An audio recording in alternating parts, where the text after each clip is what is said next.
everybody. It's me, JJ, the owner of Bright Idea Records. Uh-oh. Uh-oh. Sorry. That's gross. I know. I don't know why I do that. I know. Gross.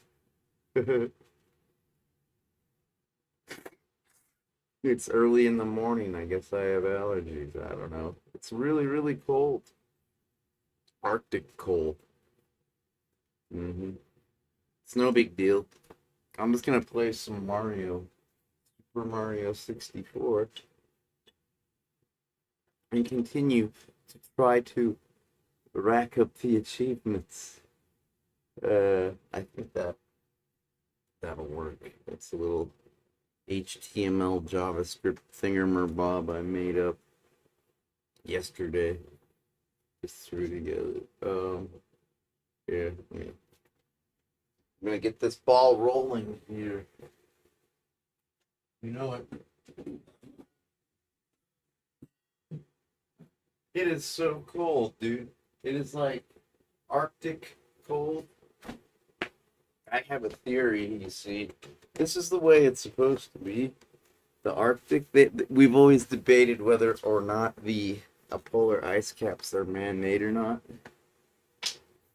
A little bit. Not really. It's kind of engineered to be that way by the Brahmin, the guys harvesting us in the year 2026 when they show up to take us away for end of day shit. And we really got to get our act together and do world peace now. Otherwise, we will become divided, and they'll win. They can't take us away. Or they gotta just leave us here and live our lives and have our destiny. But we have to have world peace to do it. I know, it's crazy, right? We have 1 year to accomplish world peace. Dude, I got a plan, but it's not gonna work if I give up and I'm just gonna play video games.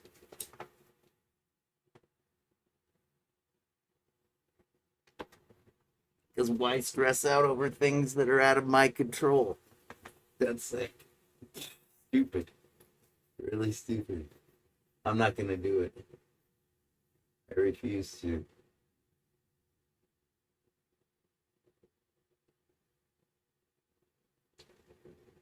Okay, here. We'll check this out. This should work now.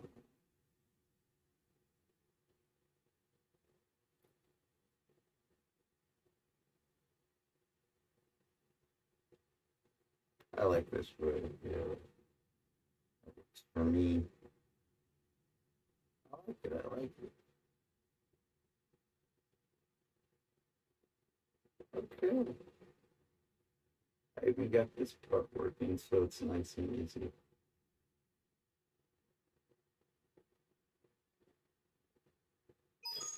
It's me, Mario. It's a me, Mario. Hello. There.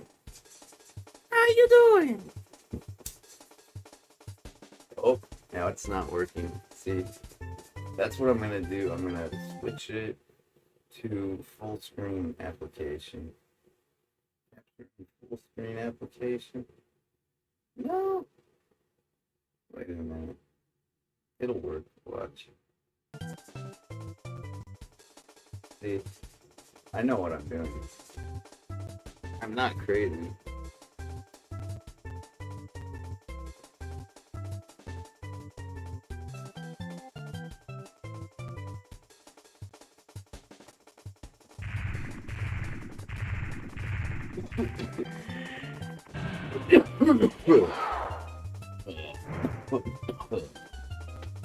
It was so cold. It still is, but I got a little space heater I turned on out here. I got my sweater on. And I'm feeling okay now. But it was like Arctic cold. It's supposed to be that way because the holes over the ozone layer, we didn't cause them. They're designed to, this whole thing is falling apart. This whole show, this thing, this Earth. It's our Earth. I think it's our Earth. It's really jumbled up, but I don't know. Maybe it's just, I don't know. I don't know, I can't tell you. I don't got that part quite as clear as I did the other day. And I probably won't. Because I'm not normally like that. So, oh well.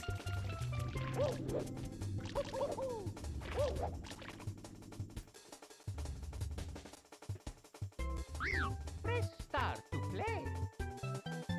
Well, it's cool. I love you guys.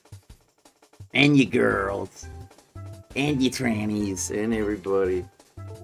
Because, man, whatever. If that's the way you look at people by their gender, and that's how you categorize them in your head, that's the way you do it. And I'm not going to tell you how to live your life, and I'm not going to tell you how to think. You know? Maybe you don't think of people as boys and girls and trannies. Maybe you think of them as blacks and whites and Hispanics and when I say white, I mean Caucasians. Caucasians. Maybe that's how you think about people. You know? Maybe you're not that sexually oriented. You don't gravitate towards that thought. That's okay. That's really pretty normal. It's pretty normal to treat people as individuals. That's actually the most normal way to, think about it. But, you gotta be a person that doesn't have very many friends if you're gonna do that. If you're gonna think of people as individuals, rather than group them together into lumps of politically correct, hopefully, groups of demographics of people, that's fine. It's really just a matter of keeping it all straight in your own head. And as long as you're not filled with hate inside, what you have inside you isn't going to come out as, prejudice or, bigotry. Bigotry, yeah, because, it's just... the politically correct thing is for demographics, and it's important because it's for census data. That's the reason why you're supposed to be politically correct, is so they don't screw up the census data. So that way we get our needs addressed and met. But hey man, if you want to be all up your own ass and get your facts all mixed up, or maybe you want to make people all twisted up inside because they don't have the right political correct words for the situation. Whatever, man. That ain't even what it's about. It's mostly about census data and addressing needs, community needs. Because, the United States of America, we have tried to acknowledge that, some bad shit happened a long time ago. And we own up to it. I mean, I think it's hard to deny. It's basically impossible. It's like trying to deny World War II. That kind of stuff. You just can't deny history. It's history. And so, in order to own up to it, yeah, things like affirmative action had to happen.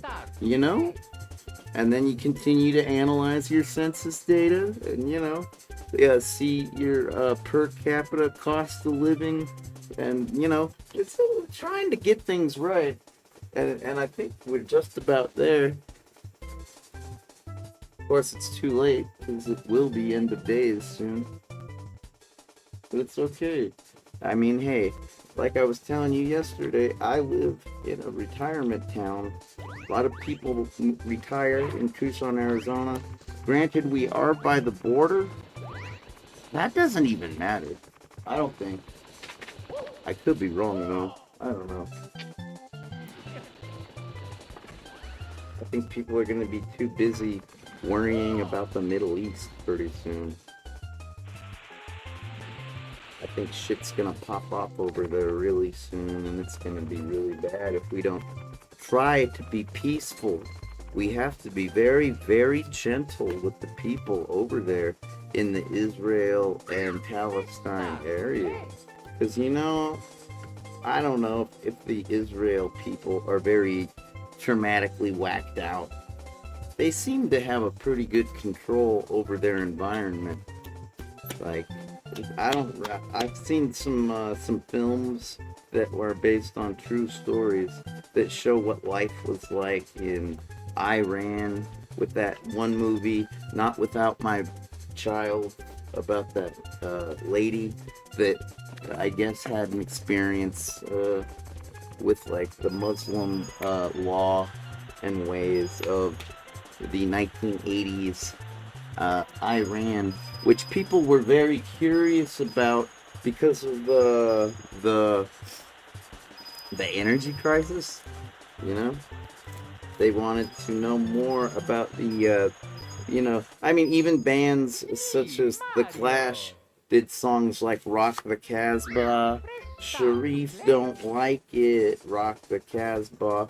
And it's like, gee, why so much interest about a people that are typically pretty private individuals, you know? People that are highly religious zealots. I don't know what the right word is, but people that cling very hard to their religion, extremism, I don't know. They tend to be pretty private people, not very transparent.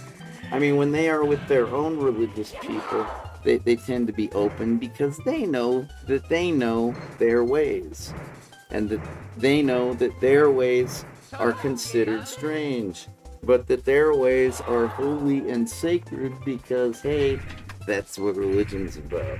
So you really can't judge them because they are on their own righteous path, and it's not anything you're gonna understand. It's just like totally foreign, right? And that's to be respected, is it not? For if nothing is sacred, then what truly is? I mean, really. I gotta go. I'll be right here.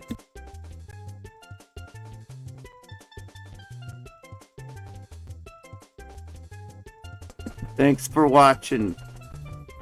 It'll be cool to have you here. Here, let me type something in the chat room.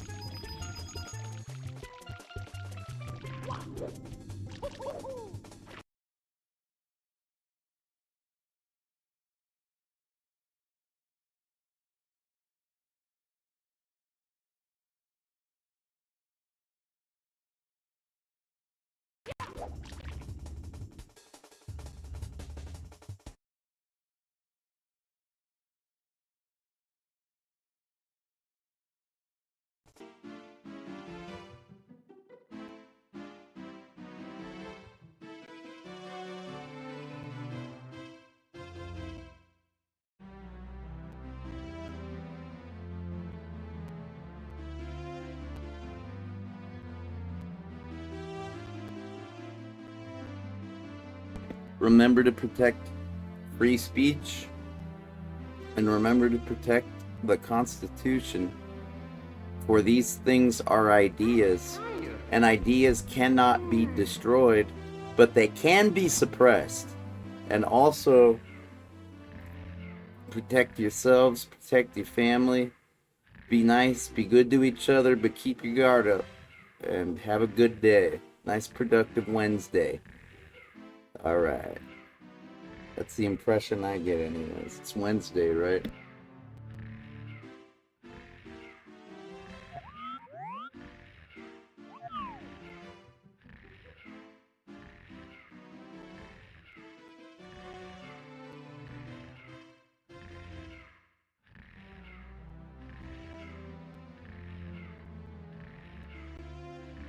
Yeah, as long as me and Mario are all wiped out, still, like, I might as well try to tell you. I don't know if I have it figured out yet, but I've been thinking about it because I live in the desert here in the Sonoran Southwest, and the weather tends to change.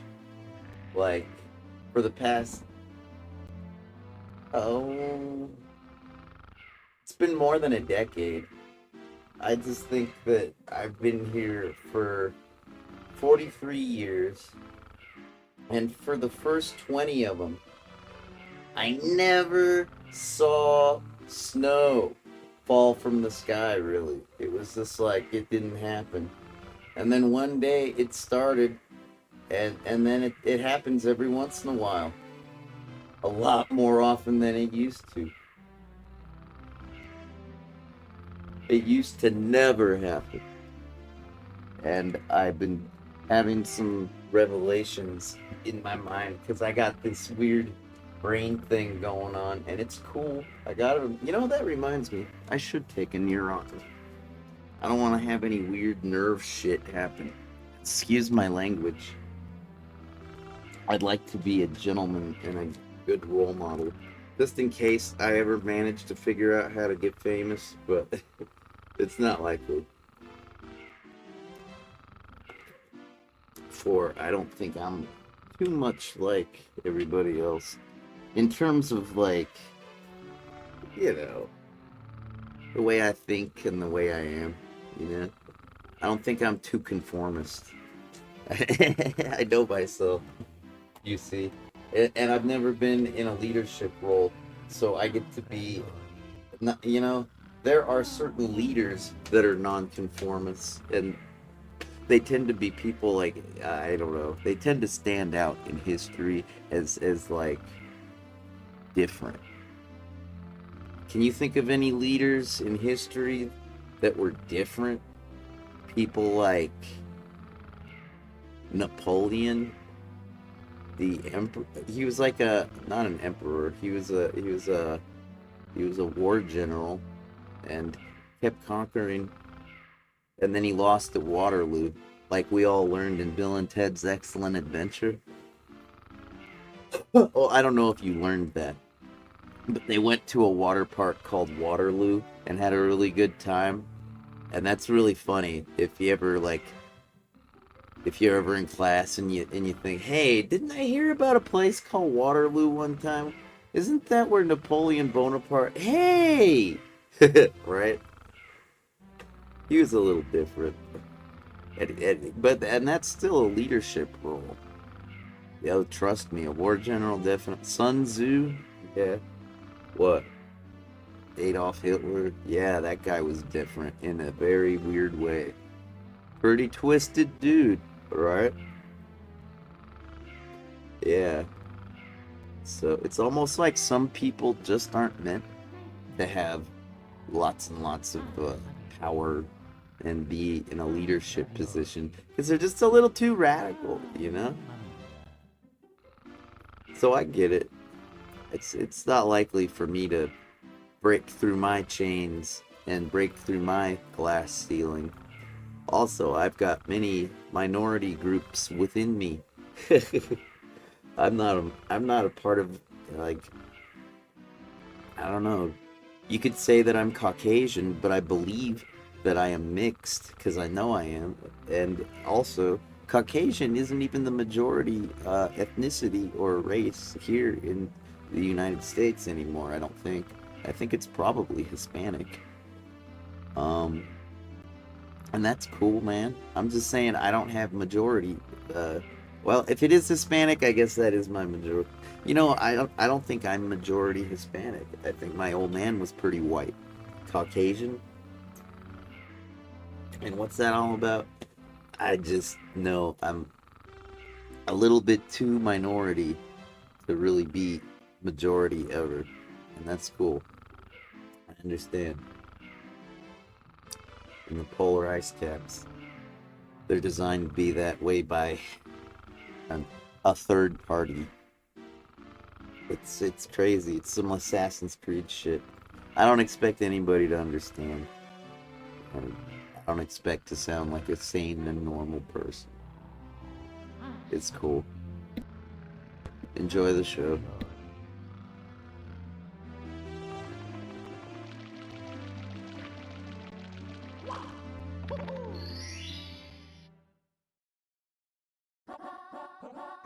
Let's go. Yeah.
Let's go. Yeah. Yeah. Yeah.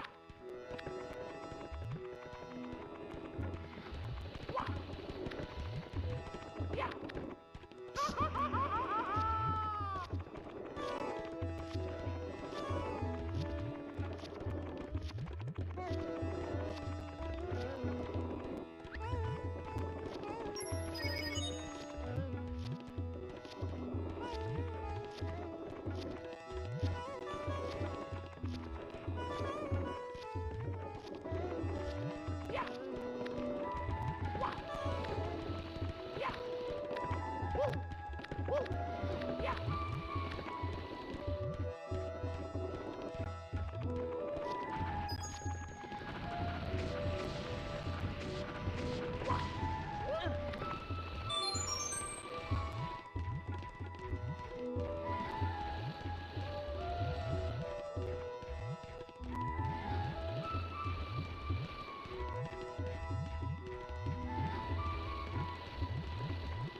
Yeah.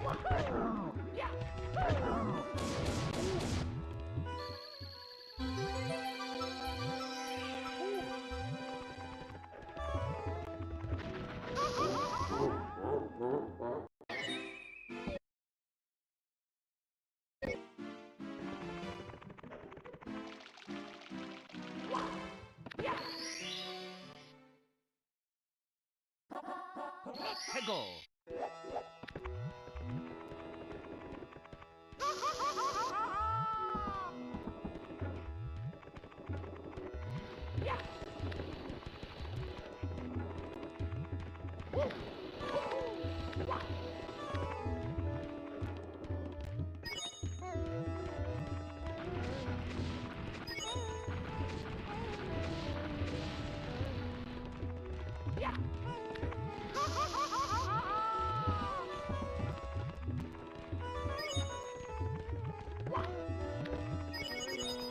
Yeah. Yeah.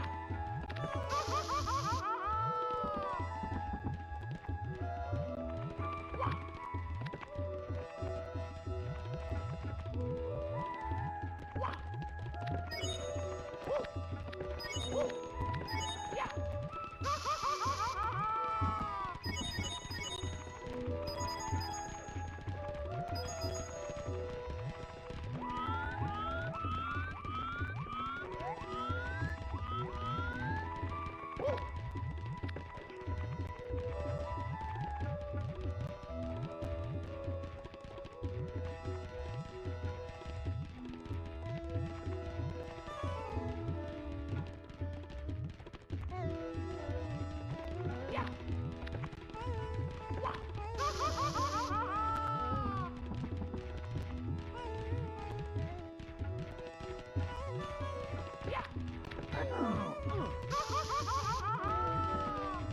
Yeah.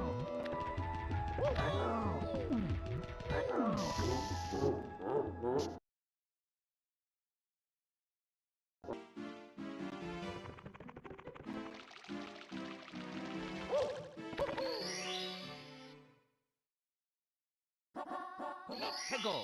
Yeah. Yeah.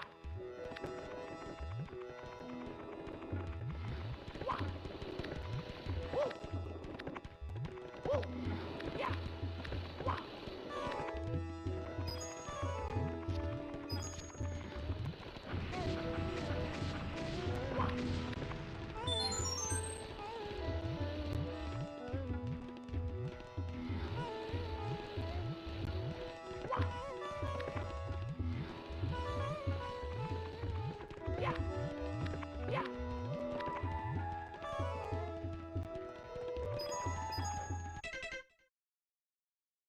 It's getting too warm in here. My leg is starting to burn. You gotta be aware of your environment, don't you? Timid, nosy. My leg, and my bad leg.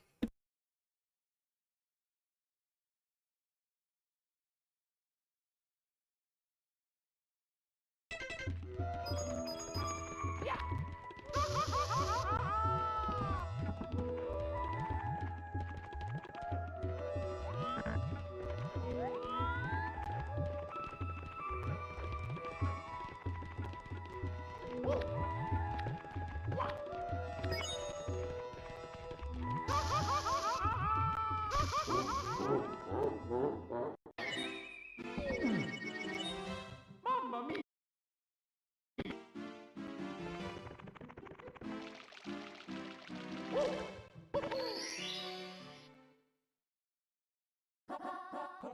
go.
Let's go.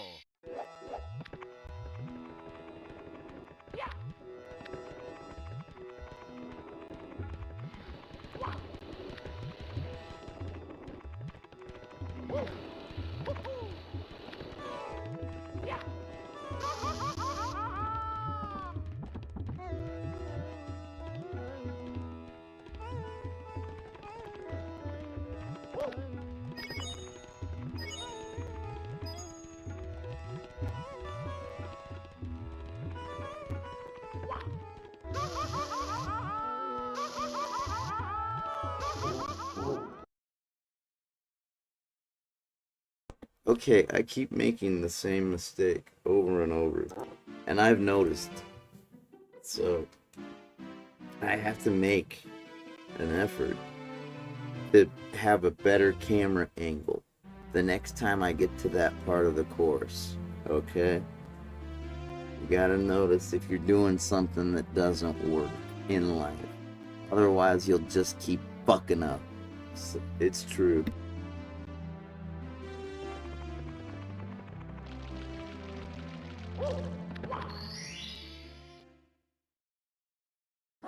Let's go.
Here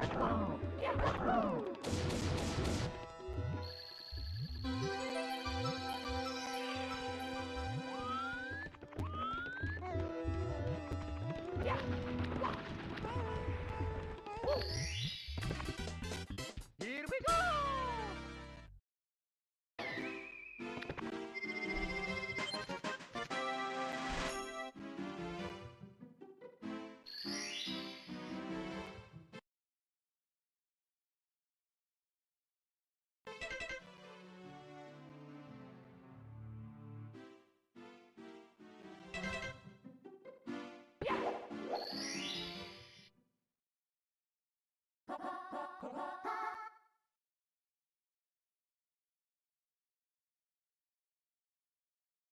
Let's go!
Here we go!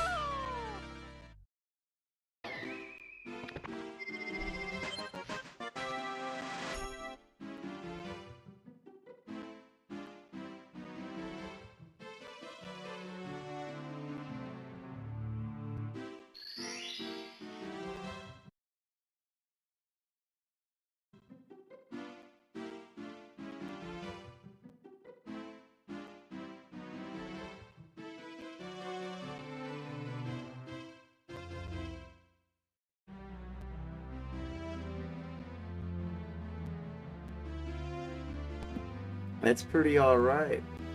I just barely started. Already got 2 power stars on the way. Yeah. Oh, I already got them. Oh, okay. I thought they were gonna come in the mail. Seriously? I want to listen to some music, and maybe I'll smoke some weed or something. I don't know. I gotta sense my attitude. I gotta meditate real quick and figure out if I want to do a pain pill, whether I want to do some caffeine pills, whether I want to smoke some weed, whether I want to make another cigarette, and then I gotta, figure out what to do with that information. I'll be back in a minute. You know I will. Be back in a minute, that is. Mm-hmm.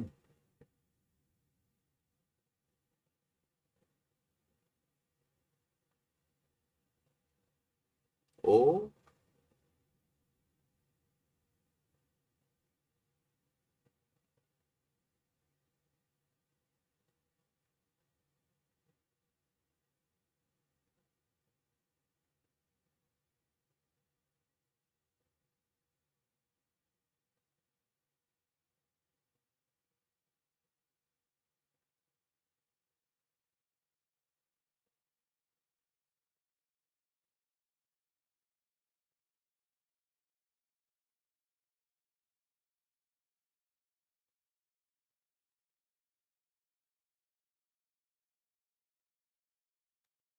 Hey, is this thing still on?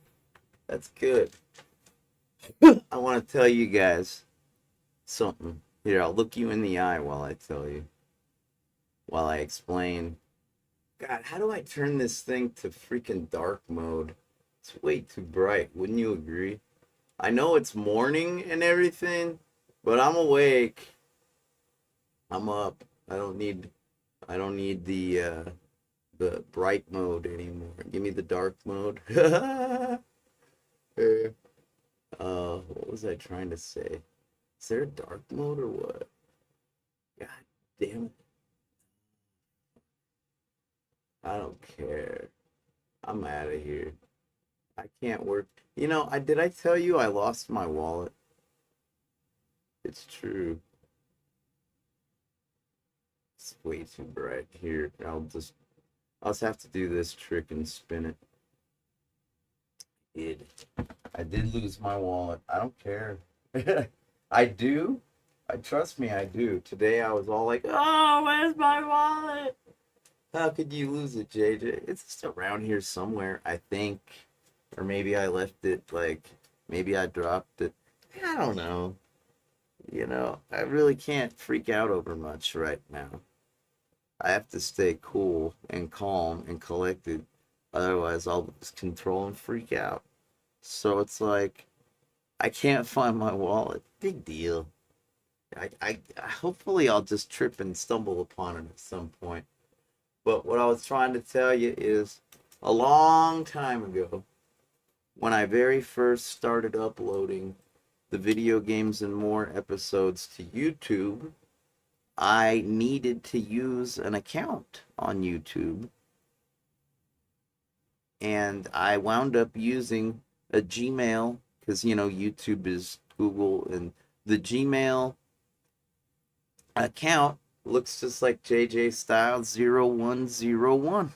And this is the SoundCloud account, and that Gmail account is the account that I used to set up the Video Games and More, because it was the only account that I had a password to at the time. I had just set it up, I think. I don't know. I couldn't remember. I had the other one saved in my password, lockbox. So I used that one, and it is still the Video Games and More channel on YouTube to this very day, years and years later. So that's how that happened. It's true. All right. I'll play a little bit from that account, the one that I set up with the one. I'll play some songs. They're pretty good. I'm not kidding you.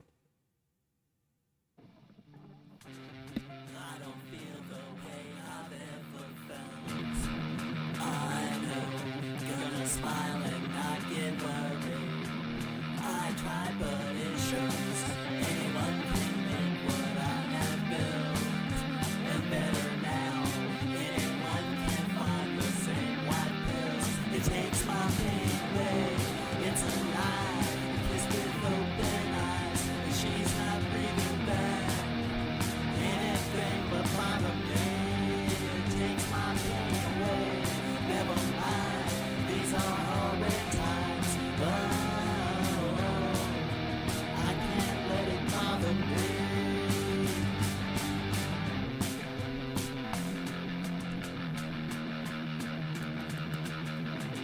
I never thought I'd walk away from you. I did, but it's a false sense of accomplishment. Every time I quit, anyone can see my every flaw. It isn't hard. Anyone can say they're above this all. It takes my pain away. It's a lie. Kissed with open eyes, and she's not breathing back. Well, anything but bother me. It takes my pain away. Never mind. These are horrid times. Oh, I can't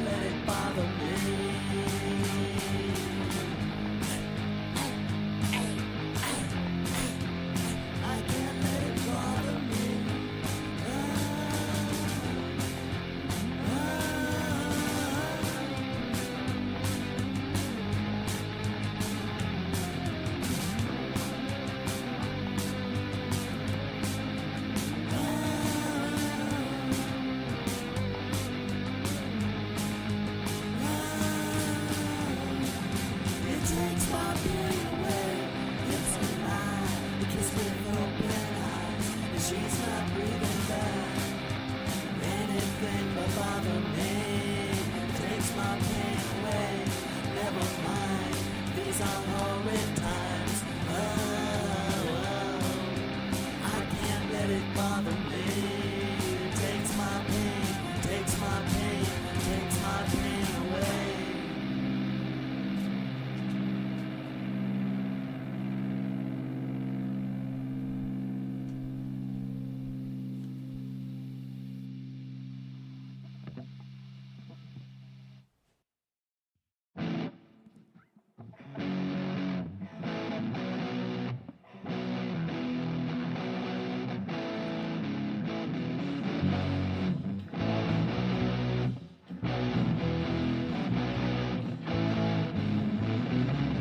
Can't explain all of the feelings that you're making me feel. My heart's in overdrive, you're behind the steering wheel. Dang it. Touching you. You know, this song's alright. It's not like the greatest thing ever, but that band was popular for a second. I think they had like a feud going on with the Nikki Sixx, the radio show guy from Motley Crue. I just wish there were drums, cause like it's kind of weird listening to it. I could fix it, but this is the way I made it back then. Like, to add or take away from it would be trying to alter time, and I don't really want to do that. It's a pretty good song. It's about love, but hey man, let's play something with drums. How does that sound?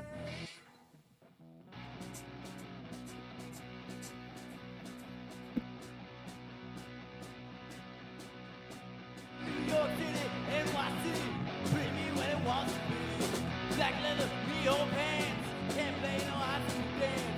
But don't hear him go, him on the radio. Misfits, Twilight Zone, R-A-M-O-N-E-S, R-A-M-O-N-E-S, remote.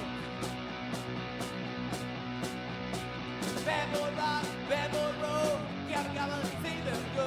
CJ now hits the gas, him on now kicks some ass. Go Johnny, go, no, go, oh Tommy, oh way, oh. Misfits, Twilight Zone, R-A-M-O-N-E-S, R-A-M-O-N-E-S, remote.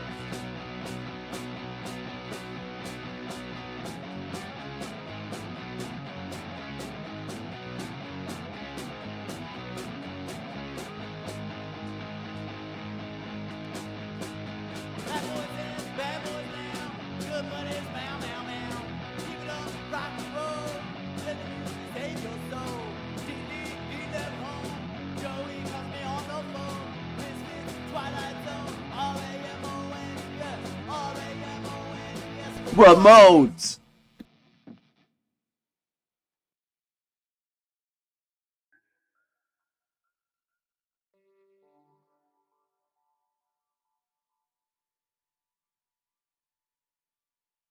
Again, I would like to try to listen to music with drums. This stuff's pretty trippy, but...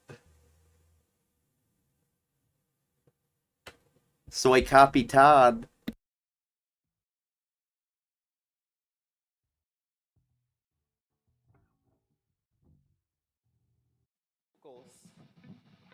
When I sing.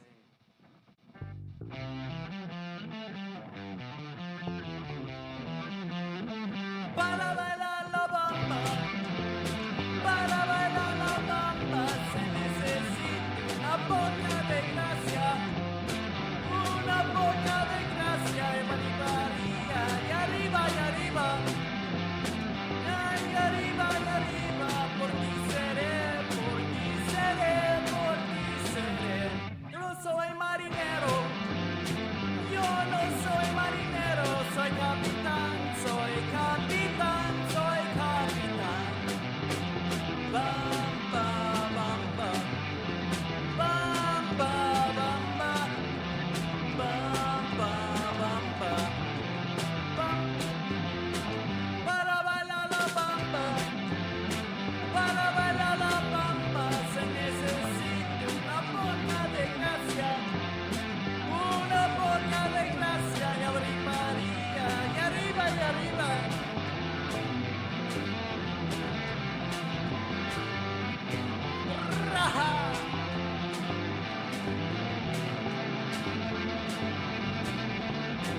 porque yo sé y arriba.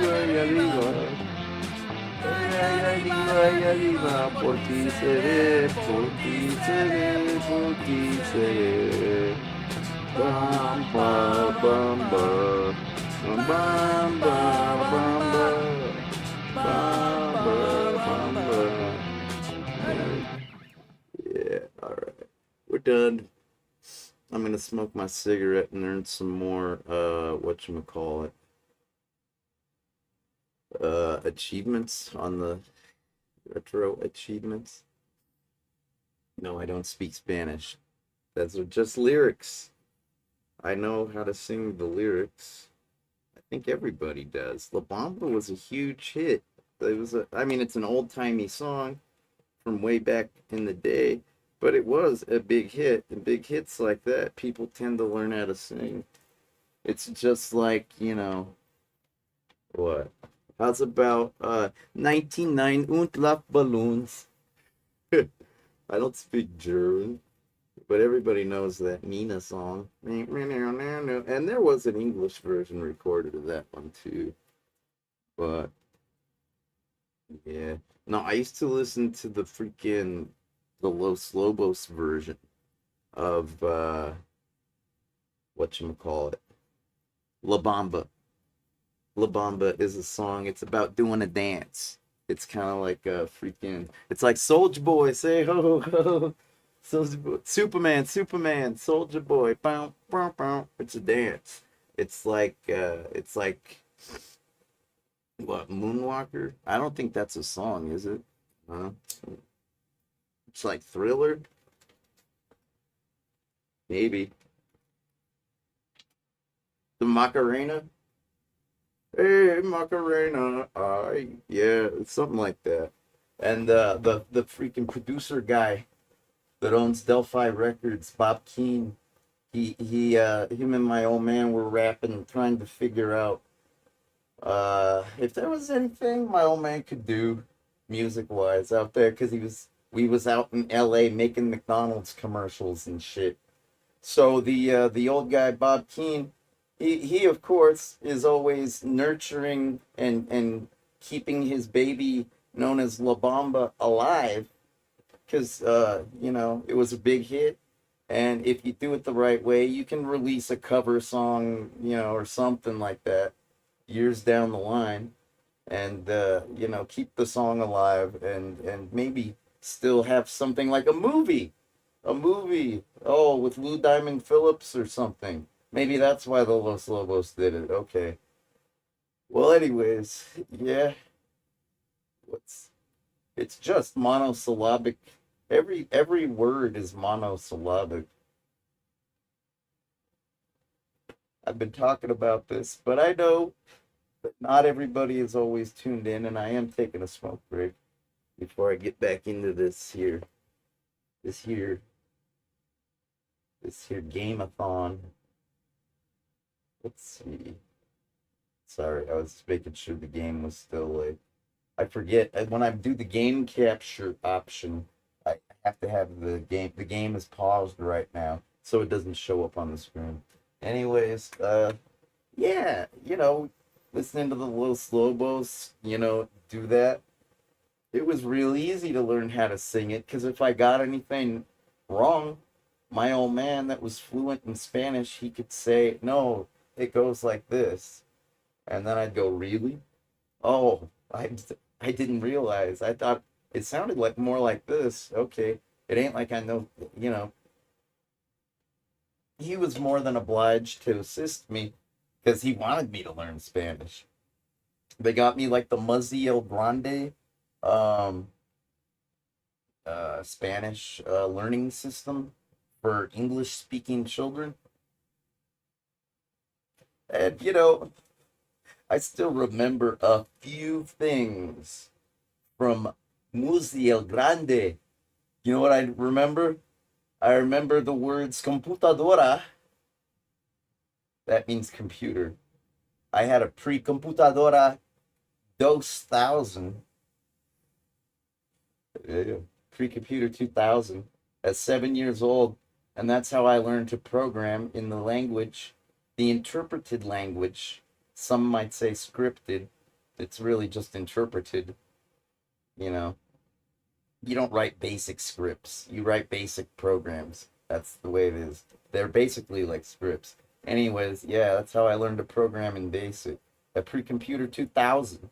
And you can find the manual on like the Internet Archive if you look it up.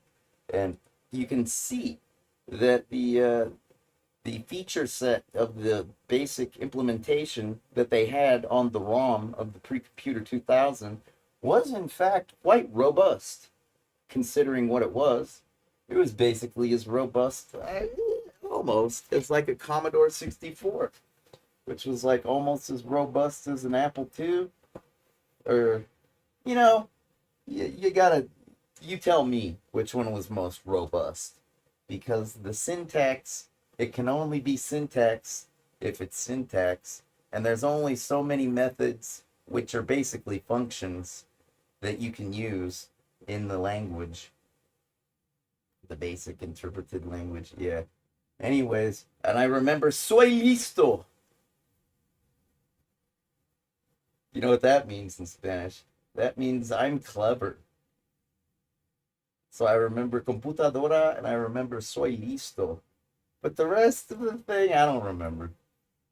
Because I'm just like, this doesn't apply to me. Yeah. But it was real easy to figure out, you know, para bailar la bamba. Para bailar la bamba. Se necesito una poca de gracia. Una poca de gracia. Yari. I think he says like something right there. He says like, yariba, yariba. What does he say? Whatever.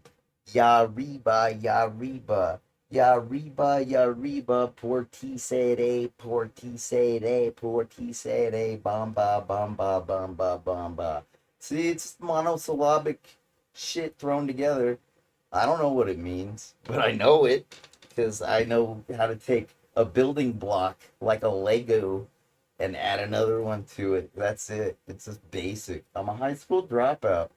I didn't even pass Spanish when I tried to take it in college, when I was like a young person.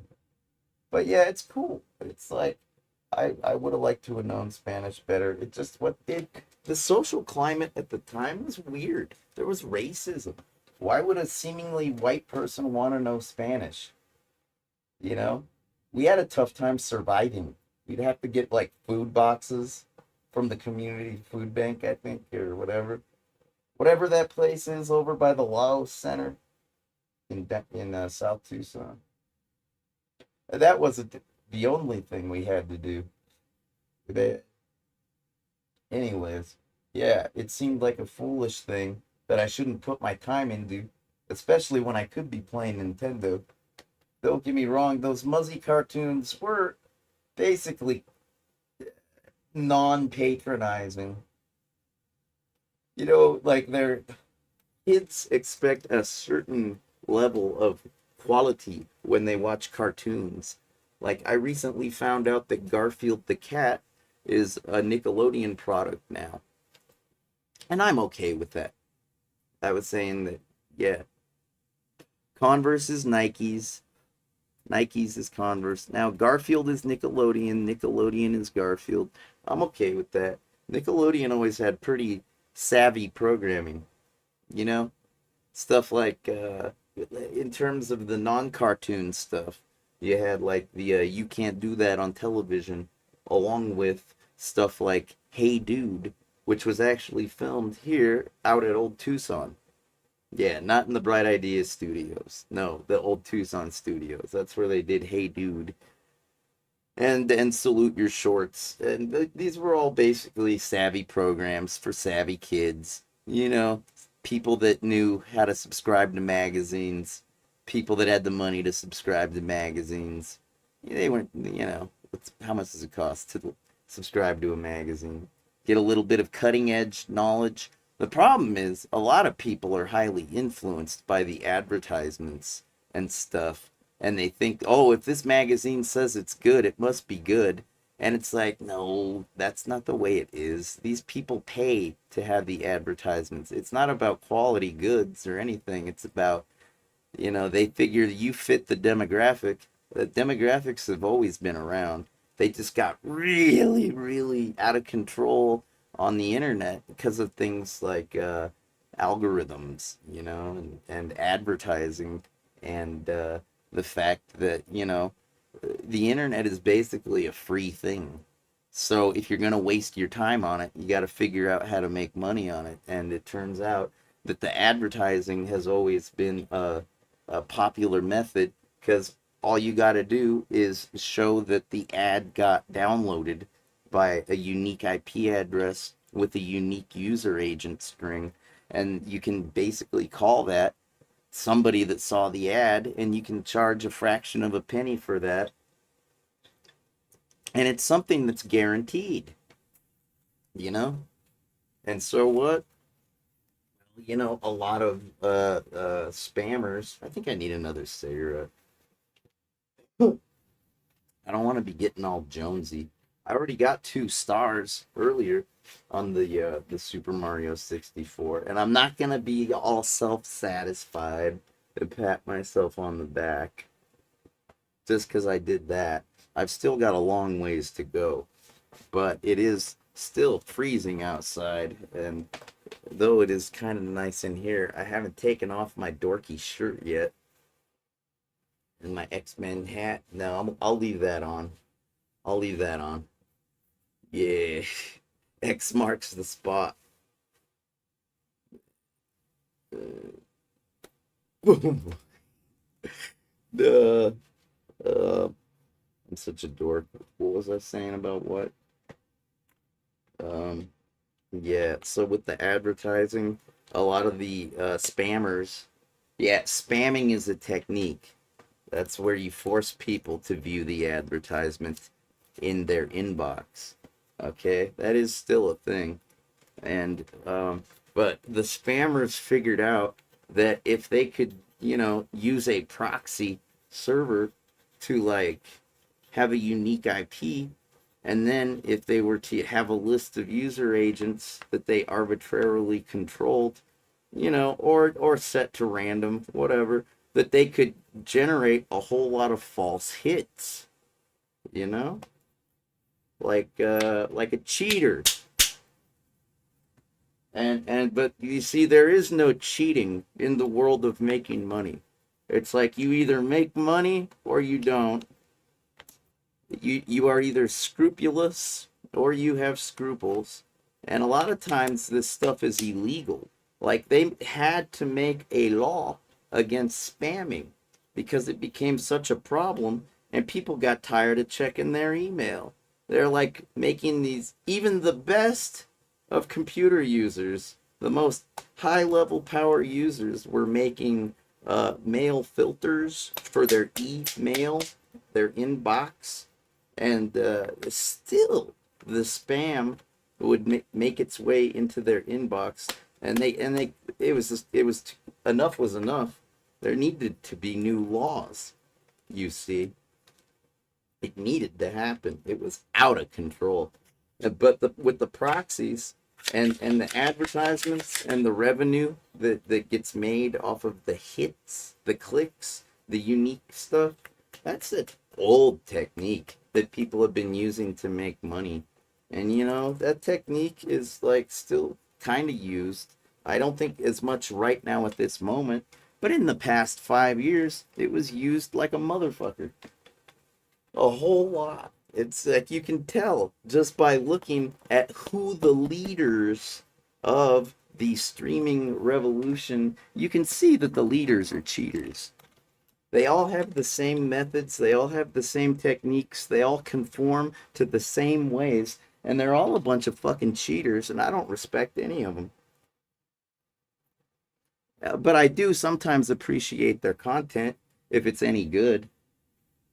But you guys have so much respect for these people that have like thousands and thousands of fans.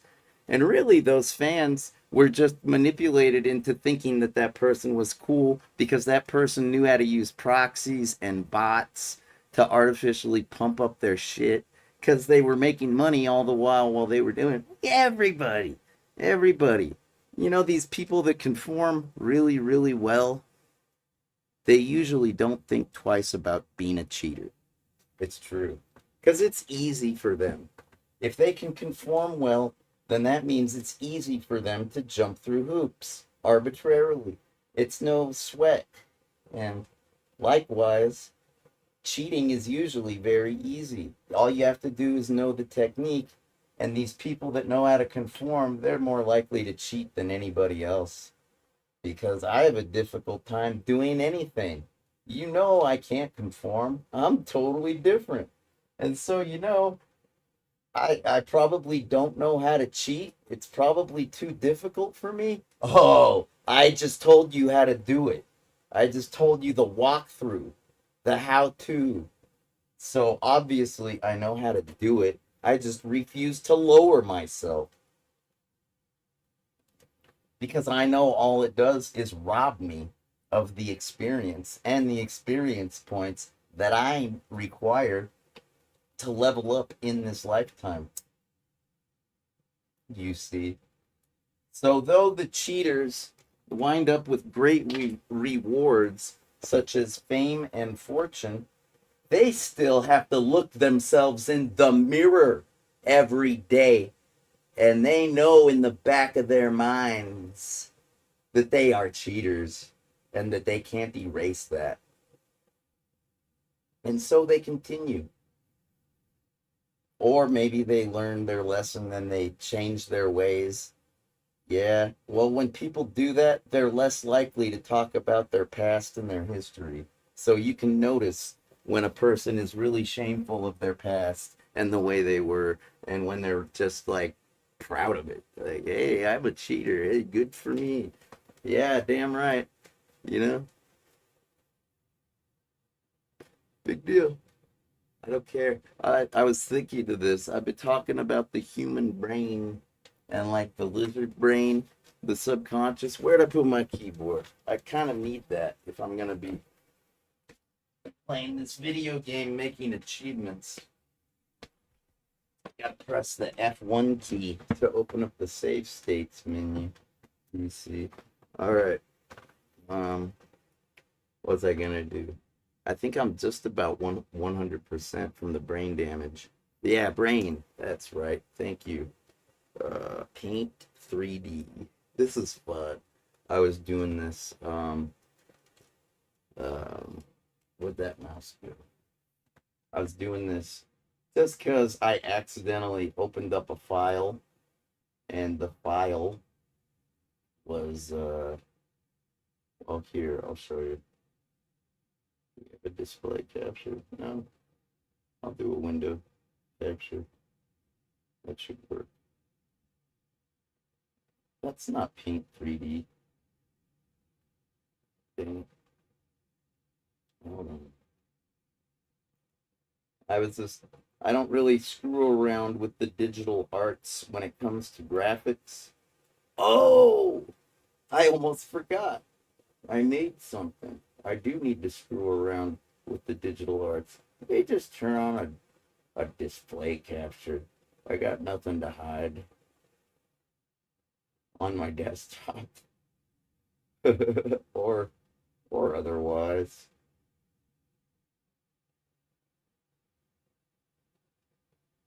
Okay, hold on.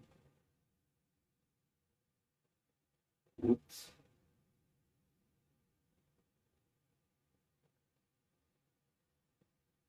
Okay, I'll turn off this here game capture.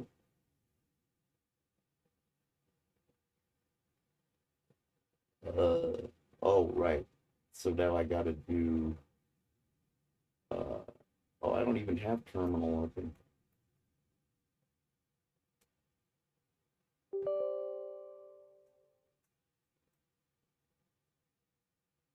Yeah. Um, what else? What else? Oh, right, Steam. I got a support message that I gotta get rid of. I don't like agreeing to things unless I'm totally comfortable. I don't like being peer pressured into shit, and you're not going to get me to sign your agreement or contract unless I fully understand it. And I currently don't. That Steam contract is from months ago. Anyway, the Valve Corporation, their new contract. Alright. So, as I was saying, I got something I made, and I should take advantage of it.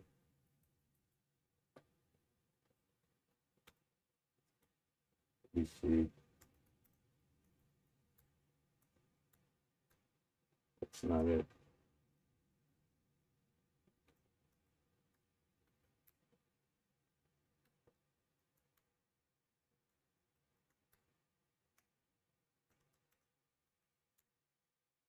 That's it.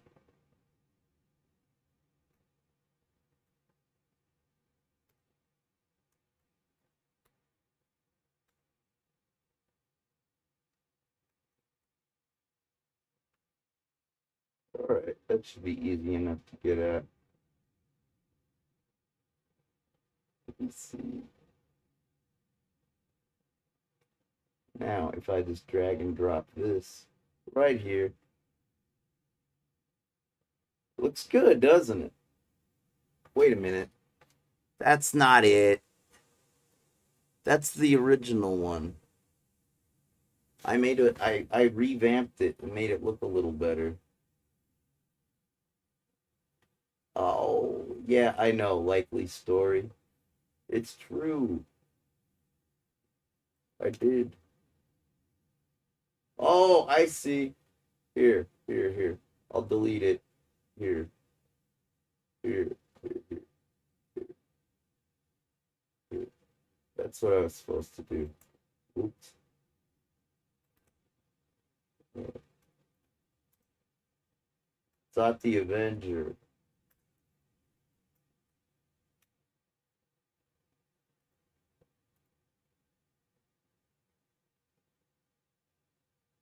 This is the one that has better color.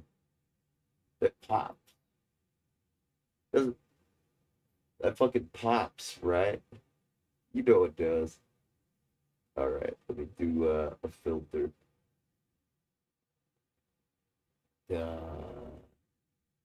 I'll sharpen it. I'll make it so sharp it hurts.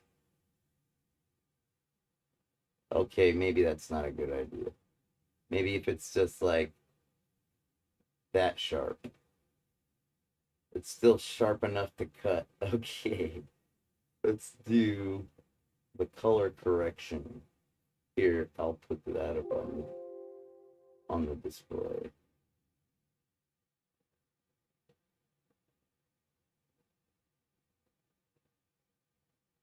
I'm gonna do like color correction because I don't like to edit and correct things, but I do want this to look a little bit transparent. So that way I can put it over me like a watermark.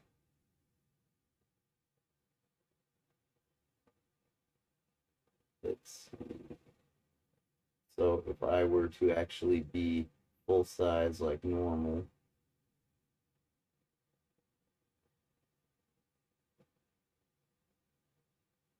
that's pretty dope. Let's see what it looks like. My head's the O. I like it. It works.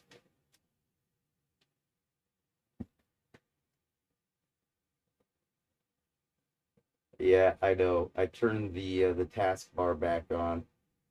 I'd rather have it on, but I am making a stream right now. I am producing one. Let's hide it.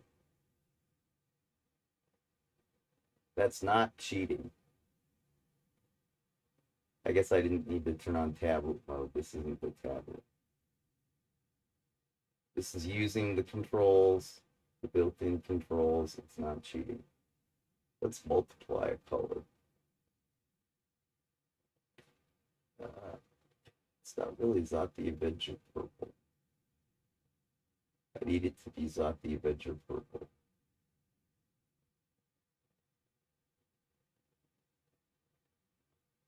That Sought the Avenger purple. Oh man, that's strong. But here, let me turn out the turn down the opacity.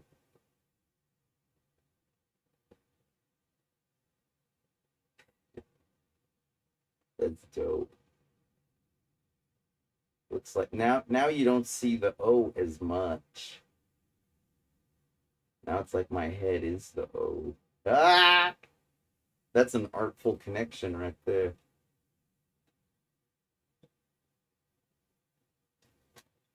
All right. That's good. What else was I gonna do? Yeah, the 3D thing. Well, the way that I opened up the 3D thing before was by accidentally opening up Zot. That graphic right there. Come on, taskbar. Don't hide. There you go.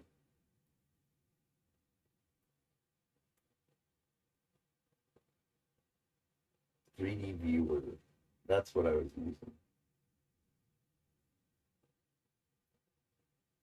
Yeah, okay.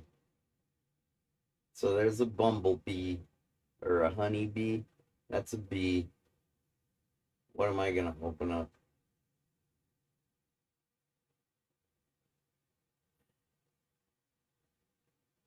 It's let's see. Oh, I can just type it in. I mean,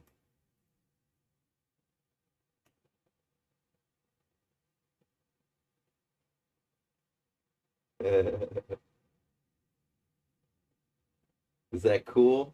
Look at that. Woo. It's a great day and age to be alive, is it not? A great day and age to be alive in. I'm a high school dropout, but whenever I talk about the lizard brain, I think I'm talking about this part right here. I think that's where I believe my subconscious to be stored. And I was saying that I think that my subconscious kind of organizes things like machine code or byte code. And the byte code of the human brain consists of building blocks that are monosyllabic, much like the Neil Stevenson book Snow Crash, when you get further in the book. You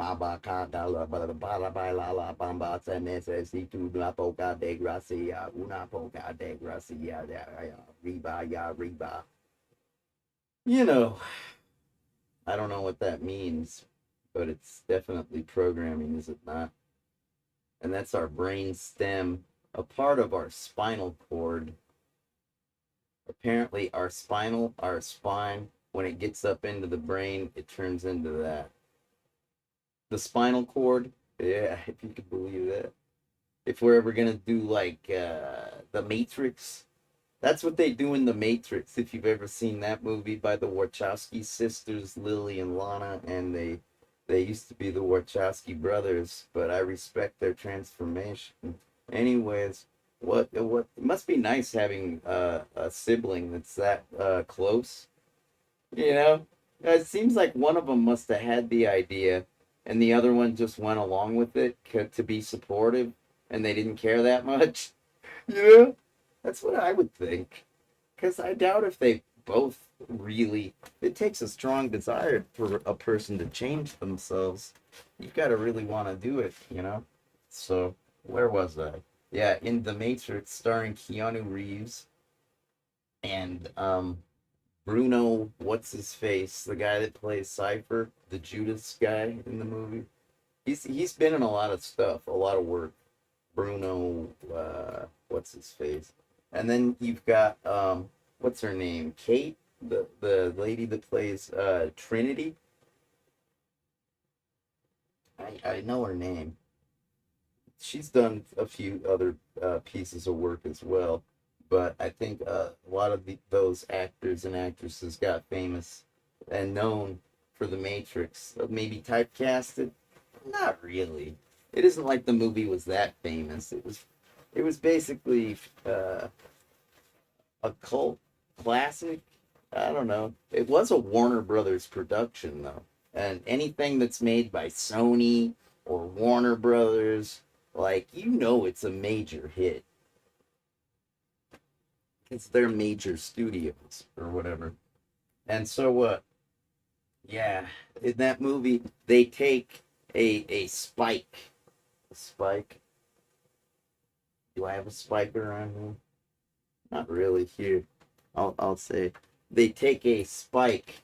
I'll use my pry tool for my electronics. Anyways, they spike in the back of the head in order to get these people into the virtual reality world known as the Matrix, as opposed to using something like a virtual reality headset, which is kind of gimmicky if you ask me. I always thought it was a very unlikely occurrence that a movie such as The Lawnmower Man, based off of a book by Stephen King, about a simpleton, a high school dropout. I don't think the guy ever had a chance of going to high school. The main character and protagonist and then villain, he's not really the protagonist, but he was to me. Job, the guy that was the lawnmower man, he was just a really friendly, simple guy that was very childlike and liked to mow lawns because he had a killer lawnmower. And he somehow figured out a way. Well, he didn't really figure out a way. He was basically transformed by Dr. What's his face? You know the guy that was in Goldfinger, the James Bond movie, Pierce Brosnan? Yeah, he was the doctor that was also like a virtual reality geek. He was basically a Renaissance man, a genius. Pierce Brosnan's character. I think I'm saying that right. Anyways, so the lawnmower man, he's like hanging out with the good doctor because they became fast friends after Job offered to mow his lawn, and immediately this genius starts to think, hey, this guy's almost like a primate. This blonde, blue-eyed simpleton has the mind of a child, and I've been doing research with primates like chimpanzees, higher thinking primates. I think that, and he's really hit a brick wall. He can't get past this glass ceiling or whatever with the chimpanzees he's been using virtual reality headsets on. Head-mounted displays. Yeah. So what does he do? He sets his sights on Job. And he presents the virtual reality gear to him as a video game. And he just sort of lets Job experience some of the relaxation programs and applications that the doctor guy had been using after a long, hard day of transforming chimpanzees into war machines. Yeah, what did he do? He liked to put on his head-mounted display and just sort of free-form float around in like a jelly world. It looks like everything's made of jelly, like grape jelly, which sounds pretty safe as long as you don't get stuck in the jelly. Yeah, I don't have a whole lot more to say about it. Spoiler alert.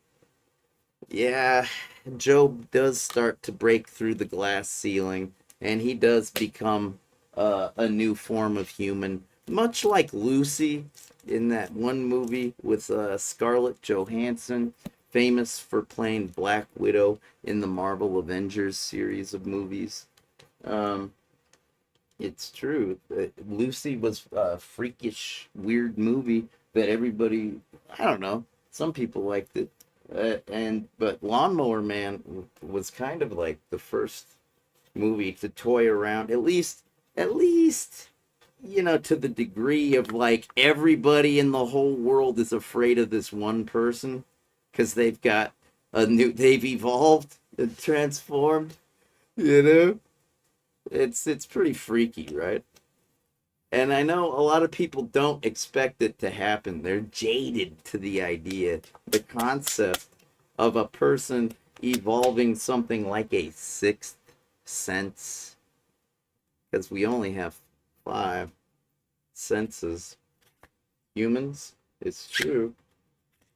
So, yeah, a lot of people are skeptical to the idea that it could happen because there have been a lot of hoaxes already, and you don't want to look foolish believing a hoax.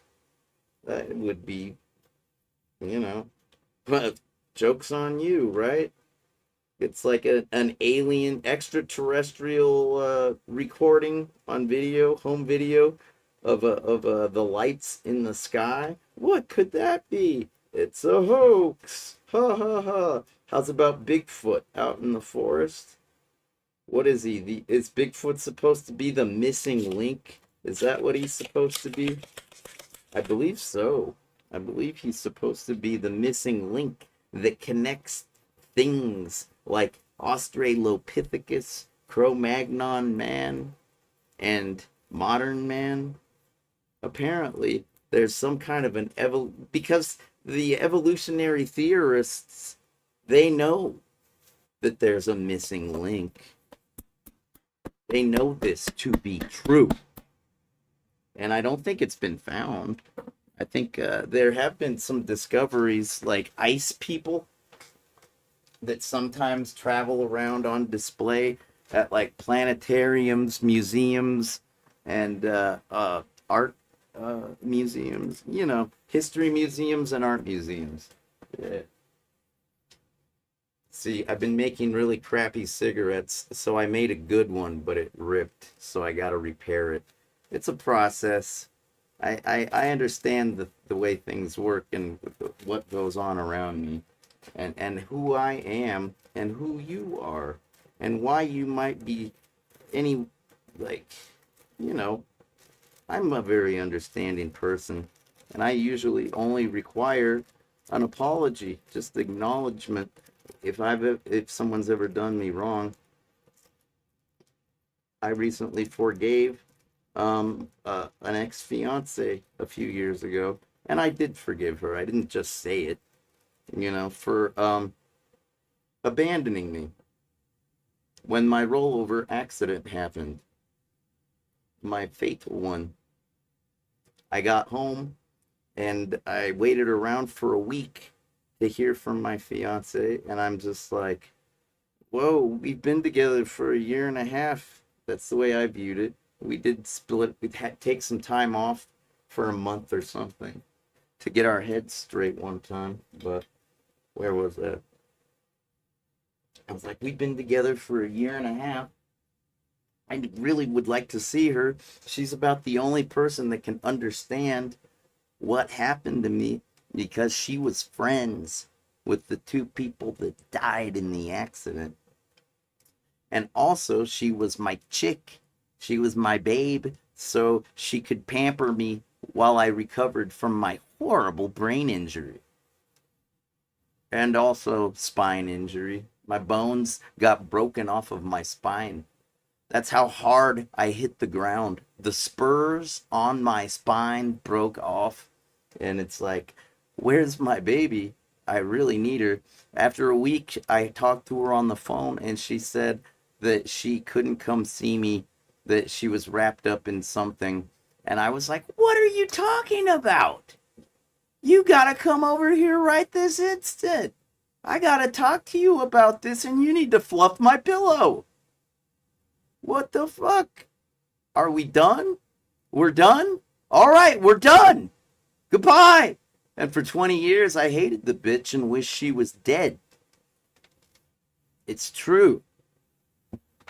But I still had a tiny part of me that felt the way I felt. It's probably a memory.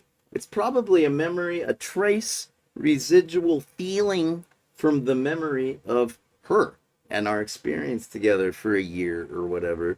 And the fact that I really never hated her, I only loved her, but that when she bailed on me at the last minute, I totally took all that love, inverted it, and added a little bit more hate to the overall feeling about that chick, because she totally did me wrong. I deserve better than that. I know it, you know it, but, and that's such a tragically sad story, but like, I got over it. I had good friends, band members, bros, and we hung out, and I got, to where I am today. But I forgave her about a couple years ago because I was looking on the internet. I just had a hunch I should, and I went to Cluster Maps, which is a phone directory website that's pretty good. I don't know where they accumulated their database from, their data warehouse, but it had a lot of results for phone numbers and addresses of people that a lot of other databases didn't have. I noticed this by doing comparisons of the various phone databases and the results that I would get when I punched in her name. And I looked her up and I got a hold of her. I found her. And I said, "What the fuck? Why did you abandon me 20 years ago? How can you explain yourself? Explain yourself now! I gotta get this toxic hate out of me." Right? So she says, "Well, you see, at the time, when you went on tour for a month, I started dabbling with methamphetamine and heroin. Started speedballing." I was like, "What? You gotta be kidding me. The hardest drugs of them all?" Like, I don't know. I guess cocaine's a pretty hard drug, but it's really expensive, so a lot of people don't get addicted to it because they just ain't got the funds. I don't know. It varies. Some people do. Anyway, whatever. Those are basically the hardest drugs you can do, the heroin and the methamphetamine. They do things to your body that greatly alter things such as your metabolism, your perception of reality, and also the way you prioritize things. A junkie is likely to, and that's a heroin user, a junkie, they're likely to prioritize their habit above all else because without the drug, they get sick due to a physical addiction, much like the one that nicotine causes people to have. A physical addiction. It's more than a craving. Your body has to have it. So, and I was like, "Well, what happened then?" And she's like, "Well, it was more important than you. The drugs, maintaining her habit was more important than coming and soothing me after a really, really gruesome, tragic accident. And I needed all the support I could get because surviving that thing, it's difficult to say I survived. Sometimes I wonder if I'm alive right now because it sure don't feel like it. I remember the first half of my life, the first 20 years. The second half hasn't felt like life, but I have been alive, so whatever. And when she told me this information, I was just like, "What the fuck? You got to be kidding me." I didn't feel a lot better, but I did understand why she bailed on me. It's like it wasn't a very good consolation prize to know the truth, but I did understand things a little better, which kind of lessened my toxic hatred for the little bitch, right? So then I was like, "Yeah, well, are you still doing it?" And she's like, "No, I had a baby girl last year, and I've really cleaned up a lot."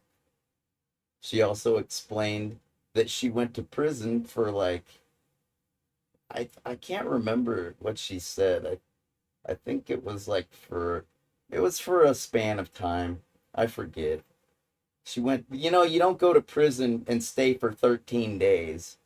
It's not like that. You don't stay for a fortnight or a week when they send you to prison. But anyways, you stay a little longer than that. So after, while I was recovering from my accident, she was struggling with her new addiction, and after a while, it led her to prison, where she had to survive and be a prison chick. And ultimately, after hearing that, and the fact that she has a baby girl now to keep her from being a fuck up, I decided I could forgive her. And I told her, I forgive you. You know, I said, I've been really, really, really, really mad at you for 20 years.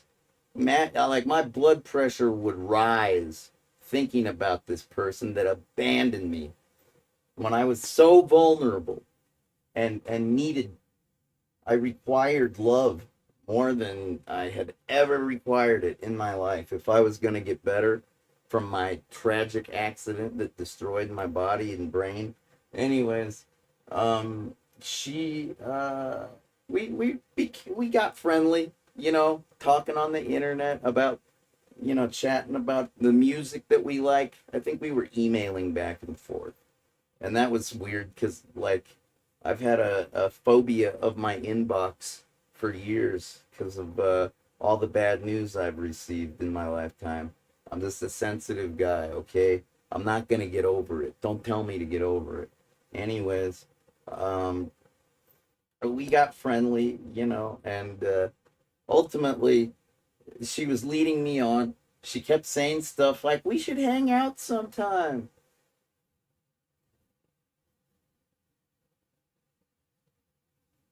It's funny because I recognize this behavior from the past, you see. Sometimes when a girl is like less than totally confident in her looks, like let's say she's like if a female has put on a little bit of weight and looks different from all of her photos, or perhaps maybe she got a bad haircut. Yeah, that doesn't take time really. You can turn a bad haircut into a good haircut pretty easily. Could always just shave your head, probably be less insecure. Anyways, where was I? Yeah, I guess I kind of sensed that because of the baby, she was maybe a little heavier than she normally was, and that she was still in the process of trying to lose weight.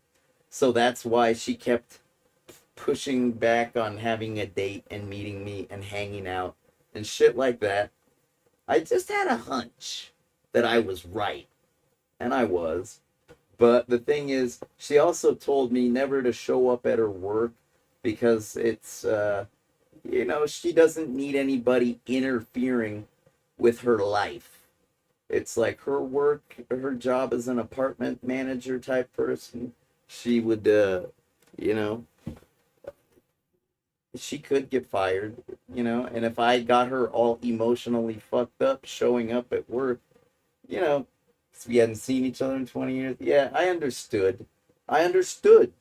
I totally understood. So even though she was toying with my emotions, getting me all like, she was acting cool and talking about all the music we used to listen to and like and new stuff, it was okay. Eh, she doesn't have that good a taste in music. I think that the reason she always listened to good music was because she had a lot of friends, because she was popular in high school for the most part, and hung out with cool people because she had a cool older brother that listened to good music. And she always had good influences, and so therefore she got exposed to the good stuff, you know, the good music. And likewise, when she's on her own, her tastes ain't really all that, you know, kind of girly. A lot of acoustic stuff that I don't care for. But, you know, she was still the same person that she always was, but she was different. She had more attributes that were more present in her personality and the way she carried herself. And yeah, she was different. But one day I was over here in the studio. It had been after about a month or two of emailing. I was over here. It was a hot summer day. I was bored off of my ass. my guitar student had hooked me up with a little bit of LSD. Of course, I think it was research chemicals, not the real LSD, because I've had real LSD. Anyways, and this was just more like the research chemicals that people sell on the dark web and shit that is supposed to be LSD. They call it LSD not to lie to you. It's just they know that the average drug consumer, a street drug user, is not that savvy to things like chemistry. They're not the most picky consumers. So when they say that it's acid, it's supposed to tell you, hey, it's trippy. I'll take it. But it's probably something more like 2C blah blah fill in the blank. Anyways, it's a long hot summer and I had some acid and I said, hey, let's take this. And I'm like wearing some cut off short shorts because it's so hot and a tank top and some flip flops. And I still had my mohawk hairdo and some Wayfarer sunglasses. And, I was colorful. I think my shirt was blue. I think my shorts were blue. You know, people used to wear those back in the 1980s.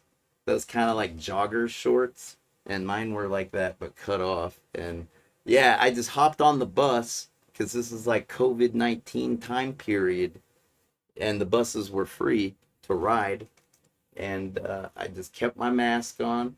And I was really a simple person at that point. I wasn't like, some guy I wasn't gonna jump out of a window and try to fly. I was just like sitting back, looking at the world and trying to enjoy how beautiful it was. Okay? I had a different perspective for a change, and I was gonna go with it. And my overall plan was to ride the bus up to her workplace and just wave through the window and say hi, just to let her know that if I did show up at her work, it wouldn't be the end of the world. Because I was in control of myself and I was like a simple child tripping on LSD, just sort of riding the bus for free. I took it all the way down Speedway, all the way to the Pima College downtown campus. And then I walked across the street over by the Wildcat Liquors, and I continued to go up north. And when I got up to where her place is, I sort of walked around and I went to an apartment and I tried to rent a room, rent an apartment. I was like acting like a prospective customer, like somebody that wanted to get a lease and move in. So, but I was like, show me what you have to offer. And at the first place, it was pretty nice. I'd been to that place before. I'd had friends, I've had friends here in this town my whole life, so I've been around. And anyways, I walked across the street to the market that used to be, well, I don't want to give too many details because she deserves her privacy. But I've told you too much as it is. But regardless, it's not anything too bad. So I'm walking and I get to this other apartment complex and I walk and there's this lady walking her dog and I say, that's a nice dog. And she says, oh, why, thank you. Are you new here? And I said, no, I was looking for the office. I was thinking this looks like a nice place to live. She says, yeah, it's right up there to the right. Follow the sidewalk. And I look in the window, the door. The door was made of glass. The window was glass. There was some wooden, stuff holding it all together. And there she is, all chubby, sitting there at the desk. It looks like she was either talking to her boss or a customer. I think maybe her boss was standing like, anyways, all I saw was her and I waved, and she got this look on her face like, oh, what is he doing here? And like, I didn't care. I was exhausted and I was tripping and I went to the swimming pool and I stuck my feet in and I waited out there. And I figured if she never came out to say hi, I would just leave because I wasn't there to disturb her. I was just trying to show her that if she accepted me for once, like, uh, the way I am, she was always trying to change me, you see. But anyways, if she could just accept the fact that if I show up, it's not the end of the world, that's it, you know? And so I figured I'd wave, and I'd probably leave after I finished my cigarette and finished soaking my feet in that filthy swimming pool. It was COVID-19. A lot of, the pandemic, the lockdown, the self-quarantine. I'm self-quarantined right now, but that's another story. Anyways, there were a lot of filthy swimming pools. It was the pandemic. So, but it was pretty gross. And it was freezing cold.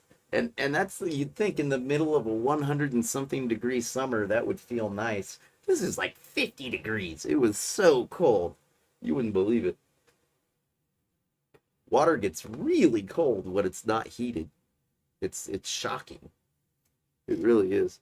Anyways, and then she comes out after 10 minutes. I was getting ready to put on my sandals, but my feet were starting to get blistered and raw because I was tripping and walking around in flip-flops. I wasn't feeling much pain. When people are tripping, they tend to lose their sense of pain. They tend to get wrapped up in their little trip. So I'm just like, not even realizing how blistered my feet are. But when she comes out, she's like, "What are you doing here?" And I was like, "I just wanted to say hi. I was in the neighborhood looking at apartments to rent. Figured maybe I would check this place. But as soon as I saw you, I knew, hey, I'll just be cool and see if she wants to say hi." And she says, "Dude, that's my boss. You could get me fired. I told you not to come here. You've crossed a line. I told you not to do this. You crossed a line, JJ." That's what she said to me. And I'm just like, simpleton tripping. I'm just like, I crossed the line? Well, excuse me. I've had the line crossed on me about a million, zillion, kabillion, jillion times by doctors, friends, family, associates, co-workers, bosses, teachers, instructors, you name it. I've had the line crossed on me, and I can usually forgive people. Because, hey, as long as I'm still standing, and as long as I still have a functioning brain that knows how to understand things, I can put things in perspective and realize, hey, it's not the end of the world. It was just another thing I had to overcome. And when people are at the source, the root of your problem, and not helping you overcome your problem, it can be a difficult thing to overcome, but it can be done. You just have to not give a fuck and say, hey, whatever happened, happened. I gotta move on because I'm not done living my life yet, and I don't live in the past. I live in the now. It's always good to have the hindsight, though, and remember, hey, this happened. I should probably handle this. Sometimes I'll see people and it's been years and I won't even remember the last time we met. I'll be like, what did happen? And then they'll be like, we had an argument and that's why we haven't talked in all these years. And I'll be like, oh shit, I forgot. I guess I shouldn't be so friendly with you. I was just thinking of all the times before the argument. Sorry, I guess I'll go away now and leave you to be. It's weird having a brain injury, It's like I still have really good recall of the things that matter to me, but stuff like arguments, disagreements, or like the shit that I don't want to remember, a lot of it I don't. A lot of the shit that I don't want to remember, I've gotten to the point where I don't. I've had to grow new connections in my brain, in new parts of my brain, because I've done a lot of brain damage over the years recovering from my accident. I was kind of like a binge drinker for the past 5 years, drinking my ZTA cocktails. I talk about them in many videos. And I wasn't fibbing. They were 6 shots, every single one of them. This is just Mountain Dew, orange juice, and strawberry Hershey syrup. It's a nice little breakfast drink I like to have. And I would normally put 3 shots of rum, dark or light, and 3 shots of vodka if it was going to be a ZTA cocktail. Maybe some bitters, some Angostura bitters. And that's enough alcohol to do serious brain damage. It's true, it's a neurotoxin. Anyone that drinks like that every day is gonna do brain damage. It's true. You know it's true. I've had friends that drink like that, and they maybe act a little normal when they're sober. They're like, "Hey, how's it going?" They're not exactly the sharpest knife in the drawer, the people that have binge drinked their life away. But they're usually normal enough until they have a drink, and you can really notice the brain damage right away. And well, it's tragic, but I've developed my brain using techniques such as cognitive behavioral mood control therapy and Zazen meditation, a practice that gives me great patience when I actually practice it. And because of my SoundCloud uploads, I've had to produce myself. So that means I'll spend 4 minutes on the guitar, 4 minutes at the computer, 4 minutes on the bass, 4 minutes at the computer, 4 minutes on the microphone, 4 minutes at the computer, 4 minutes on the drums, then 4 minutes, just like that ugly side of me video that I've shared with you for years now. From that album, Time Flies By. It's more like an EP on Bright Idea Records. I figure I can always add tracks to it. There's no reason I can't. And maybe someday it'll be an album. I just added a new track to JJ Styles' Wakes Up, one of my earliest releases. It was a lot of material that I was working on after the accident, directly after, in the upcoming years. Back then they were upcoming years. So, anyways, yeah, man. If it wasn't for all of my brain work, that brain work on the SoundCloud, going back and forth from the table to the desk to the microphone stand, that's how you develop your left brain, right brain connections. That's what they call a Renaissance mind. It's true.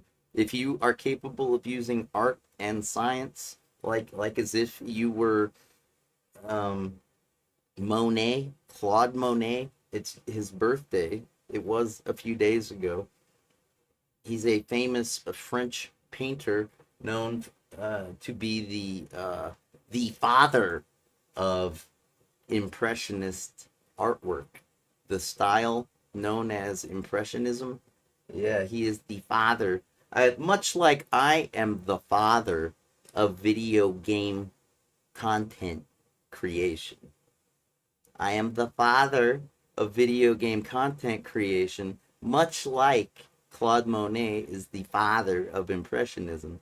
And we are both Renaissance people because we know how to wield the arts and the sciences like as if they were body parts.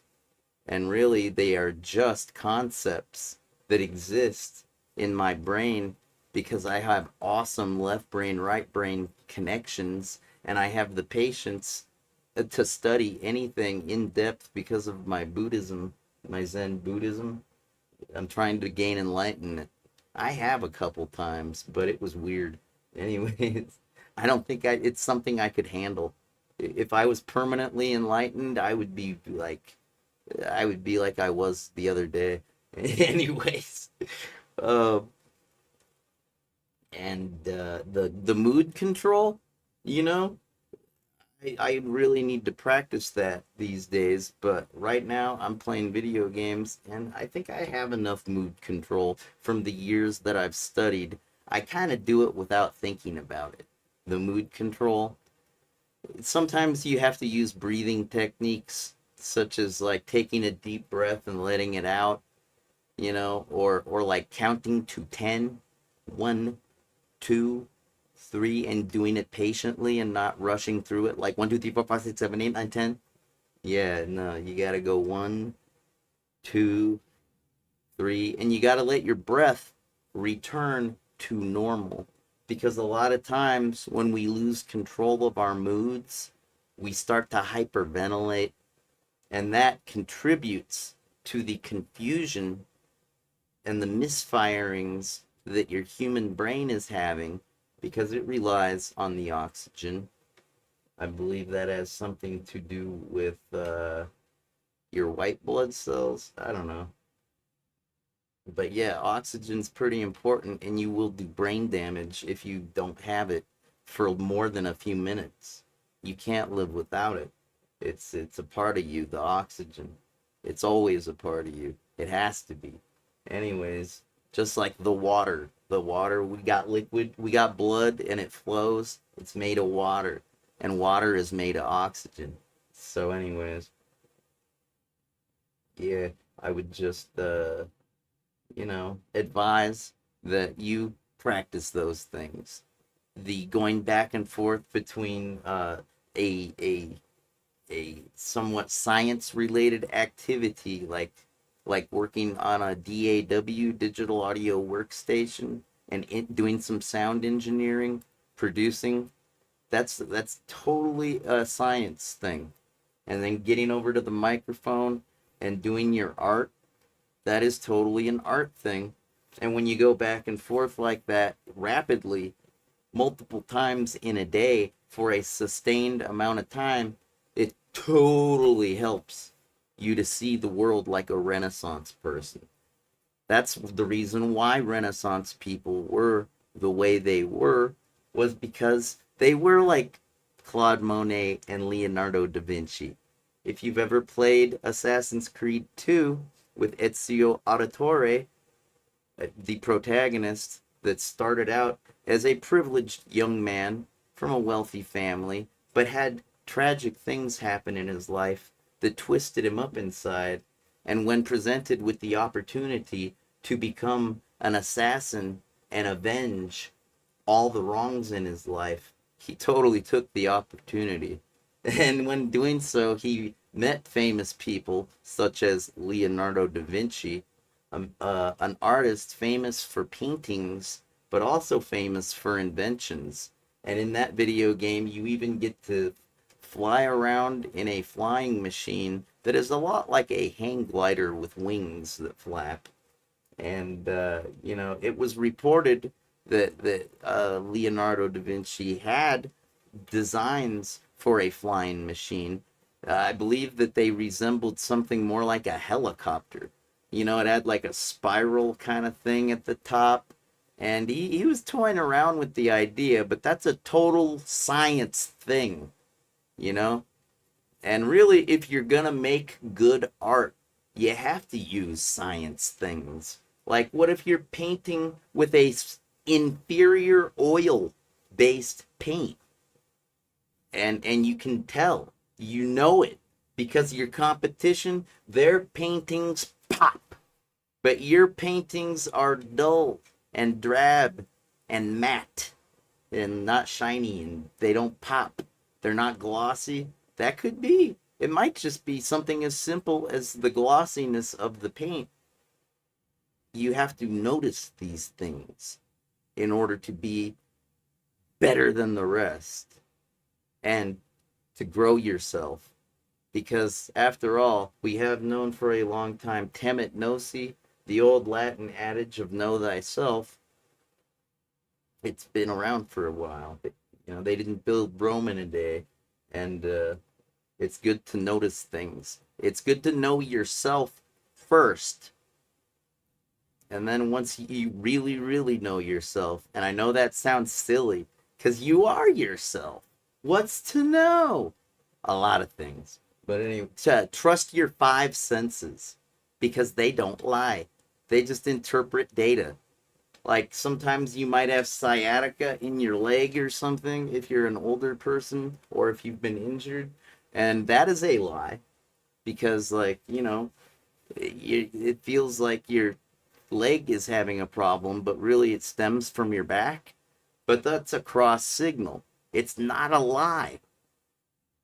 It's true. There is a problem, and you got to find it. It's just the symptom is confusing because it seems like a leg problem. Because that's what you're focused on, because that's what feels weird with the pins and needles and the pain or whatever, right? It seems like a leg problem, so that's what you're concerned with. But if you don't understand that the nerves get received in the spine at varying disc levels, kind of like if you don't know what I mean because you're more of an artist than a scientist, I'm referring to your chakras. There's varying levels of chakras in your spine, and those chakras, those different vertebrae, yeah, they relate to your arms and your legs, and that's why people like paraplegics and quadriplegics tragically wind up unable to utilize God's gifts that they were given at the beginning of their life. But we continue, the human race, to grow and grow our knowledge of everything around us, yet we don't understand shit because we don't have Renaissance minds. I got a Renaissance mind. Yeah, I understand shit, but I also got a lot of setbacks, like the brain injury and the whole 9 yards. But luckily, I have the tools that I have practiced: the behavioral mood control, cognitive, and the meditation for patience, and the Renaissance brain, which helps me understand things without even having to rip things apart. I can just intuitively look and say, oh, I'll bet that has that and this and that. Maybe this, possibly that. Am I close? Yeah, pretty close. I thought so. I trust myself because I know myself, and that's what's up. So, if you ever get the chance to forgive somebody, I highly recommend it. For me, it was just one long step down a yellow brick road of forgiveness. I could say I forgive the world, but that doesn't sound genuine, does it? You got to be a little more specific and detailed if you're going to be genuine and true. And as the father of video game content, video game content creation, like everybody does, like on YouTube and Twitch and otherwise, yeah, I was the first doing the video games. Yeah, well, I guess I better get my details straight. Let's keep practicing. All right. Stick around. We're going to do some Mario now. I'm done with this. This is something to consider. This is the right hemisphere of a brain. And I believe that the right is the dominant side for left-handed people. But I was explaining how sometimes skateboarders skate Mongo, goofy foot, regular foot, and that's a left-handed, right-handed thing as well. But there's plenty of right-handed people that skate goofy foot. What's that all about? That's just the way their brain works.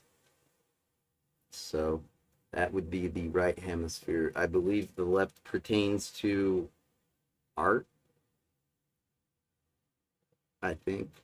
And the left side would pertain to sciences and mathematics and logical. That's why everybody's way too logical. And they only get half of the information that they really need. They only define half of the variables. People always want to put their finger on it, but a Renaissance person would put all their fingers on it because it's always more than one thing. You can't just put your finger on one thing and close the book.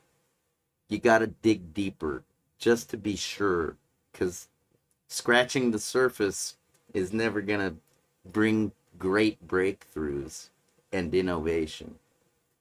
It never. You got to put all your fingers on it. And so you guys appreciate art a lot. At least those of you that appreciate things that are different from you, because most of you are, right-handed and left hemisphere dominant. 10% of the population is southpaw, but a little bit more than 10% is artful. Like I was saying, it relates to the skateboard, goofy foot, left brain, right brain connections. And, you know, it's nice to be appreciated. It's nice to know that even though, like, a lot of people can't create beautiful works of art, they can certainly appreciate and notice, you know, the gifts that a particular artist has. And, but really what we need to do with ourselves is develop our left brain, right brain connections to become more like Claude Monet if we are going to be a benefit to the universe and any potential life forms that are out there. Which, who knows, right? Yeah, I know. Where does this shit come from? I just like, I say the same thing over and over, don't I?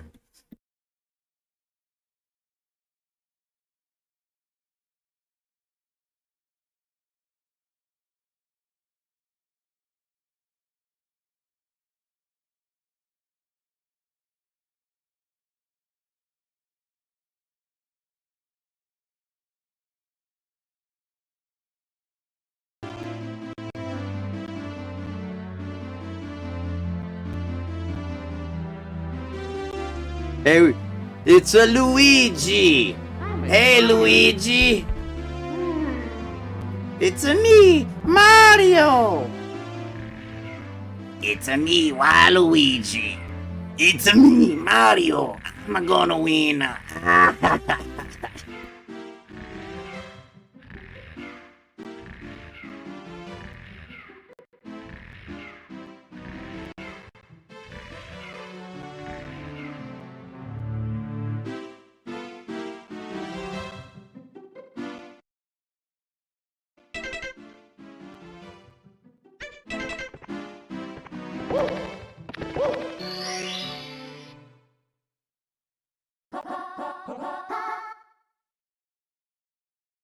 Let's go.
Hey, just to let you know, when I get up to 30 stars, that's a new retro achievement. So I'm hoping that that 8 out of 114 updates automatically. Because that's a little custom thing that I made. So if it doesn't, I might have to reload it manually. Hopefully we'll see. But when I get to 30, I gotta notice. I'm gonna notice.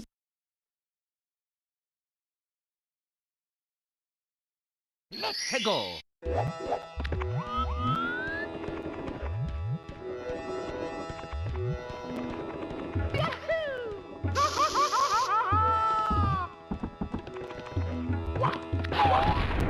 Here we go.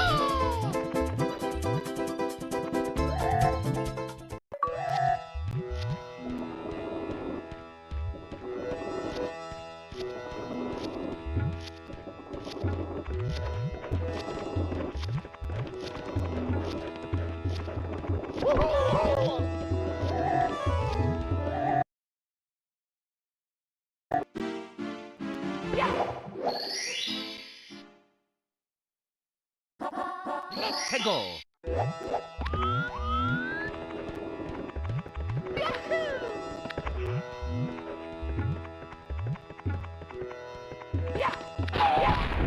Here we go.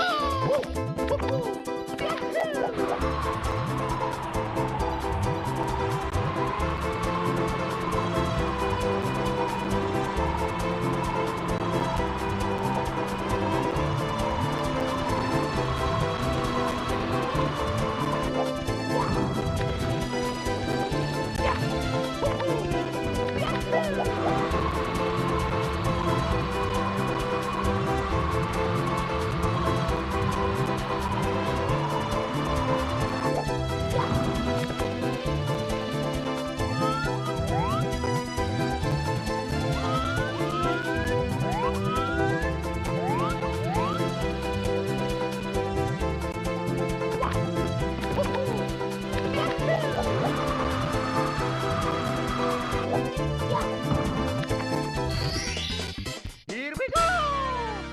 That's kind of a cheater way to do it, but like I did earn the flying cap. It is a privilege I have earned, so it's really not cheating. Okay? I earned that.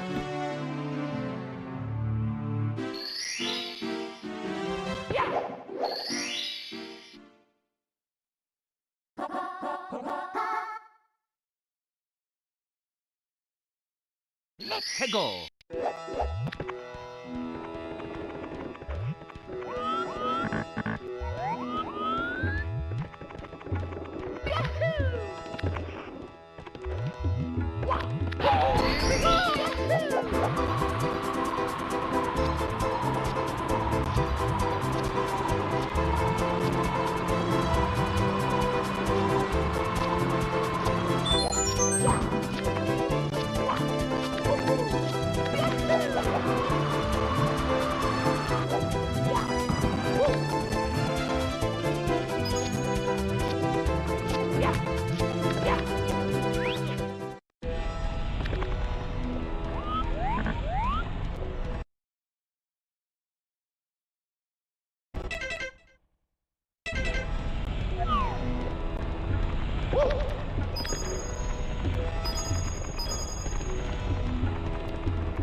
Here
we go!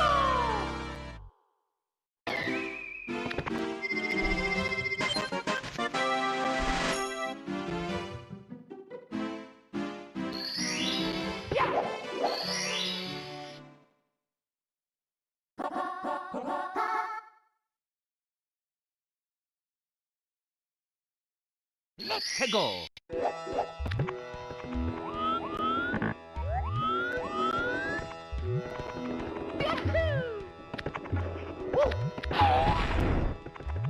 Here we go!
Let's go.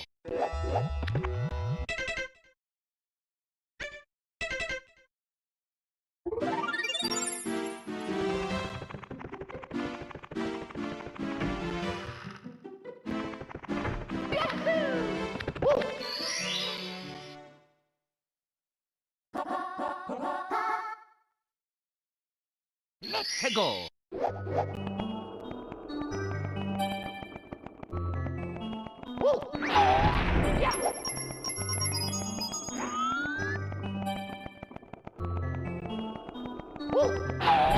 Here we go.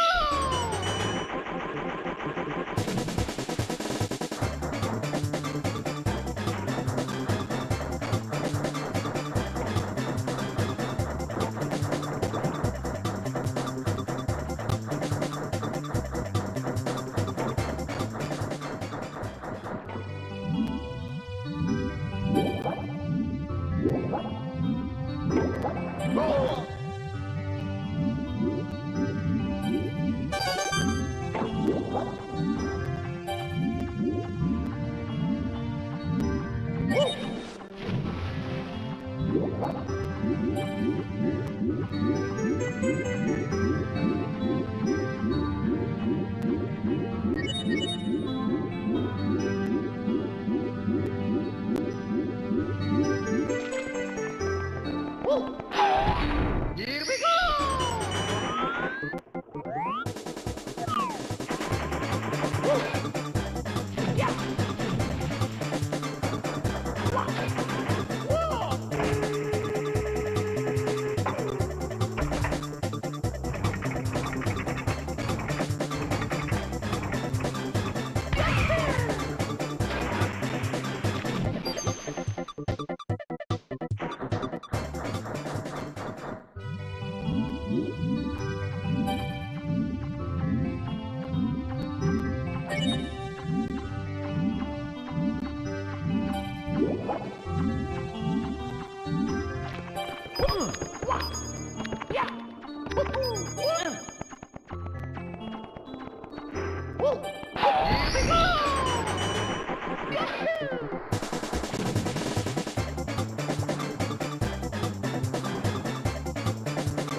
Here we go.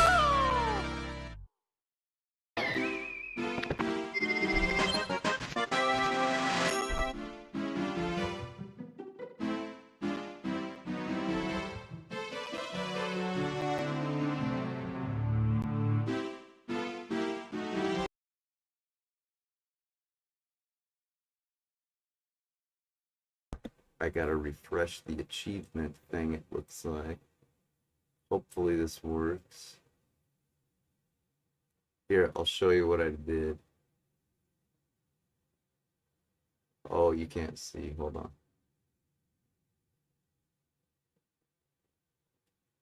So this is the properties for an HTML file I made. It's just a little HTML. I used the cascading style sheet that is provided by a JavaScript file on retroachievements.org.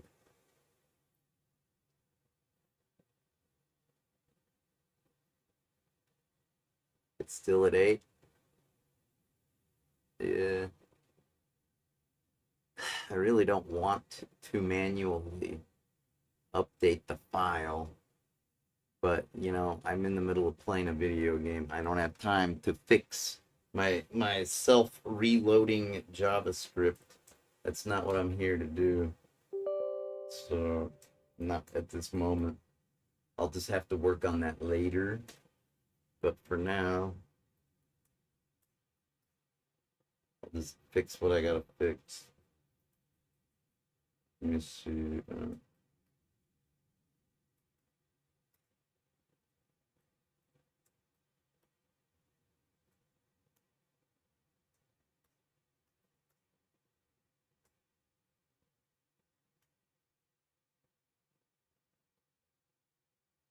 Maybe it is. You know, there isn't a rip. Huh. Here. I'm getting confused because uh, I feel like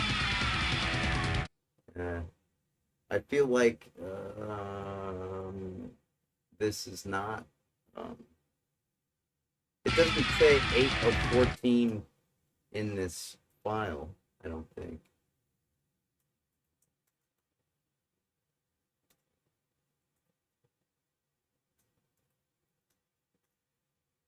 Mm,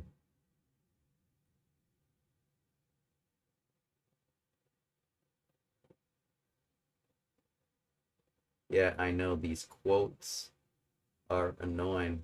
You know how I like to translate them into an actual double quote? Oh, I think you need the semicolon as well. It's a fun little trick. Those are supposed to be freaking double quotes. Okay, if we do oh,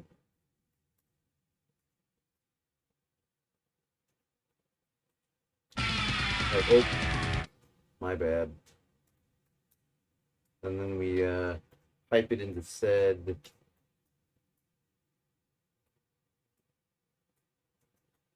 We do like freaking we transform the quote into a double quote like that.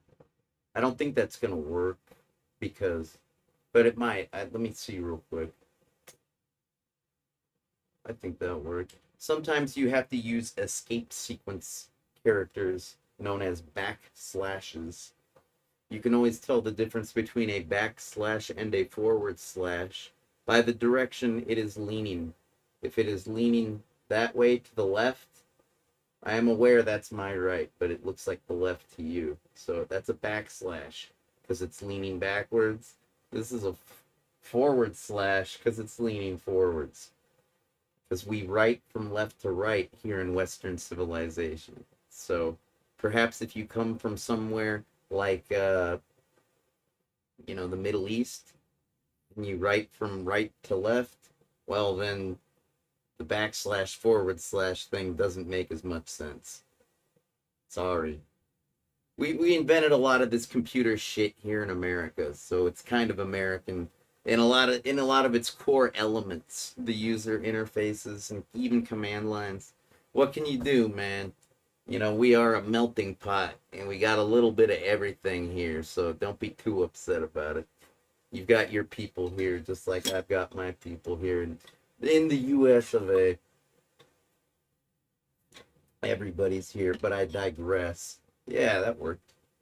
We got our double quotes. See that? That would have said quote blah blah blah. That's really annoying, right? Without the Avenger progress method yet. Blah blah blah. Okay, achievement count 114. That's where it's pulling the value from. That's the amount of achievements that it has. The Super Mario 64 for Nintendo 64 ROM that I'm playing in RetroArch.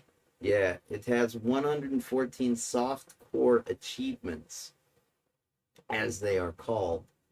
Most of the people that are on the top of the scoreboard, the high scoreboard, yeah, most of them are hardcore mode. Which I don't care. I haven't even beaten this in softcore mode. I don't even have the achievements for that. So I am going to do the softcore achievements, though I fully know how to cheat. I always know how to cheat. It's how I keep myself protected. I think it's let me see, hold on a sec. I'll show you how I cheat.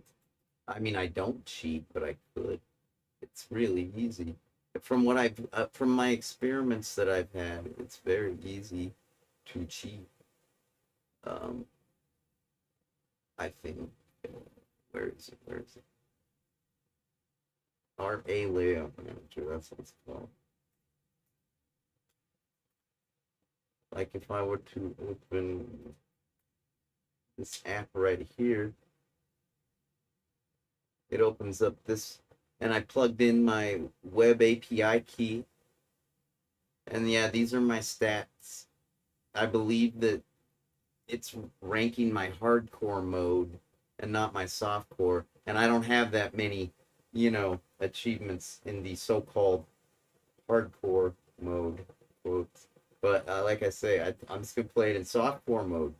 And these are the current achievement, ready to fight Bowser. I could set that right now because I'm a developer and this is a developer program and this is meant for bug and beta testing purposes, and I'm not going to abuse my privileges. I'm not going to abuse my trust, even though it would be trivial.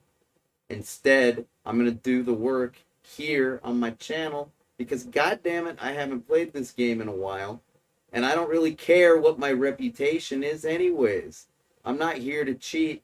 I'm here to provide good content, right? Show you things you've never seen before, right? Yeah, that's what I do. I do it well. But yeah, that's a handy little thing that has helped me to better understand the system at Retro Achievements. And yeah, now that I know exactly 114 right there, yeah, I see. So that means that if I grep for :8,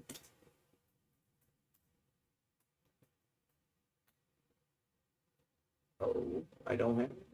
What about 114? Yeah, we got that achievement count. Huh.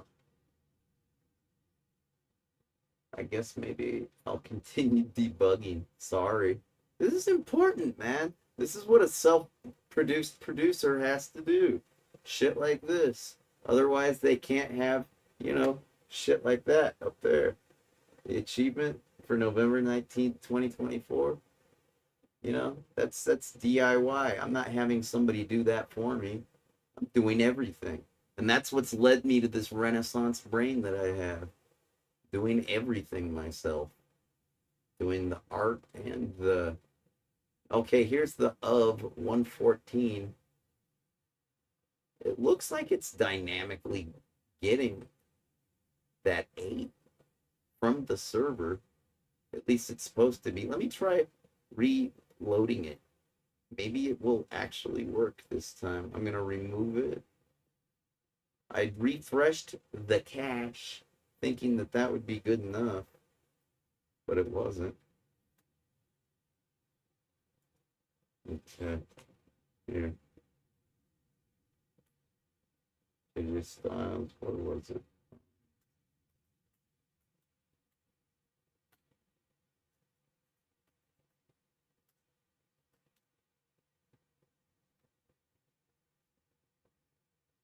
We got ZTA. Yeah, let's see what this looks like when I drag and drop it now. Is it maybe up to 9 now? Let's see. Here, I'll just do a transform, fit to screen. What am I doing wrong here?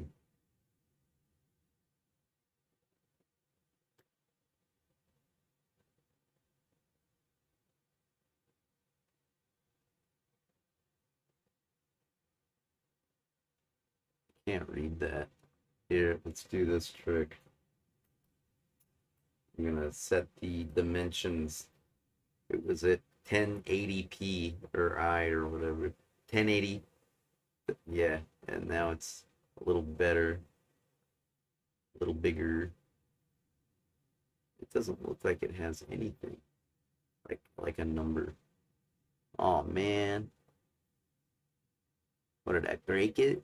I didn't break it. This thing totally works. Here, I'll show you. It still says 8. That's annoying.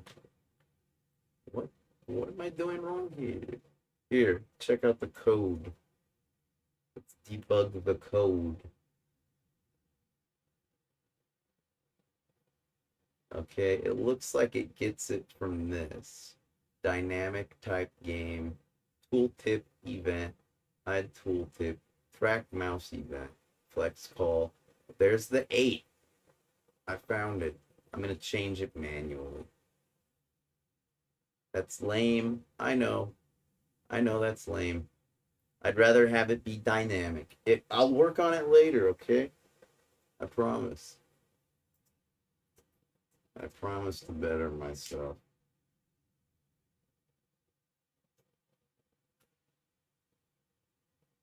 I really do.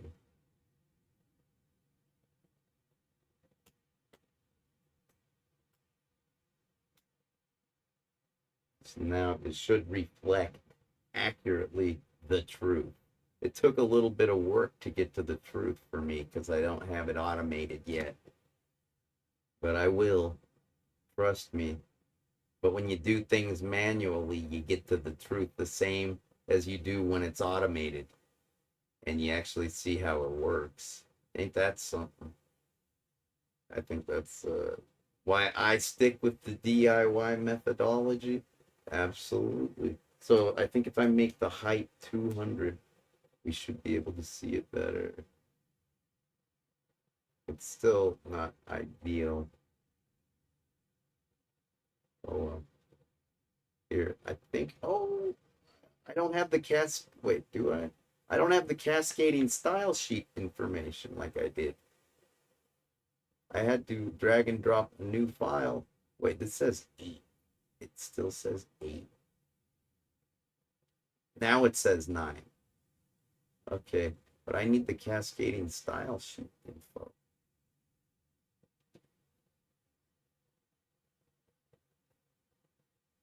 Trying to remember where I got that from.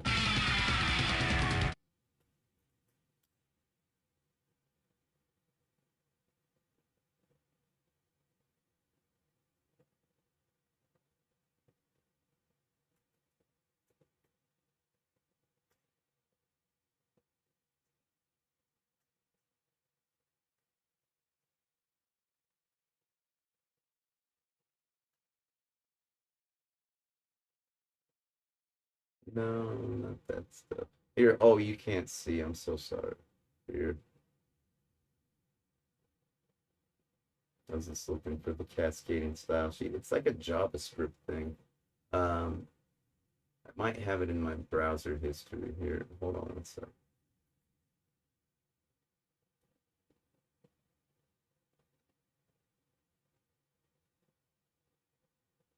Give me 1 second.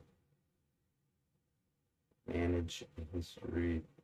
I'm just gonna type in retro ACH.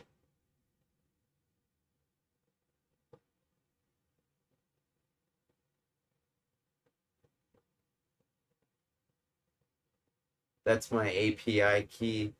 If you want to like steal it and use it, that's fine. You should probably just get your own. You can find it in the settings control panel, on retro achievements. That's how you get to make API calls. It is the Y variable. Super Mario 64, the ID is 10,003. And my overall achievements are user Zot the Avenger. So when I open this particular URL, and get rid of this. I thought I got rid of it.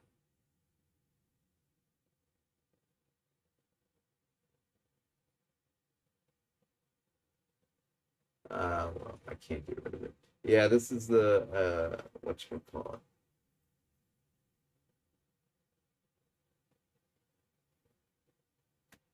I should probably put my controller on the ground. I got a wireless keyboard. You see, it uses the infrared technology. So this is my personal, achievement thing on retro achievements for user Zot the Avenger. Looks like there's some images. This is a configuration file. It always looks like that. But if you use the pretty print, it's a little more readable. Or if you do JSON style formatting, and then you can collapse all or expand all. There's nothing to collapse or expand here because there's no nested sub values in the metadata. Yeah, I know my shit.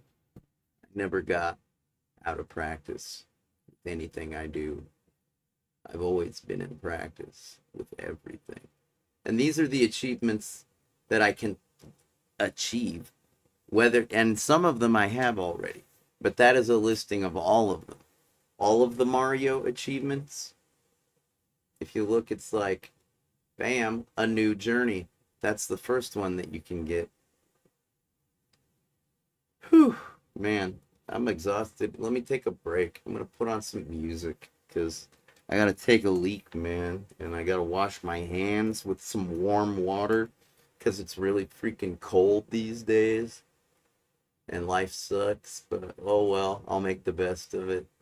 I'll play some more from the JJ Styles 0100101 account that I explained at the beginning of the program here, that this is the account that the, not this SoundCloud, but the Gmail account that's JJ Styles 01, that's the one I run video games and more from. And that's the one that I lost my password to, but that I was able to recover because I had a recovery email address. I had to figure this all out because of the timeline. I was like, I've set up the video games and more thing on YouTube right around the time I set this up. And that's because I used the same account. This is called No More Mr. Nice Guy. It's a song about what happens sometimes when you treat somebody like a piece of crap for no good reason. It's by Alice Cooper and it's a cover. Here you go. I'm going to take a break. Be right back.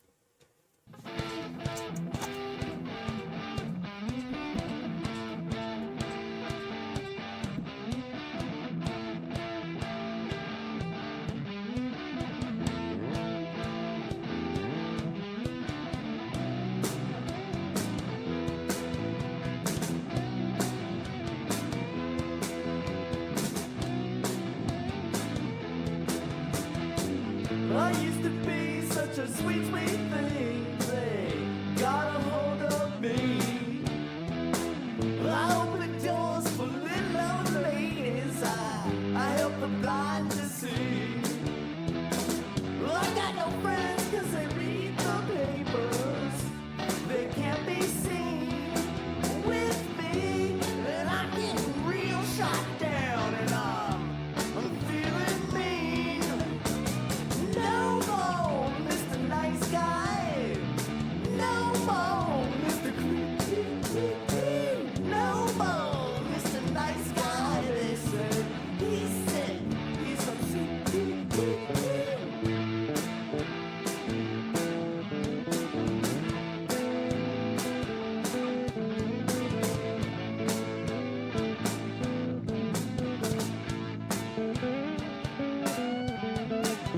I got no friends 'cause they read the papers.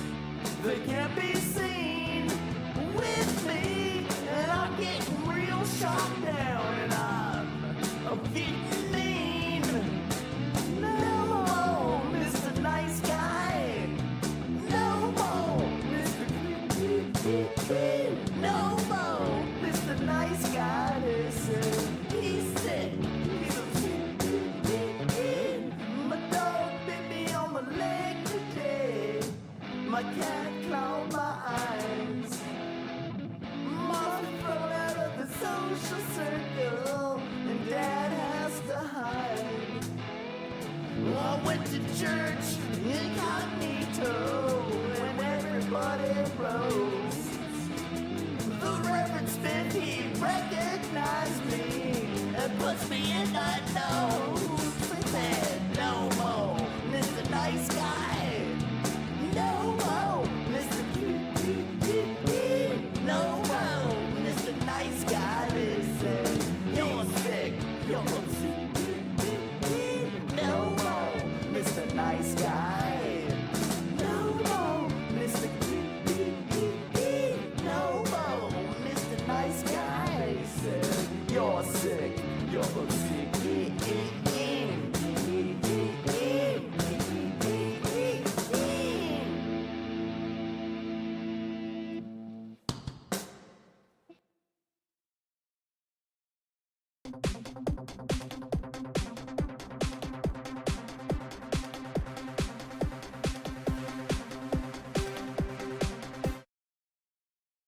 Hey man, I like that song, but that's not me.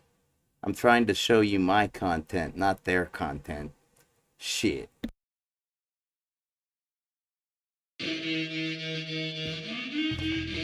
And trying to take a break, of course, still almost done.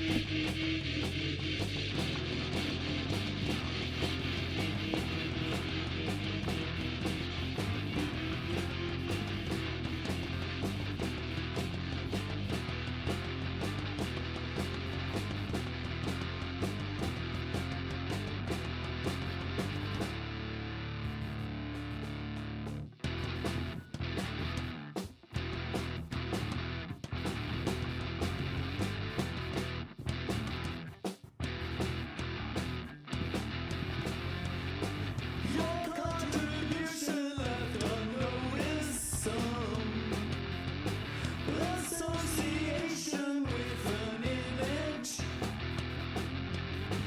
Discredit time for showing up again. Attention wandered, I left with it. Gone by sin too slowly. Mess it up. Then I thought nothing is right. I took it off.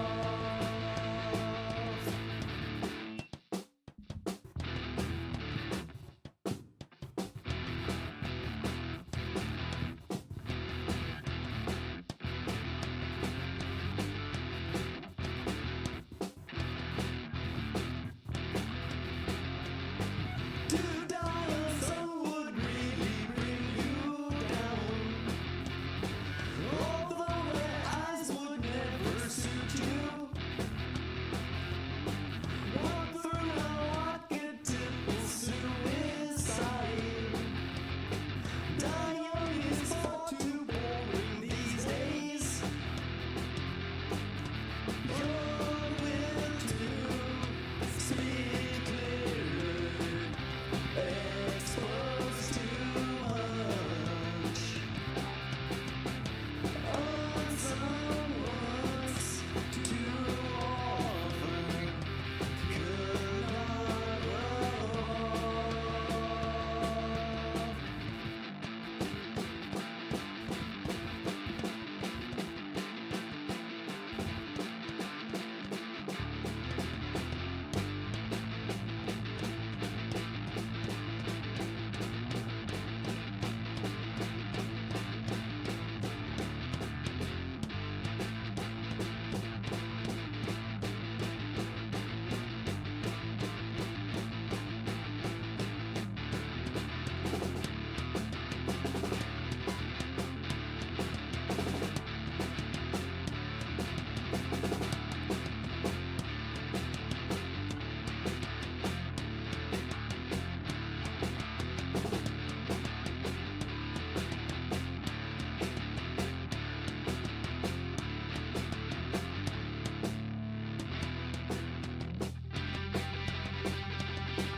Alright, I'm almost done taking a break.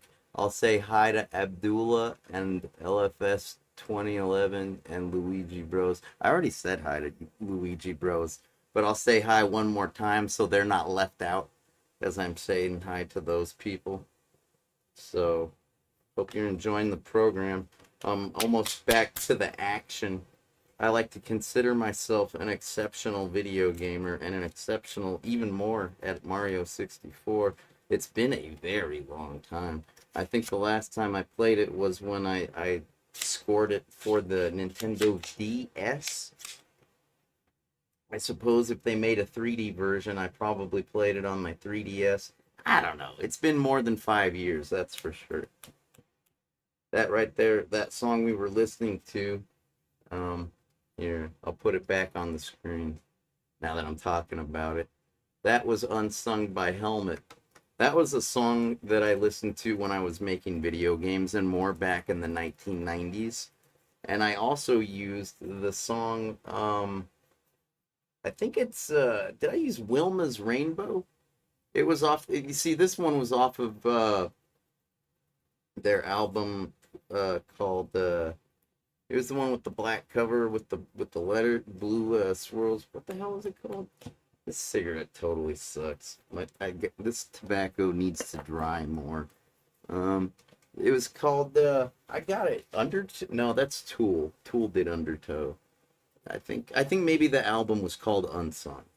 It was a self-titled album. It was themed. It was named after that song, I believe. And back in the '90s, there was other artists talking about saying too much. There's a lyric in that song that says, "Your will to speak clearly, exposed too much." And yeah, I'm not trying to sing it. I'm just referencing it. So, okay. The other song that I am instantly drawn to that has a similar verse is REM's Losing My Religion, where Michael Stipe says, Paige Hamilton is the singer for Helmet. Michael Stipe is the singer for REM, and he says, "Oh no, I've said too much. I haven't said enough." And that was a running theme back in those days. It's like, what are they talking about? Saying too much? Too much? Too much for who? What is it? Are we talking about forbidden knowledge? Or are we just talking about rambling on and on? Hey, we got a schedule here. You've said too much. We gotta... What do you think they meant? These artists. I think that Unsung is a song about an artist, Paige Hamilton, perhaps. I don't know if he wrote the song, but I think the song is kind of a perspective piece. It's like the songwriter is telling you their perspective on things, trying to use the artful metaphors to do so. When he says, die young is far too boring these days, he's obviously being very literal, talking about modern society and the increased lifespan that humans have become accustomed to, because it is not a thing to be taken for granted. It wasn't that long ago that human lifespans were very short. The average human lifespan could have been anywhere from 30 to 40 to 50 years old, depending on what era in history you are referring to. A lot of times people died prematurely, not from old age or, age-related illnesses, like from your body parts wearing out. That's the natural way to die. If you wear out your body parts because you've been alive so long, well, that's really better than getting killed or murdered. But yeah, to die young, that's also a reference to suicide, because sometimes these artist types get depressed. A lot of times, like, you're a starving artist, and you're really struggling, and life is hard, and sometimes you even have to compromise yourself, which takes away from your integrity. Even if nobody ever finds out, you'll know. And as an artist, you want to remain true to your art, don't you? So yeah, it can get really depressing sometimes. And suicide starts to sound like a good idea when shit is really bad. So that is another dual meaning in that verse. To die young is far too boring these days. It is about the extended lifespan that we are accustomed to. And it is also about how the average artist isn't going to commit suicide in the 1990s, no matter how bad it gets. they'll just abandon their art and find something else to do. So that's what that lyric pertains to. And I am 100% sure of it. And there might be a third interpretation depending upon how clever the songwriter was. That's what happens when you start playing around with words that have multiple meanings. You can wind up with your double entendres and sometimes ambiguous phrases, which can really trip people out. And other times you just say stuff like purple haze all in my brain. What's that? I guess there was a type of LSD-25, lysergic acid diethylamide, called purple haze. That's what I'm guessing Jimi Hendrix meant. But hey, I can't say for sure. It's kind of a gross generalization. It's kind of a stereotype to think that, because he was a rock and roll star during an era when the hippie movement, the youth movement, cultural revolution, subculture, when these people were taking lots of acid. So that is a gross generalization to assume that that's what Jimi Hendrix meant, but it's pretty safe to bet that, yeah, Jimmy was a truthful person, so he probably is telling you straight up, I'm tripping on acid, and I don't know if I'm going up or down, because I have synesthesia, and I'm all confused, because, sometimes with the synesthesia, you can experience things like tasting colors, they say, but also you can experience senses that humans don't actually have, but that they could if they developed them. But they get ignored because, hey, how do you get to them? How do you get to these new senses? How do you evolve? I wonder. But that's what the losing my religion and unsung both are talking about, like, people.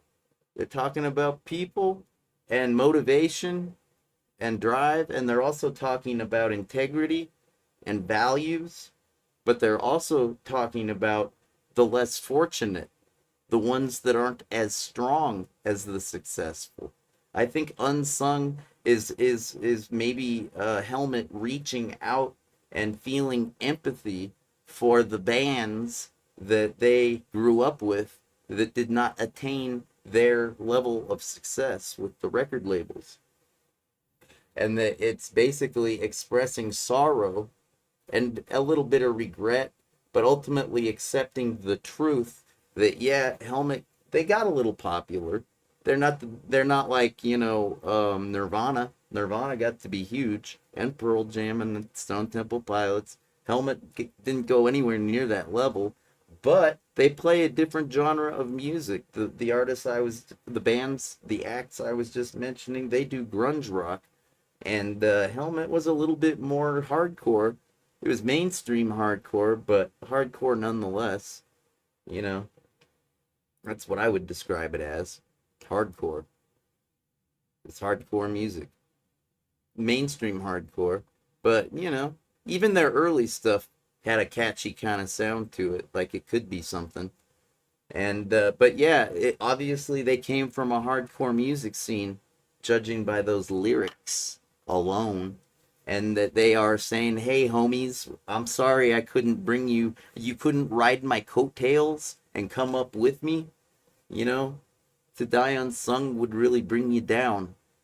Unsung, yeah, that's when you're an artist and nobody knows who the fuck you are. And that's around the time period I started posting the video games and more stuff on YouTube.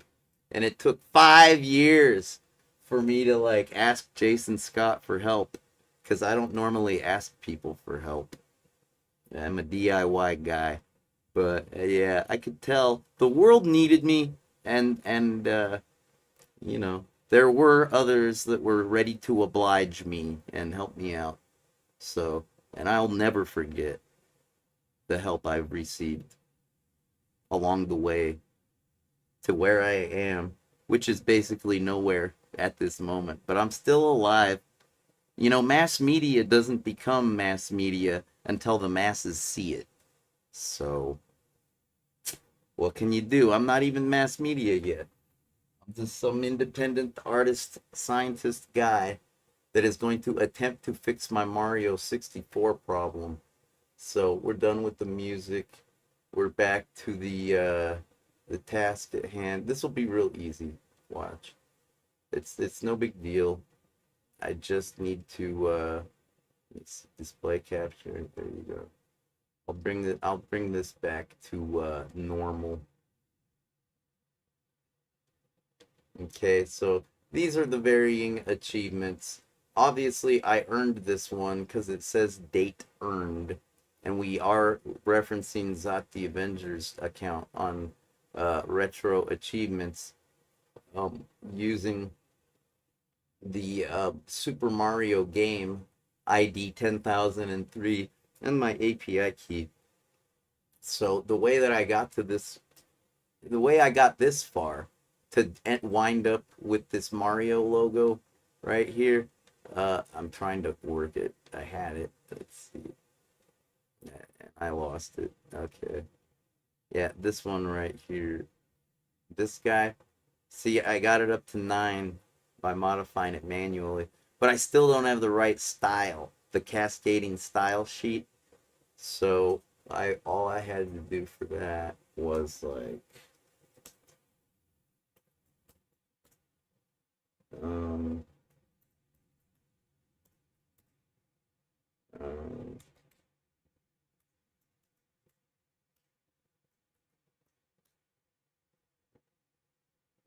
I like using Burp Suite Professional because it has applications like little plugins that you can't get with the community version. So my copy's pretty old though. I think I have some data on here already in my retro save.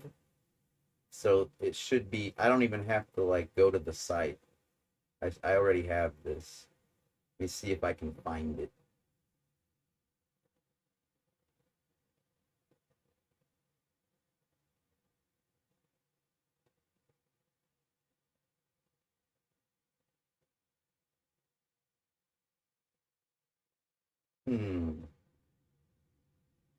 Maybe I don't have it. I'm not certain. I can, it's just gonna be a JavaScript. Like if I sort by the MIME type or the extension, uh, I should be fine. Like this is JavaScript. I'll just do the extension and we'll group all of the potential JavaScript files right here. That's G static. That's the docs for retro achievement. Plausible retro achievement. One of these is going to have CSS. I think it might be the one underneath this plausible, actually. It says general overlay themes. That's for the docs. The manual. Still JavaScript files. Still JavaScript. We're looking at Google. I know. Here, I'll do this. I only want CSS. Maybe, I know it's a JavaScript. I was saying, you know what? I have to do JavaScript. Because it doesn't have a .css. It gets it from a JavaScript.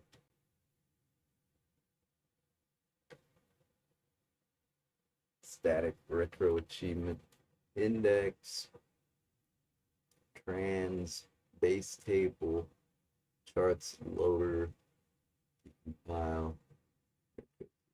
Okay, get game avatar, use card tooltip, game title.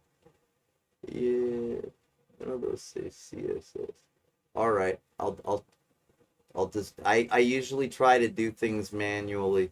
Now I'm just gonna cheat. I'll just narrow it down to CSS because though it is a JavaScript, it does contain CSS in the file name. I do remember that.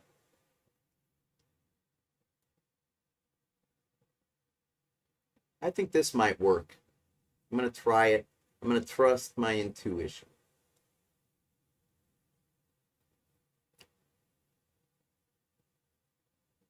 I might as well just bring the whole thing in. That's what I'm thinking. Here, I'll just Control A to select all. Copy. Let's see if maybe this works. Maybe. I don't know. I'm thinking it might. It might work. It quite possibly might work. Control A, select all, Control V, paste. Okay. Huh. It didn't seem to change. Oh, I did paste way too much. Excuse me. Let me take it back to. Excuse me. It seems I have the HTTP header. That's way too much. I was supposed to only have this.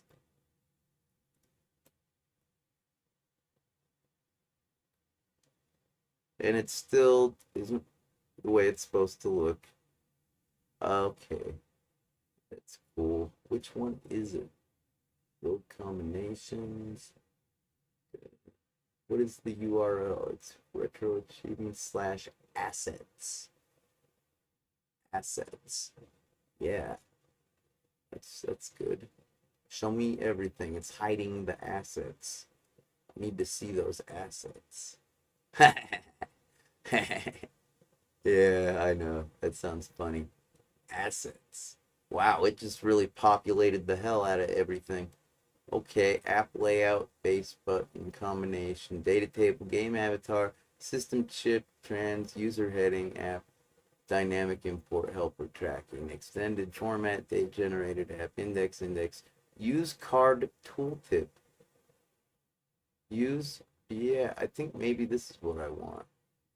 Point, yeah, import from blah, blah, blah, app DX. I think this is the one, app DX. I think that's the one that has the cascading style sheets. So it's going to be assets build that.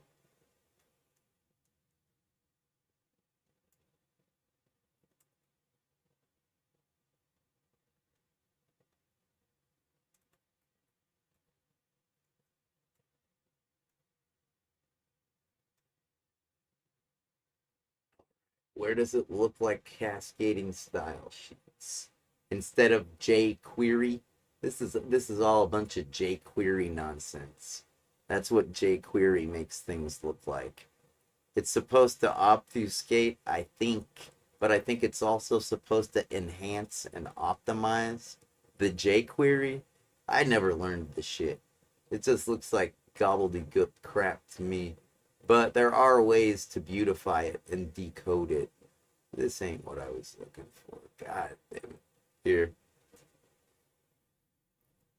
And I'm just gonna cheat. Filtered by CSS. I think that's gonna work.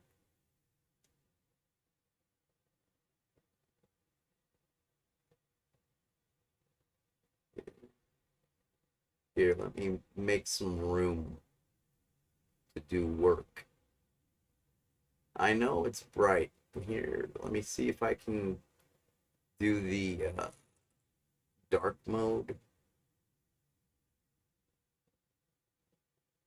I need it. It's too bright.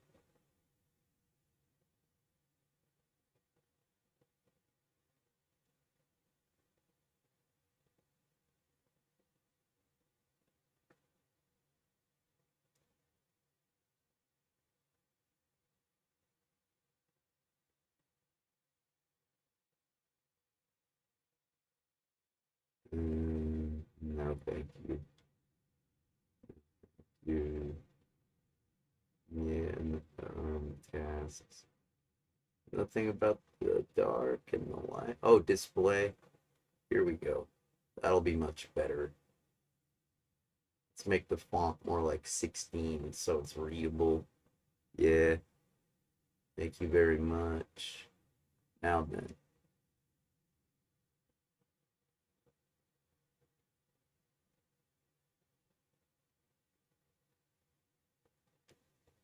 Yeah, I don't see nothing in there. What about this one? One of these looks like an obvious cascading style sheet. One of these. I can tell just by looking at it. Oh, is it this one? That looks like a style sheet. Glowing image. Root. Nah, that's not the one I need.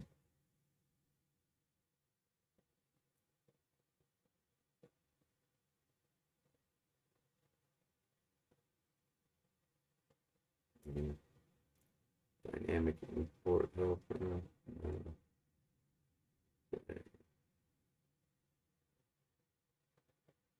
Hmm.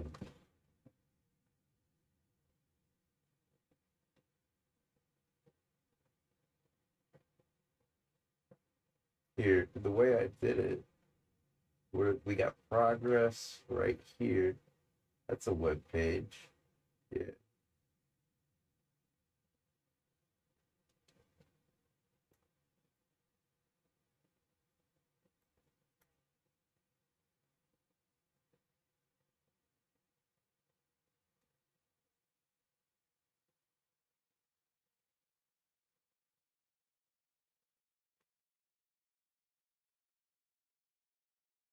jQuery UI CSS.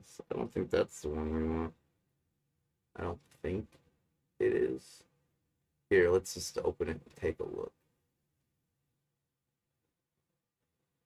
Yeah, that's not what I need for the card, as they call it, overlay. Is this it? I think this is it. Maybe. Let's find out.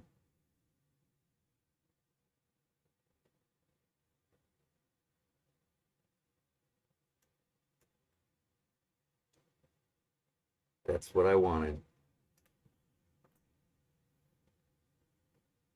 Ta-da. Not too hard. Took a little bit of time. I know. I probably could have done that a lot faster. I don't like taking my time with shit. I like understanding shit. And that takes time to develop yourself and your mind. So that's how you do it. You don't read a book. You don't read a reference manual. You use what you got in your head already. That's how you get better at everything. Where was I? And if you're rusty, yeah, don't use the reference manual too much. You're going to look like a noob. And I can tell who the experts are, because I am one at everything I do.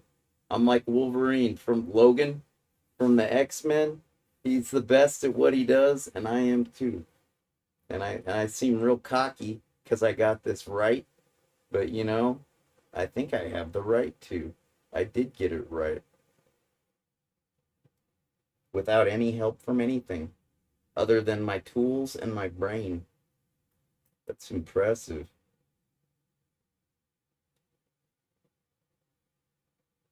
To say the least. Oh, I'm sorry. I'm tweaking this out.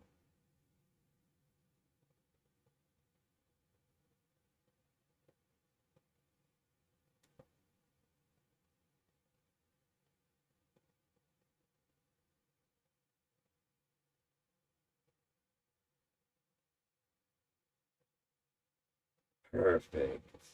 I love it. I love this shit. I live for it. Where was I? Back to the game.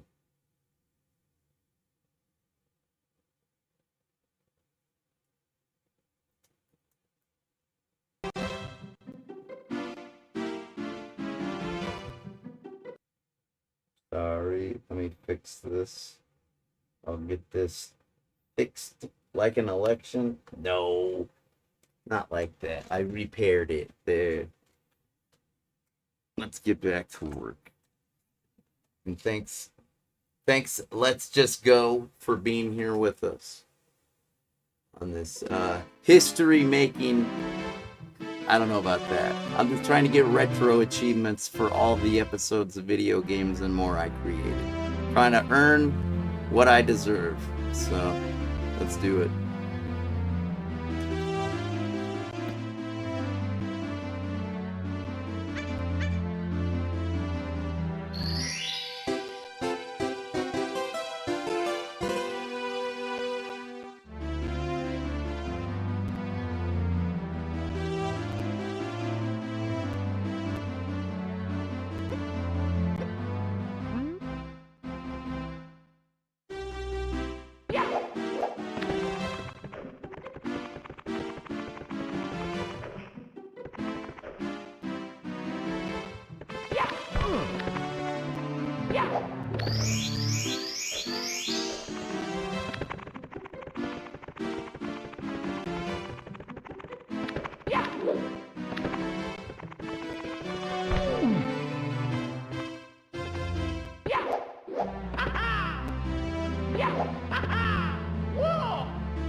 Let's go.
Here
we go!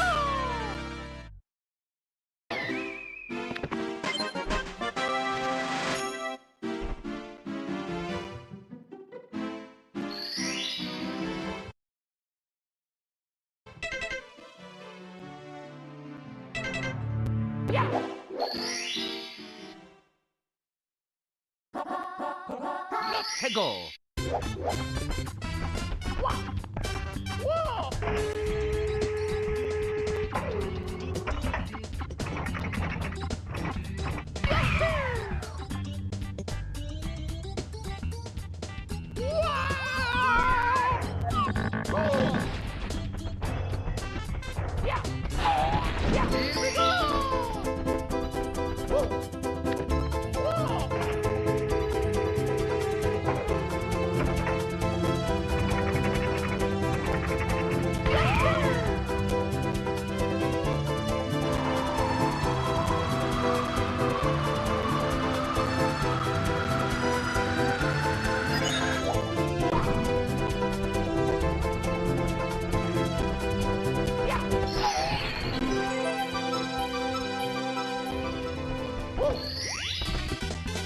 Here we go! I'll just reiterate, because I always like to mention when things like parabolas and triangles come in handy, just how useful things like quadratic equations are when dealing with things like cannons or trebuchets, catapults, yeah, mortars, yeah, parabolas. They even pertain to football.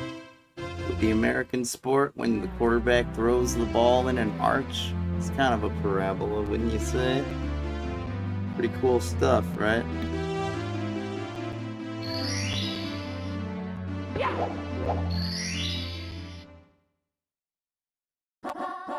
Let's go!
Let's go.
Here we go.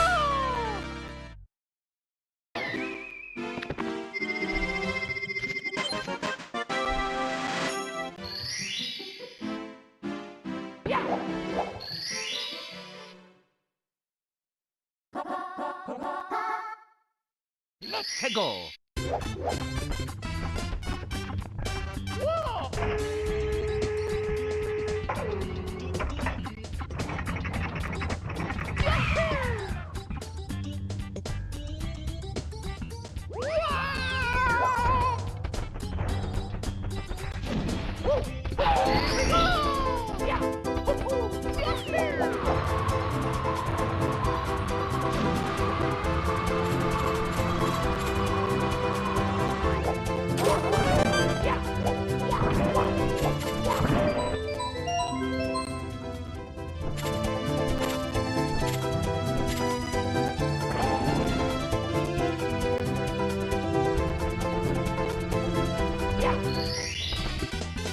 Here we go.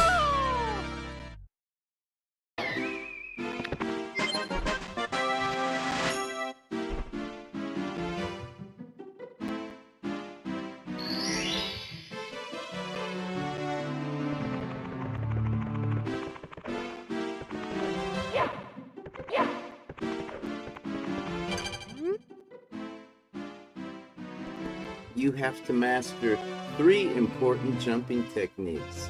First, try the triple jump. That's where you do a jump, land on the ground, jump, land on the ground, jump, land on the ground. And if you time it just right, you will do that jump where you jump into the air and fly. Notice how it always takes 3 jumps to do that? Yeah, that's what they're talking about. Run fast, jump 3 times, 1, 2, 3. If you time the jumps right, you'll hop, skip, then jump really high. Isn't that what I just said? Next, go for distance with the long jump. Yeah, that's when I'm always doing that trigger. I wish I just like... I guess this is good enough. Where was that? Crouch, then jump really far. Do a wall kick. That involves the timing as well, because you have to be against the wall, but you have to be like at the point where you just start to touch it. So it's kind of like a wall ride in skateboarding. I'm not too good at those. You got to be a very fit individual to pull off a wall ride, let me tell you. But you know, like down there where the, you know that where the bob-ombs are, and the bars, you know, with the, when you go down there in that level we were just in, like, you know how it's slanted and you can slide down it. It almost reminds me of the ditches that I used to skateboard in when I was at the Avenger oh so long ago. It's just like the old like wall riding in ditches instead of like, yeah. Practice, practice, practice. You can return to the castle's main hall at any time from the painting worlds where the enemies live. I usually press the start button and exit the course. Just stop, stand still, press start to pause, then exit course. Now what I just said, I got every manual I've ever read memorized. No big deal. And this is just like these little signs on the wall. These are like manuals. You don't have to collect all power stars in one course before going to the next. Return later when you're more experienced. That's what I'm doing. To pick up difficult ones. Yeah, okay. I picked up the difficult ones a long time ago. But hey, I'm coming back because I got more experience. I think I can play it even better now. A hint for finding the next one will appear on the course's start screen. I think I'll do this in hardcore mode after I get 120 stars or whatever. After I get all the 114, this is 114 up there, I'll do hardcore mode Mario after that. That's what I'll do. Because hey man, I gotta get my achievements. You saw my want list, right? Here, I'll show you. I'll paste a link in the chat room, and you can bookmark this.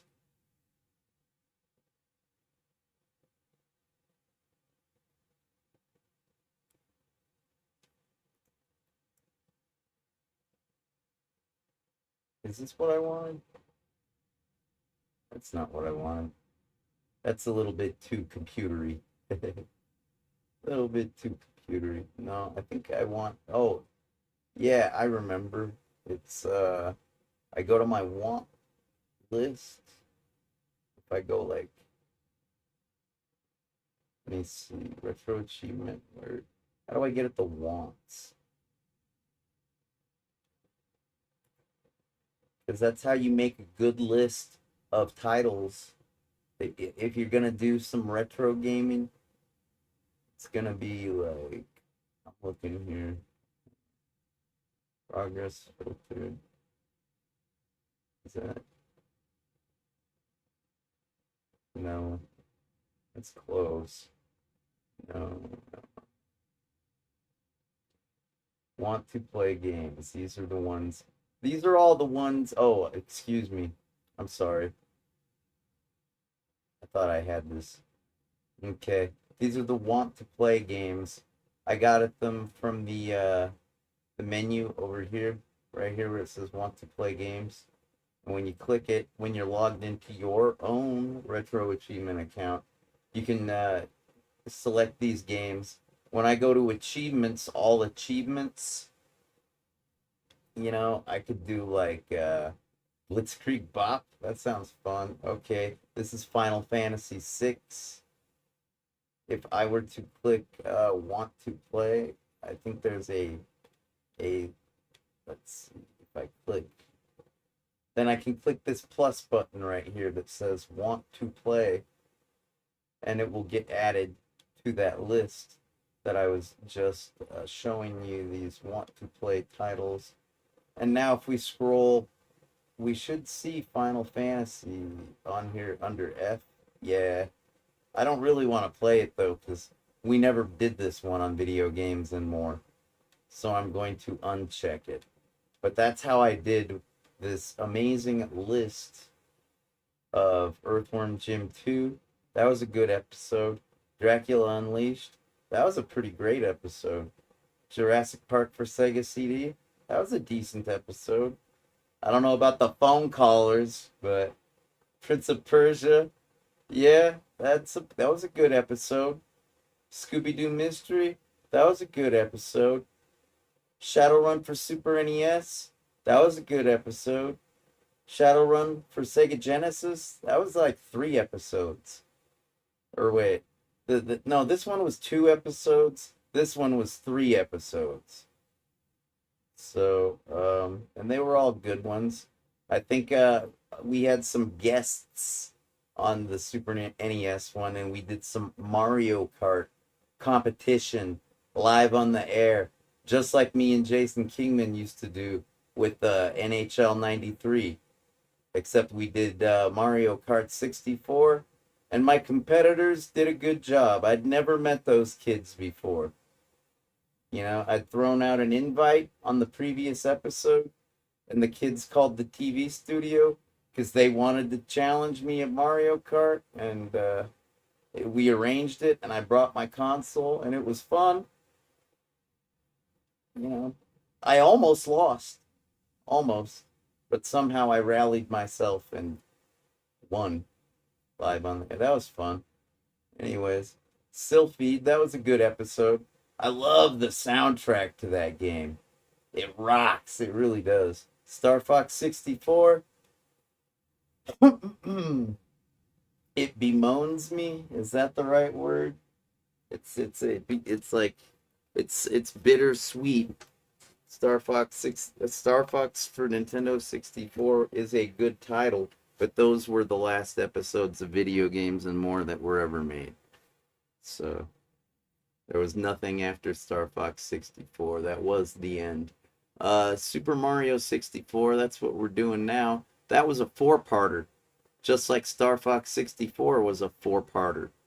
You know, 1-hour episodes. Sometimes they're 50 minutes because the TV studio had a format for a while where, as a producer, you could either have a 50-minute show or a 20-minute show, and that was to allow 10 minutes of setup time for the next producer.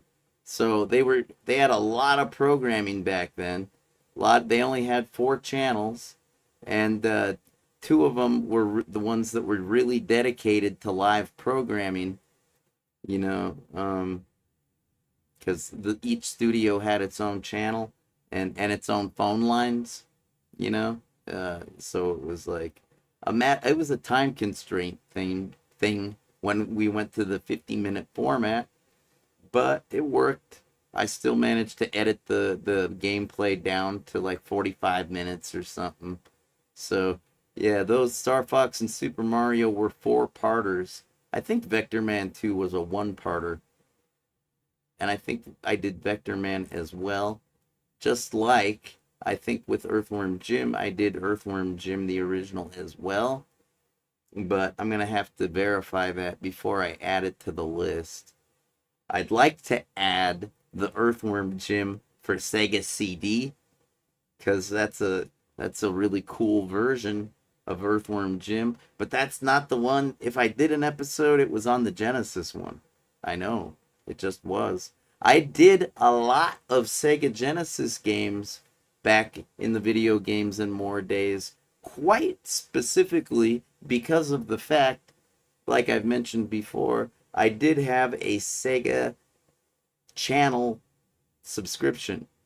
So that was the big cartridge that, you know, it looked like a regular cartridge, but it was like a 32X. It resembled the 32X, the Sega channel adapter that would stream the games down to me from using the cable modem, the cable coax line.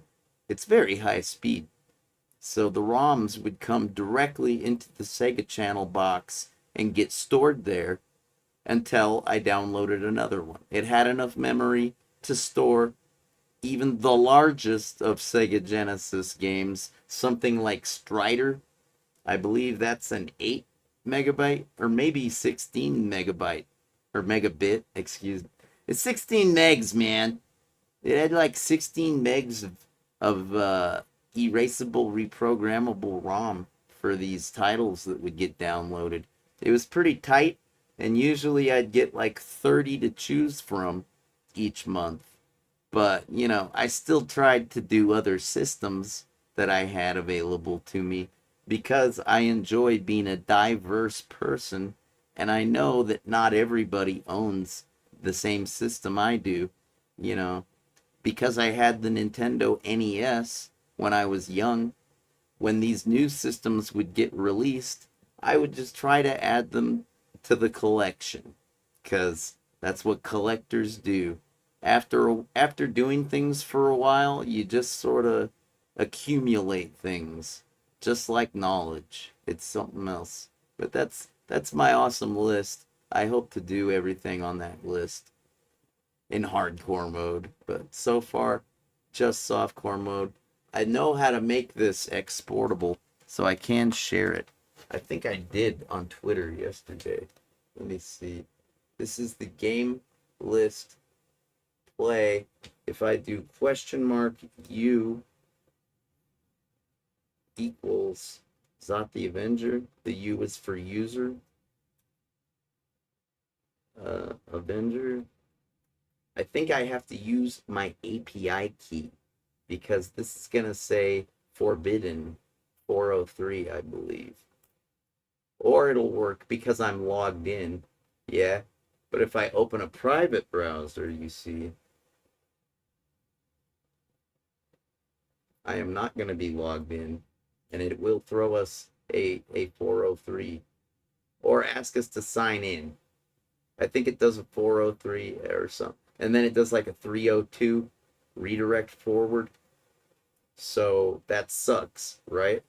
I can do better than that. It's no problem. You just sort of go like, let's see. Are we? Oh, we're in Linux. Okay. Yeah. API. Oh, it's not in that directory. All right.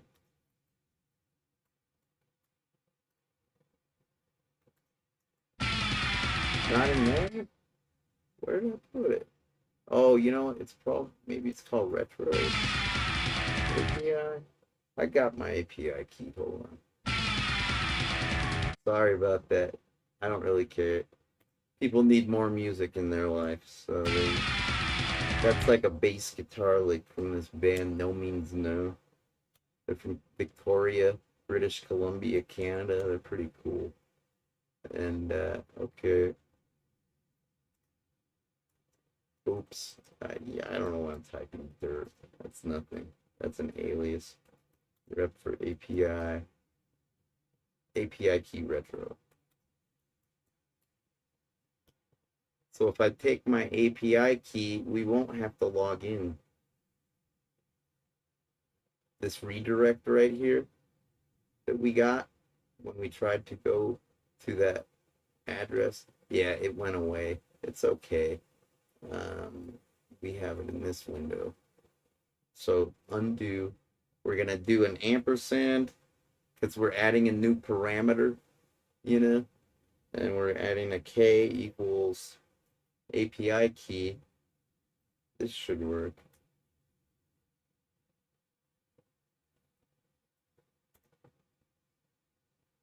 Oh man, isn't it K? You know, there's another technique that I discovered that I used as well because I know that whatchamacallit, the retro achievements. Let me see. No, not there. Let's go to JJ's directory. I think it's in there.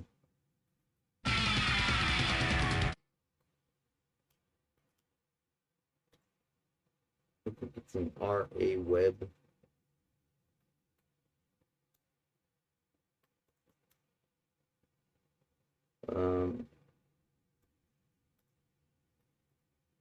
Oh, I need to find in this directory. Public. Okay, it's right there. You go into public. And then here, let me make it larger for you. Okay, it says API. It says get want. Where's the want list? Get user want to play list. This will work, but it's gonna look raw. It's gonna look unformatted. I'm pretty sure. I could be wrong. Let me see.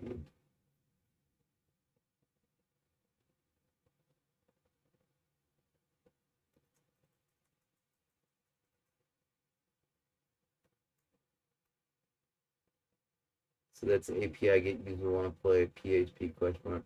Let's see what that does. Unauthenticated. But I used my API key. That leads me to believe that it is not K. I'm not supposed to use the K variable for, because that should totally be authenticated. So then, what is it? Auth type? Reauthenticated? No. None of that junk. Here. Yes, I'm always referencing my history. You know, it's like if I've ever done something that I need to do again, I reference my history instead of the book or whatever that I learned it out of. That's like note taking, you know? If you make notes through life or whatever in the form of like videos or recordings or even just your browser history, you can, you know, reference yourself, and that will make your brain stronger than everybody else's. It will, because you'll develop a methodology and a style, and if your life is normal, mine is in chaos, so I can't reference my notes very well. But if you can maintain an orderly life and reference your own notes, you can master just about anything. All right. Let me take my API key. Is that still copied? If I paste it, then I will get, no. Okay. Here, let me try taking the actual key. API keys are pretty useful. I'm not too worried if anybody ever, you know, sometimes they're limited in the amount of queries they can make, and that sucks. If you run out of queries for that day, they usually get re-upped the next day. And, you know, but I'm not too cautious with my API keys. You can always generate a new one, right? Anyway, history. Looks like I did this once before. Looks like I did it better over here. Yeah, okay. API, get game info, user progress. So that's game info. I'm gonna change that. And hopefully it works this time.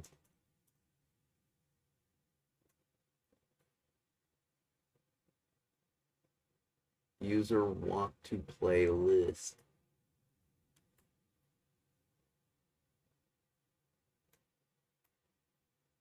There you go. So this is pretty ghetto, but I'm just gonna post it in the chat room because I might need to reference this, to be quite frank with all of you. I might need to someday. So I might reference this very stream. Because I'm getting work done every day. It's true.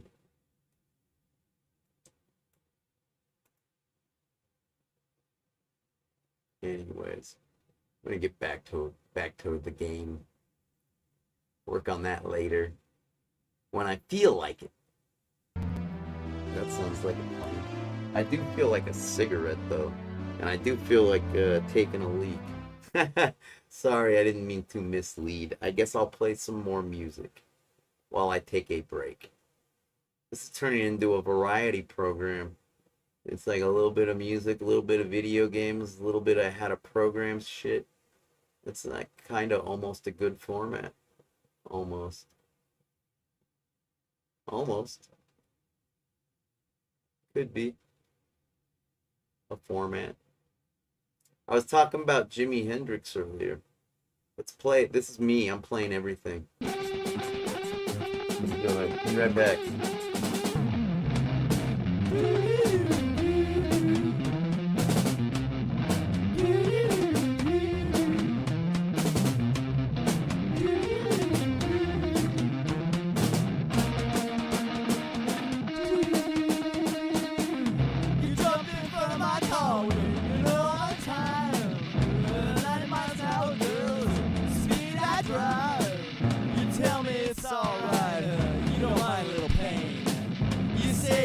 Want me to take you for a drive? You're just like crosstown, trying so hard to get through to you. Crosstown traffic, I don't need to run over you. Crosstown, all you do is slow me down, and I'm trying to get on the other side of town. I'm not the only one who's accused of hit and run. Tight tracks all across your back, I can see you've had your fun, but darling, can't you see my signals turn from green to red? And I can see this guy traffic jam straight up ahead. You're just like so hard to get through to you. I don't need to run over you. All you do is slow me down. Oh God, there's things on the other side of town.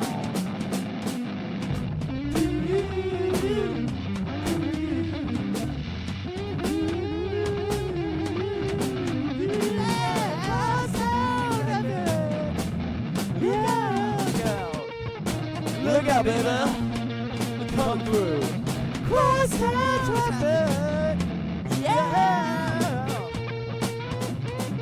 Crosstown traffic, yeah. Look out, baby. Crosstown traffic, yeah. Look out. What's all in the streets? Crosstown traffic, yeah.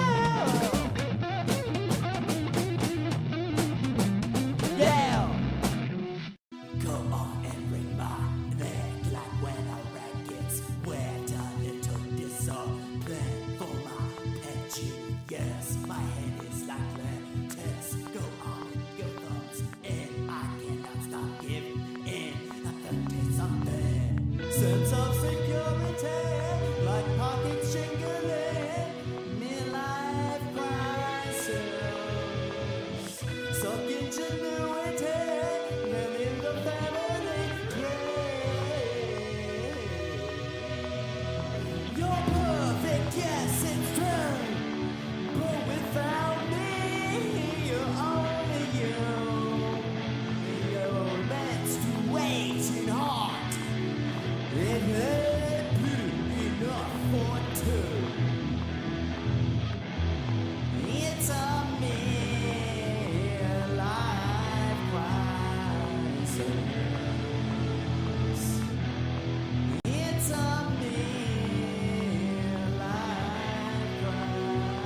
Your menstruating heart. It is bleeding enough for two. You're perfect, yes, it's true. But without me, you're only you. You're only you. Menstruating heart. It is bleeding enough for two. You're perfect, yes, it's true. But without me, you're only you. Your menstruating heart. It is bleeding enough for two. Give me some of your blood. I want your blood. I'm having a midlife crisis.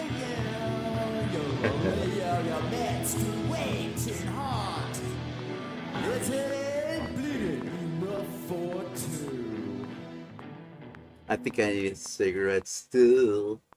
Here, I'll pause it. Let's say we're done with our musical break. This is a fun song, isn't it? The Midlife Crisis. Faith No More is one of the greatest bands ever. You know, it's like, you ever seen that movie, Bill and Ted's Excellent Adventure, where they save the world with music? They just recently had a third one, a trilogy, in the Bill and Ted series. In the second one, Bill and Ted's Bogus Journey, where they're still in the process of trying to bring about world peace. And Jim Martin, the guitar player from Faith No More, is in that movie. And he has a quick cameo, and his line is, "Station!" Or does he say it more like, "Station! Station! Station! Station!" That's like the two little alien dudes, the extraterrestrials that Bill and Ted are hanging out with. It turns out that they're famous for being like inventors. They're not just extraterrestrials. They're like inventors, important members of history. Anyways, fucking these station guys, they have like a symbiotic relationship. Like they are like two different beings that can combine and become one. It's a strange. They're basically like I don't know, man. You ever seen Terminator 2? The liquid metal, it can separate and then rejoin. That's kind of like what these little fuzzy station creatures are almost. They don't turn liquid, but they can definitely, like, you know, merge. Anyways, yeah, that's what Jim Martin is talking about when he says, "Station!" He's just showing support for world peace when he says that. Apparently, when Faith No More was looking for a new singer because things did not work out with their first one. I know the name is Chuck Mosley. Yeah, that's right. Yeah, things didn't work out with Chuck. Chuck and Faith No More contributed some songs to the pop culture and its library of hits. If you've ever seen that television program on the Discovery Channel called Dirty Work, it's a job where I think Benjamin, what's his face? Benjamin something or other? That tall white bald guy? I don't think he's bald, he just crops his hair. I'm bald. Oh well, happens. Male pattern baldness, no big deal. Anyway, the guy, he does the dirtiest jobs known to man. Stuff like cleaning sewer pipes, you know, or maybe like cleaning animal pens. It's just a feel-good program on Discovery Channel, I believe. Maybe the Learning Channel as well. I think it's the same guy that does Cash Cab. If you've ever seen that program, it's a game show where contestants want to get somewhere from point A to point B in New York City, I think it typically is on that program. And yeah, the lights flash inside and it quickly turns into a game show right in front of their eyes. I used to like watching that program because it's fun to see happy, surprised people make a little bit of money. And also, I used to get the questions right, all of them. And I used to think, damn, I wish I could get on that program. I would totally clean house. Anyways, so that program, Dirty Work, used to have that song by Faith No More that's called We Care a Lot. We care a lot about disasters, fires, floods, and killer bees. Yeah, that's cool. They even talk about Transformers and more than meets the eye. Cause it's a dirty job and someone's gotta do it. Yeah, it's a dirty job and someone's gotta do it.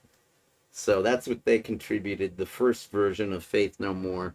When they split up with Chuck Mosley, I think he went on to become a pro skateboarder, didn't he?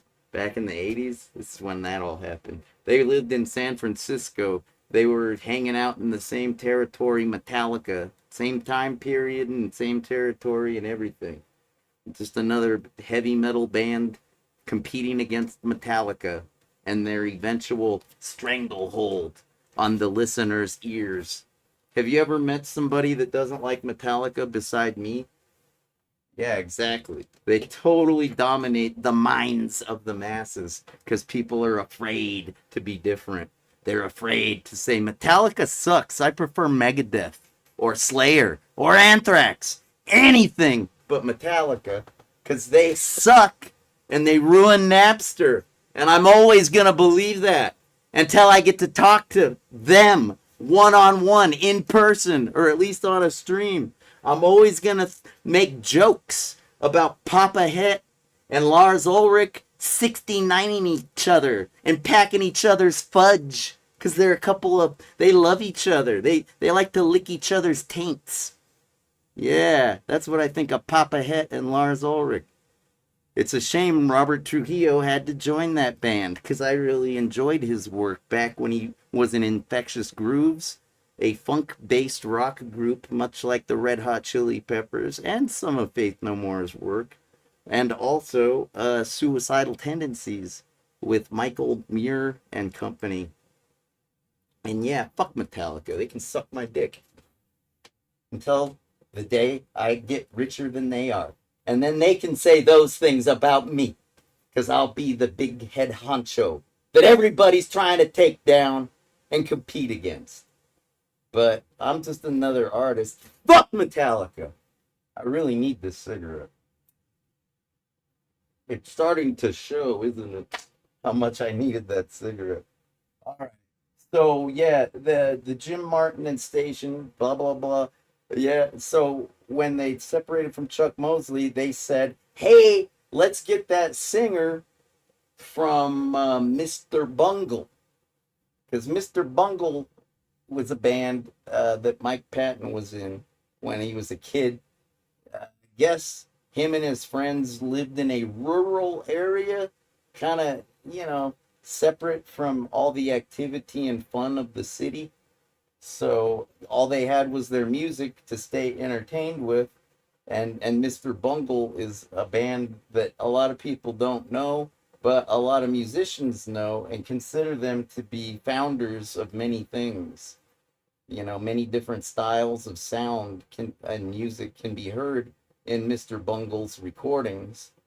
And they requested Mike Patton, and then he came and became Faith No More's singer.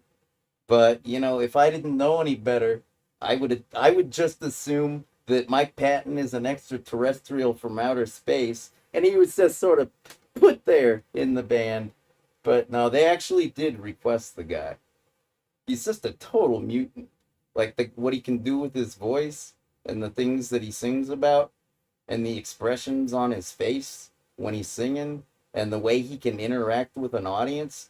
He's like a being from another planet, Mike Patton, I'm telling you. And I almost find it hard to believe that Faith No More and Red Hot Chili Peppers have an actual feud or disagreement that stems from an experience at Saturday Night Live in New York City back in the day. Because both Faith No More and Red Hot Chili Peppers played Saturday Night Live. Anyways, because there's usually a guest artist, for music. Because those those sketch comedians, they got to take a break. They can't just do skit after skit after skit. It's good to take a break. It's live, you know. And also, hey man, it's culture.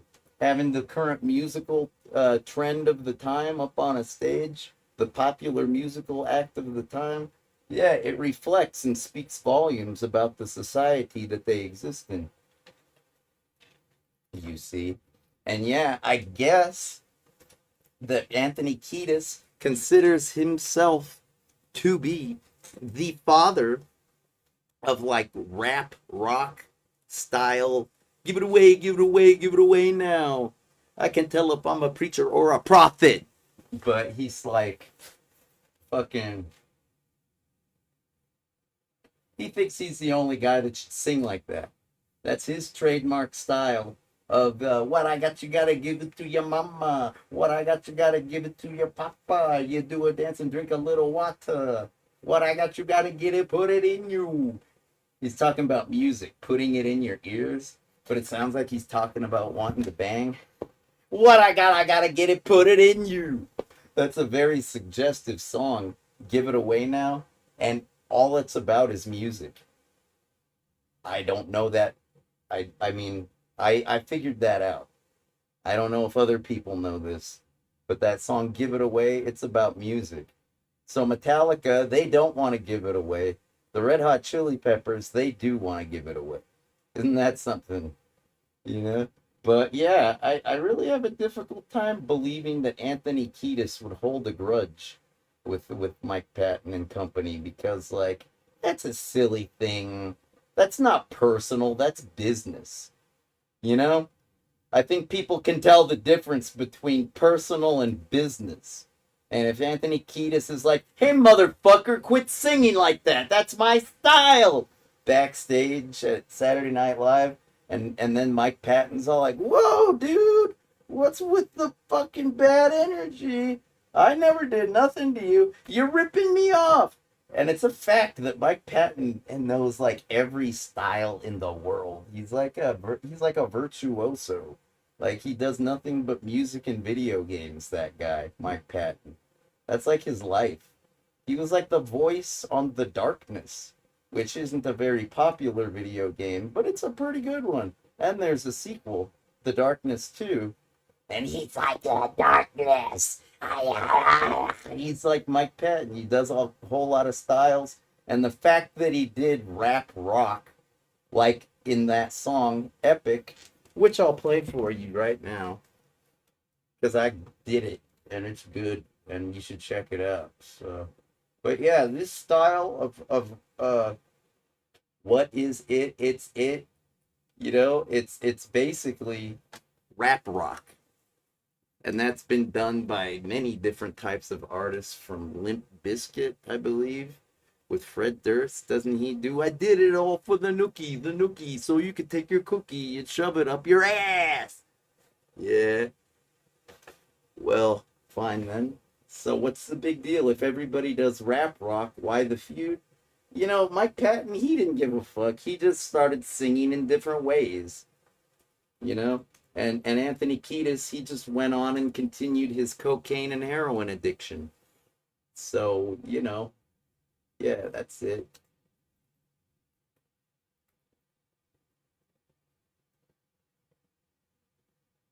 No, okay. Sometimes I can't remember things. It's not very often, though. Here you go.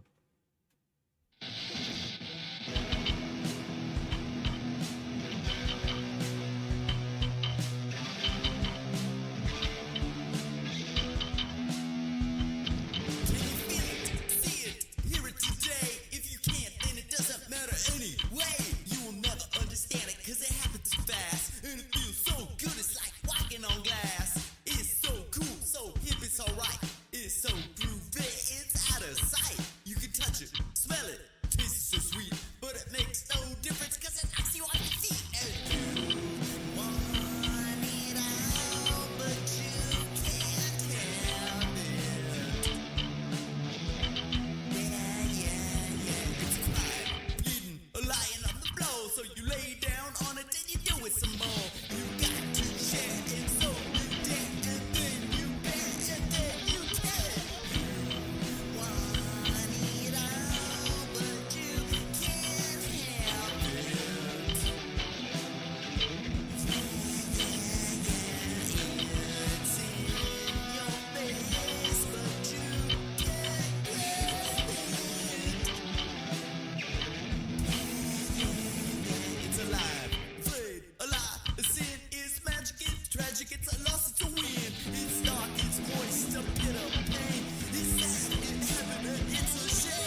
Hey, check this out. I think after this, it's the guitar lead.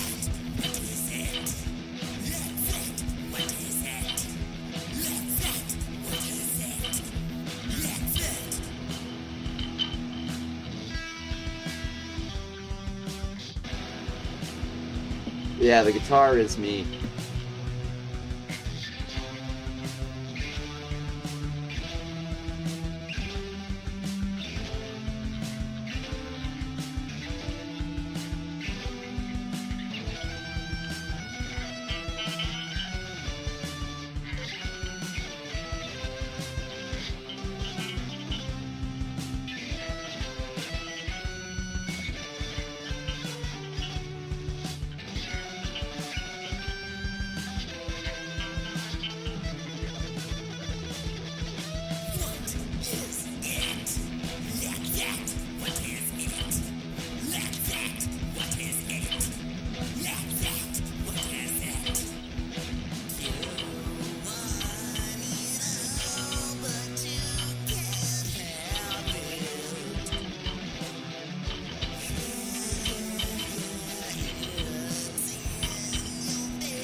You see, for that part, you're supposed to do piano, but I'd already done so much I was exhausted.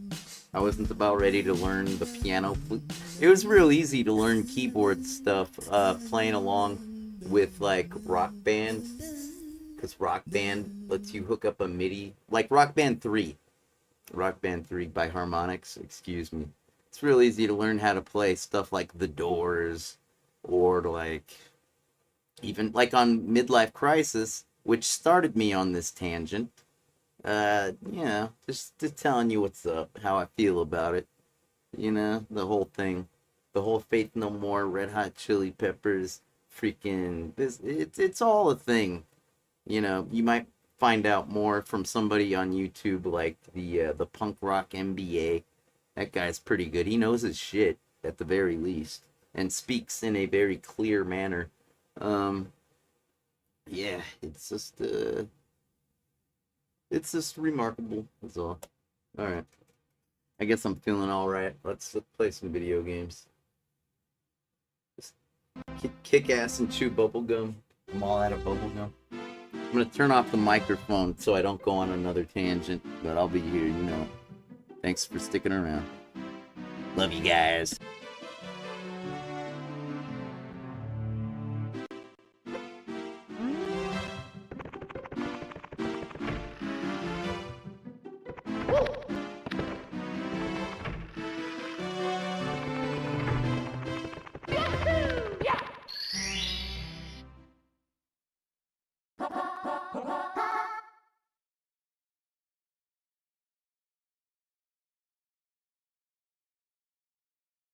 Let's go.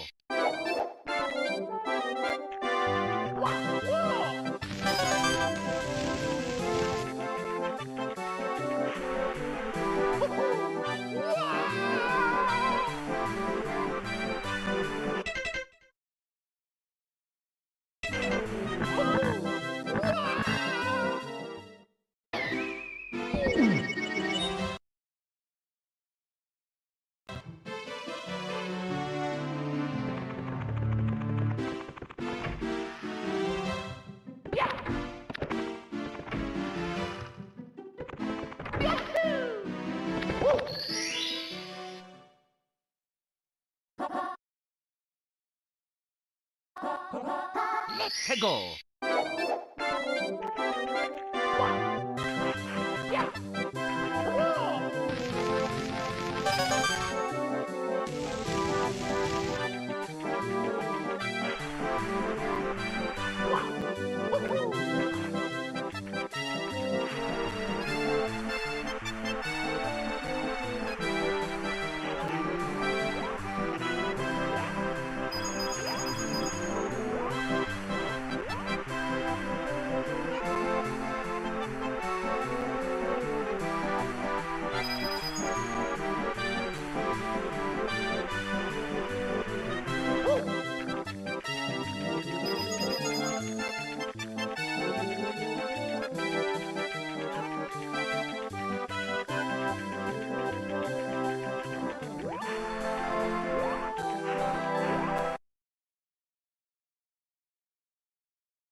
Let's go.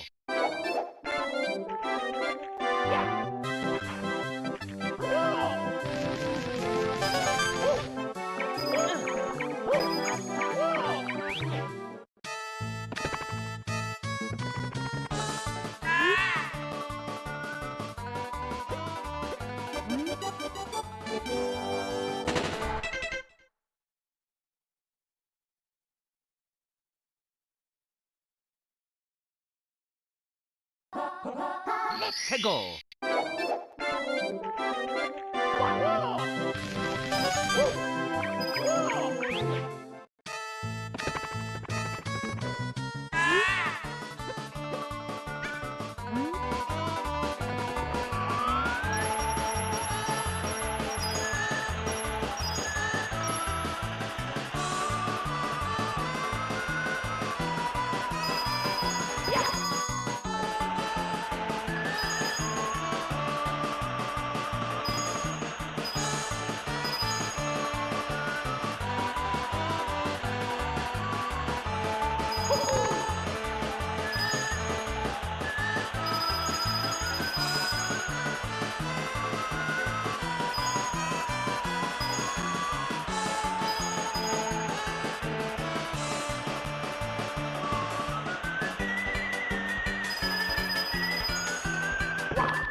Here we go!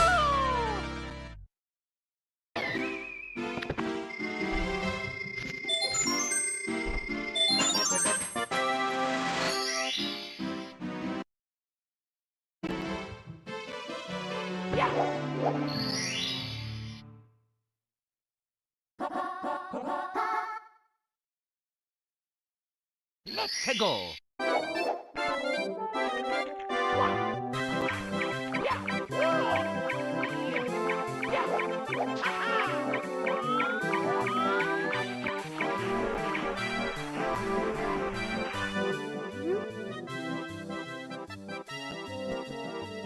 I need a good head on my shoulders. Do you know of anybody in need of a good body? Please, I'll follow you if you do. I do know of such a person. They're down there by the penguin, aren't they? Aren't they? They're somewhere down here.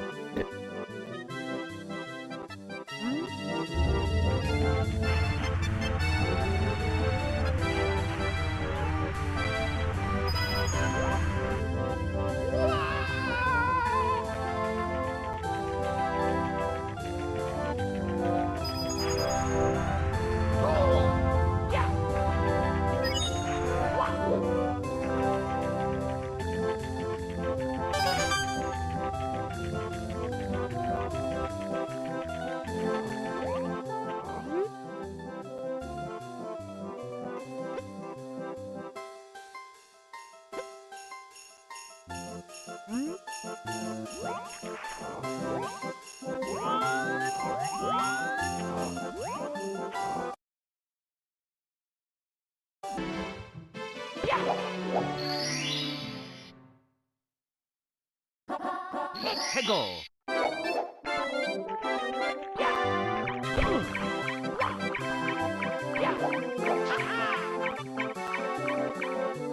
You know, I would just like to remark that the choice of instruments, you know, these Mario games, Mario 64, yeah, it's like that's an accordion.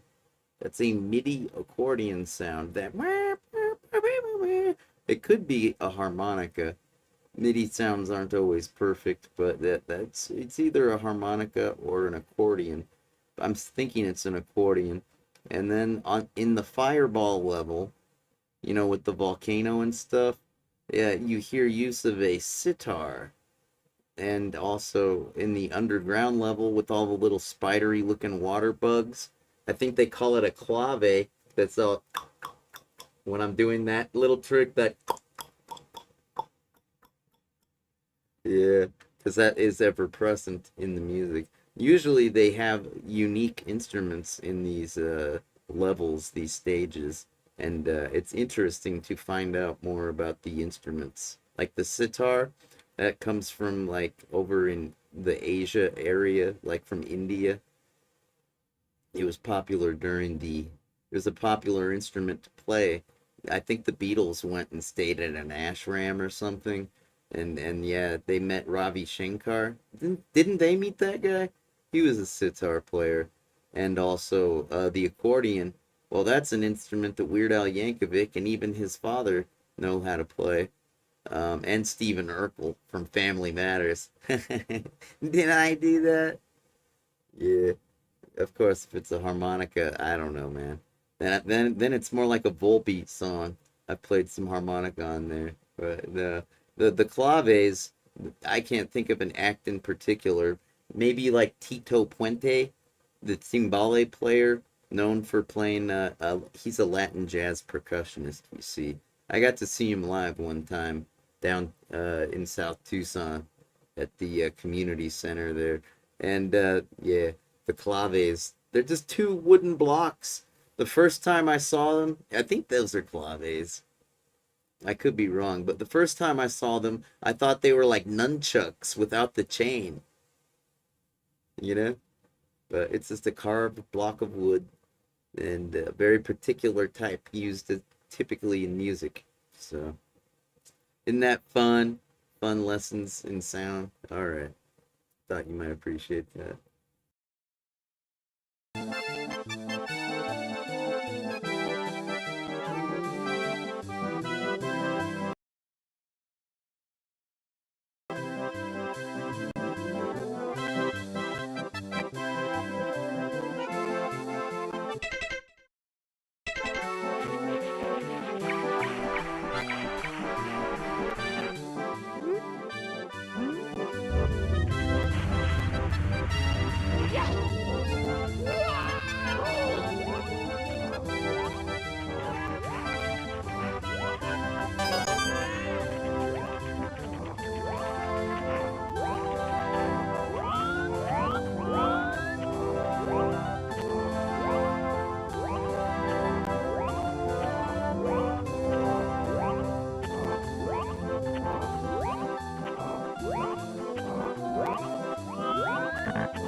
해고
This stage has me confused. I'm gonna try a different one. I don't know how to stop the snowball from rolling on down the hill. I'm just not remembering. I'm hoping to figure it out on my own. So, but I'm gonna move on to a different one.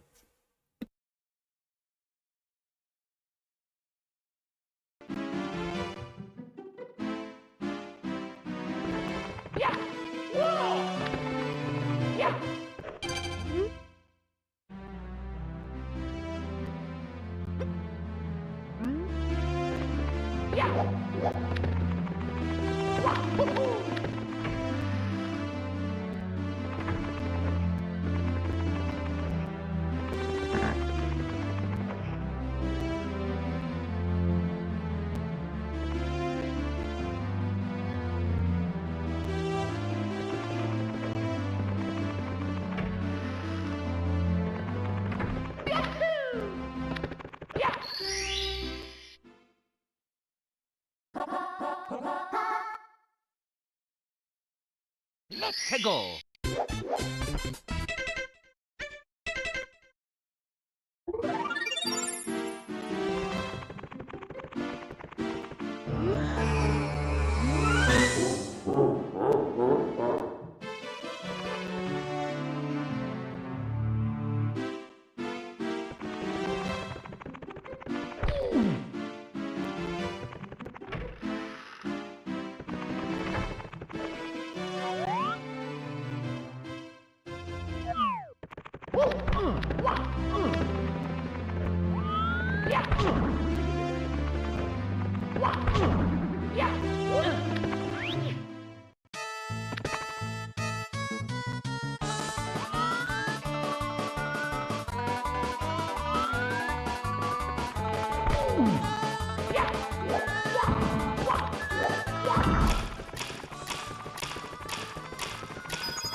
해고.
You know, I'd rather not waste the whole day doing this. So I know what to do. I think I'll turn on turbo.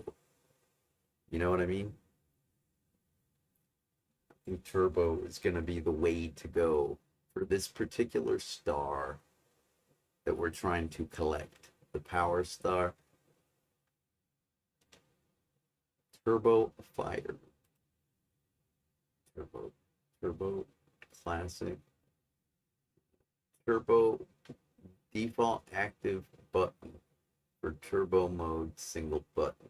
I need button A. Yeah, I think that's the one. One likely. Allow turbo D-pad? No. Turbo mode classic. I don't know. What's the difference? Turbo duty cycle. Let's see. Number of frames in period. Alright. Turbo mode can be classic toggle. Single button toggle. Single button hold. I think I'll do hold. Device type controller analog map port. Da da da da da. A key. Yeah, that's the one that I need to make turbo. Yeah. How do I how do I toggle? Let's see, turbo file. Load save, yeah. Change turbo. Note the turbo function requires mapping a turbo button to your input device in the corresponding port X controls menu. Yeah, we already port X controls menu. Port 1 controls. Yeah, Xbox 360. This is technically an Xbox One controller, but whatever. Right, auto device tab controller. And one, yeah, map port. It says the corresponding port X. Yeah, okay, the corresponding. What do I do to toggle it? Turbo default button. Hey, is it on? Is it going to be activated now? I don't think it will be. I don't see anything that I activated. I'll try it.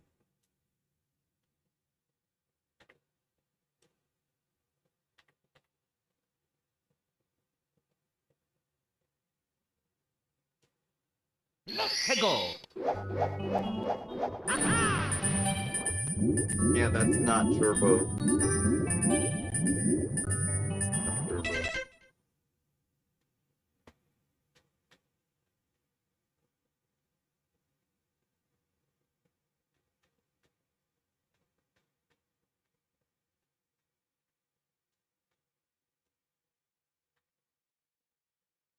Yeah, okay.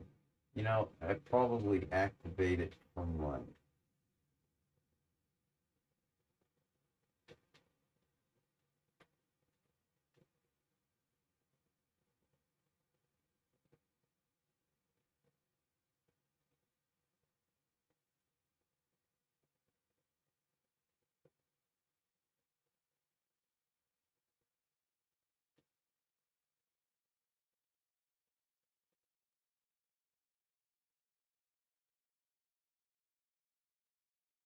to have a show turbo.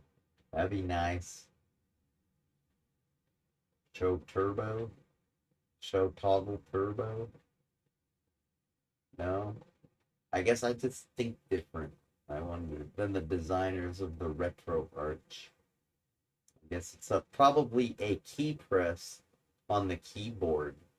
You know, that's the way these hardcore computer nerds, they tend to expect you to know keyboard commands. You know, so I'm gonna see. We've already been here a million times. Oh, hotkeys. Yeah, I can probably assign a keyboard thing to maybe activate the turbo. Hotkey enable key must be held before any other hotkeys are recognized. Allow controller buttons to be mapped to hotkey functions without affecting normal input. Menu toggle is the guide button like this. Yeah. Here, let me get back to the title. Fast forward, slow motion, rewind. Yeah. Whole lot of features. This is the default retro arch interface. There's a different one that's like a blue colored one that sometimes is the default, depending on the, you know, where you got your emulator from, your lib retro.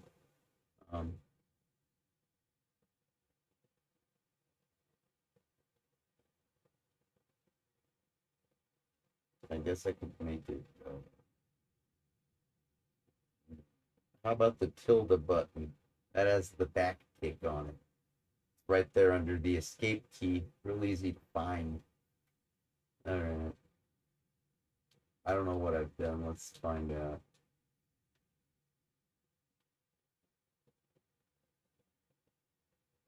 And then the guide button. Oops.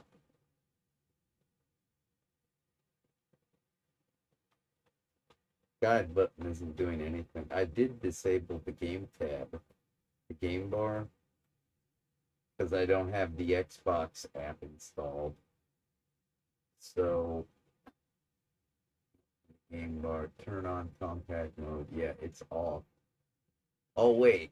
Is this my EVGA game bar? Is this what comes up when I press the guide button? Windows G.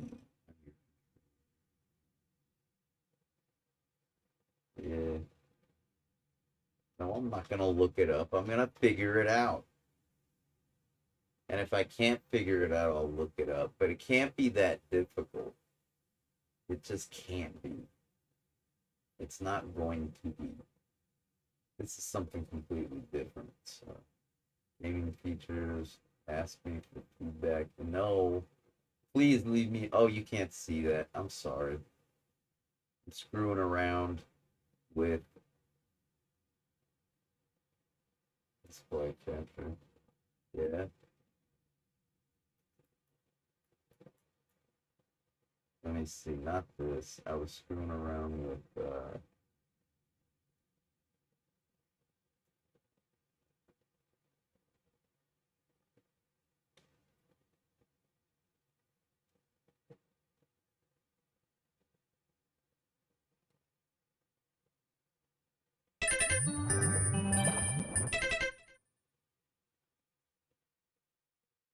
I see. So now I have to hold the tilde button, which is actually the backtick button, and press F1. That's what I changed. That's not very helpful, really.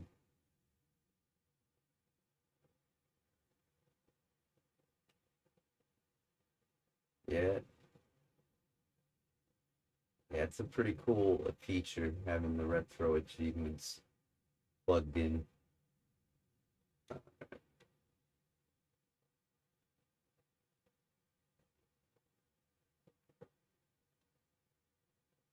That's cool. All right.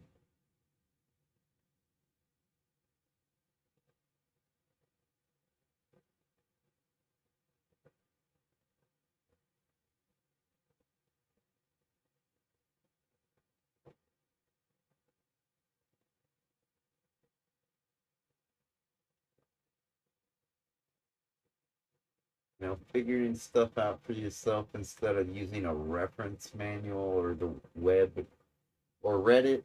Yeah, figuring stuff out, sometimes you will find cool things that you never would have found otherwise. So if you have the time to look for things, and figure it out on your own, you should. I know everybody's always rushing you to get through life as fast as you can. I don't let them do that to me because I'm learning disabled. I can't keep up. So I just take my time doing everything. And as a result, I think that I am a more patient person and that I am a better learner than most. But it does take me a lot more time. It really does. But I'm the type of guy that can tell you the moral of a story without needing an instructor to tell me. A lot of people can't tell you the moral of a story or the point of a song, I've noticed. And it's not their fault. They just haven't developed that part of their thinking processes. They're so quick to check a reference manual or a walkthrough or a guide, you know. When I was doing the Zot the Avenger stuff on video games and more, I was like trying to get people into video games for the most part when I was doing the walkthroughs, and I was trying to avoid taking phone calls because sometimes they were annoying and it was a distraction from the video games. So, though walkthroughs are fantastic and guides are fantastic, they really are a last resort. I think video games and more is definitely more fun to watch, you know, when you have already defeated a game and you're just kind of reviewing somebody else's style and their approach, you know? It's best to have beaten the game already, to have played from start to finish on your own for the various titles. That's just my opinion though. You can do whatever you want.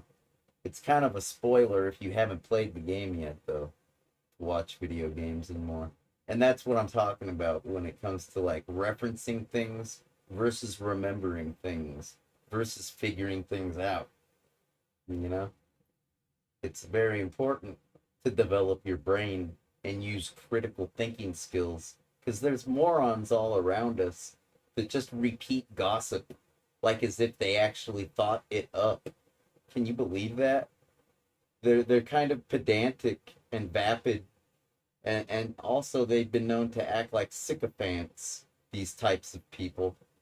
Here, I gotta take a break. I gotta take a leak again. Screw it, man. I'll find this turbo button thing. Maybe I'll look it up while these freaking songs play. But I want to do some more video games and more music. Like I said earlier, JJ Styles 0101. All this stuff was made during the time period when I was uploading video games and more to YouTube, like many years ago. And I was just in a different state of mind. But I was in the state of mind to upload video games and more to YouTube when I was making this stuff. So that's why I like playing it here. Here, check it out. I'll take a break. This song's alright.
Yo, that was the Lola Montez spider dance minus the drums.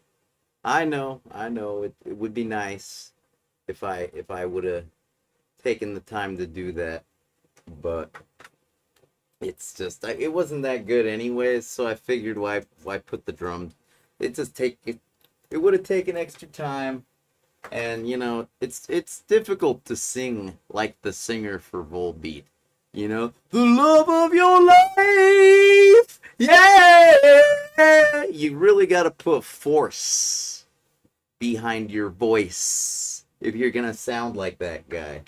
The love of your life. Yeah, and there I even broke a little bit because it's a lot of force to use, like as if you're yelling, like that kind of force.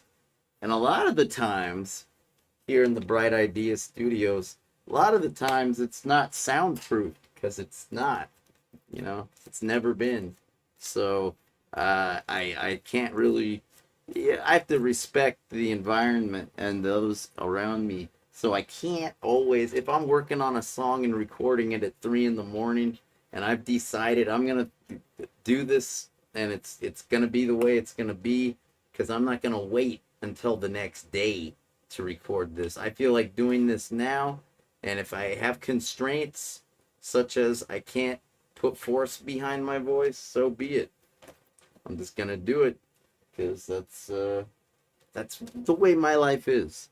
It's like I can't afford to put things off, because if I do, I will miss out on the opportunity completely.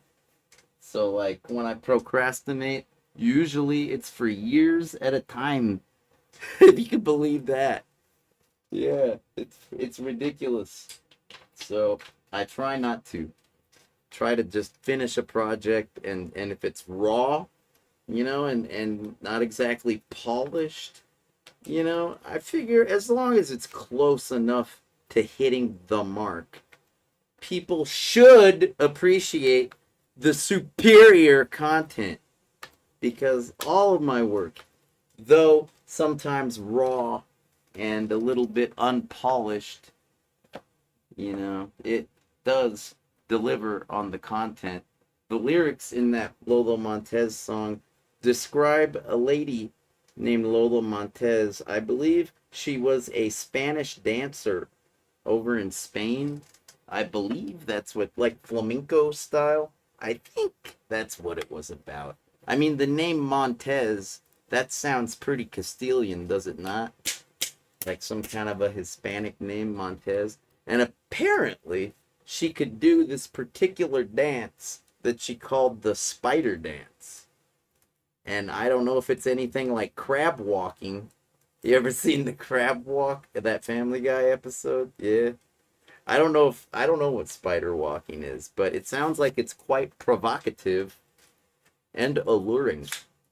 I mean, this guy is singing about a character in history, Lola Montez, like as if he could fall in love with her right now at this very moment in this modern day and age we live in.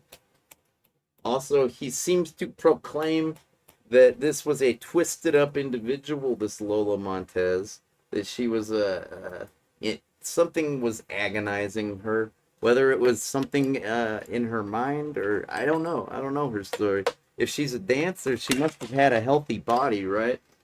But the key to all your pain, apparently, the singer, I forget his name, but I do own that album. I bought it at like Walmart, I think, or Target. The Volbeat album. It's called like something, it's some fancy $5 words, like scoundrels and goddesses or something like that. It's like describing people, whatever the name of it. I got it in there, but it's cool. Yeah, Lola Montez, a character in history so captivating that even people to this very day remember her and her dance. And that was me trying to appreciate it. But yeah, Volbeat's a high difficulty. Their songs are easy to play, much like a Ramones song. They keep their style simple, but they have the Volbeat band. They got elements, that make it like a a little bit more, well, more difficult. Here, I'll show you. Since we're talking about Volbeat, I'll take a little bit longer of a break, because man, it's good to take a break when you're playing video games. It can cause like hand damage, and it can cause like visual damage. You can damage yourself, if you don't take a break every once in a while playing video games. So it's a good idea. Here, let me see if I can find the one that I got on here. It should be. It's the one with all the harmonica. Heaven nor hell. There you go. Enjoy.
Dude, that harmonica is ridiculous.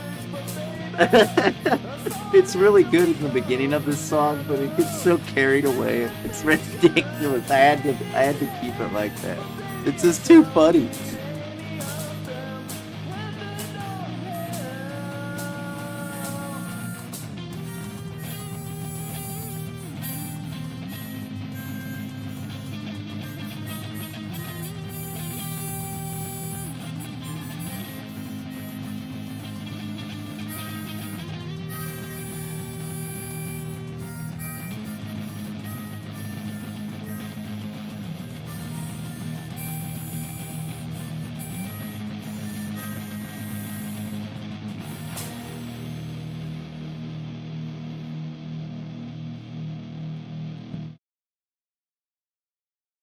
So yeah, that band they got really like 3-chord songs. You ever heard that term? A 3-chord song?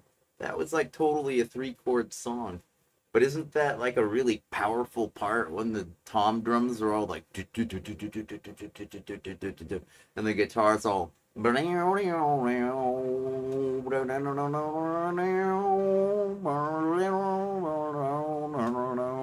it's just a really powerful part. It's pretty simple, but then it gets back to the 3-chord song part, and it's all boppity bop, bam bam bam bam, bam bam bam bam bam bam. Those are 3 chords. Bam bam bam bam bam bam bam bam bam bam bam bam bam bam bam. You know,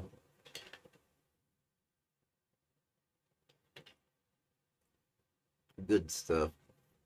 I don't know, but I'll never be able to sing like the singer from Volbeat.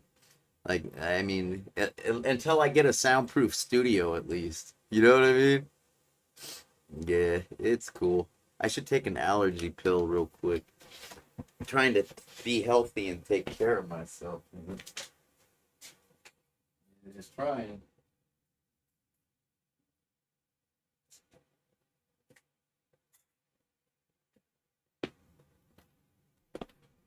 If you can believe that.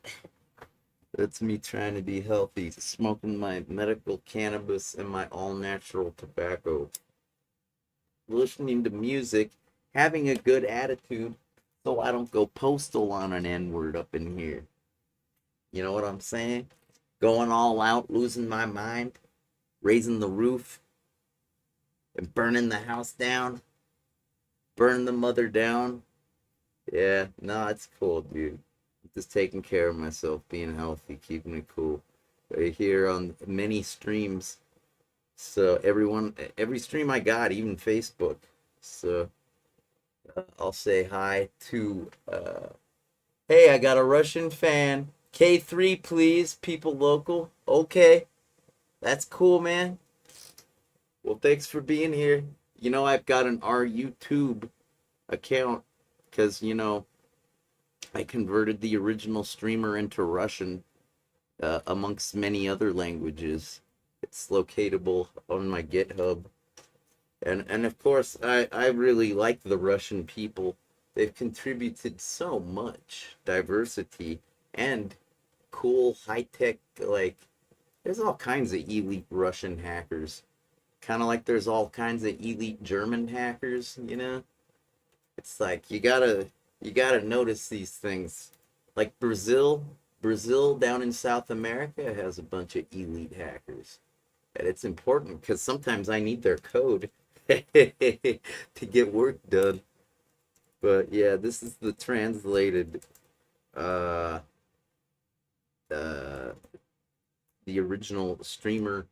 Just a little autobiography I threw together one day when I felt like walking around the neighborhood and talking into my Walkman. It was like a Sony disc. It's like a DAT, digital audio tape. What are those? Let's see. Where is original streamer? Yeah, is that so? Ooh, yeah.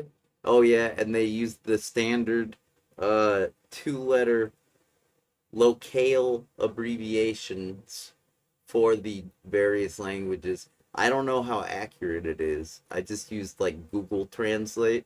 It might be more accurate if I used Yandex Translate. I really don't know. Because I don't speak any of these languages except the, this one, the EN. Yeah. Yeah, it's just one long string of text. That's terrible. Uh, but hey, it does work. Like if I was to select all this and use read aloud, like I can Alright, take 2. Oh yeah, enjoy on my behalf. JJ Styles is not the Avenger, the optical illusion. JJ Baker, MR Judson, Gerald Baker. Yeah, I think I should just upload this __ cause yeah, I'm just a little too sober to listen to my life right now. It's kind of hard to like appreciate it when you're wiping the tears and laughing at the same time, so I hope you guys like it. Okay, maybe I'll get an editor. I think I'll ask my guitar student or something. He's a pretty He's good dead writer. now. Maybe he'll. I'll never ask him. He's dead now. You can't wait. You can't procrastinate, especially when it involves people. All right, where was I? It's cool though. I appreciate all my international fans and all my international Zotketeers. Let's get back into this. Hey, you know what? I wanted to look up the turbo button. Let's do that the right way. I'll do it the right way. Let's go to libretro. Yeah, docs. Okay. What do you think? I'm a user. I'm a total user. I'm also a developer. I'm also a contributor. I donate when I have money. Where am I? I've been known to write support documents and how-tos and walkthroughs, certainly.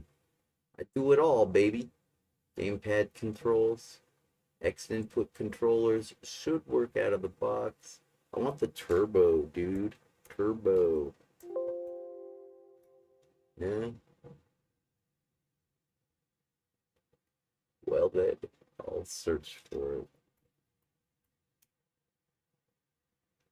Let's see. What the controls? Turbo controls. What do they call it? On here? I think I still have backtick. Yeah, I think I might leave that. I don't know.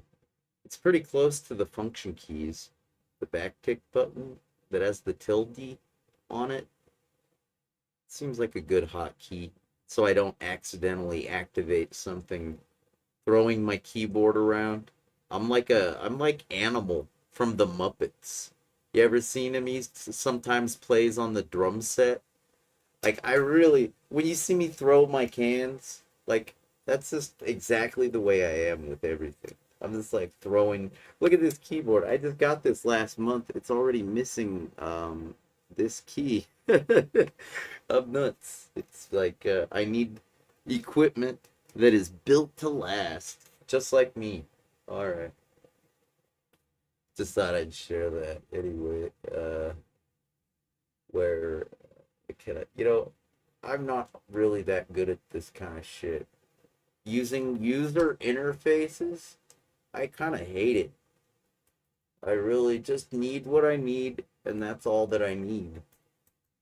So let me see if Google still works or if it sucks. I'm not certain. It might suck. Seems like it's lost a lot of functionality over the past few years. I don't know why. Okay. Nintendo, this is turbo, turbo, turbo. Maybe I should put in the word control.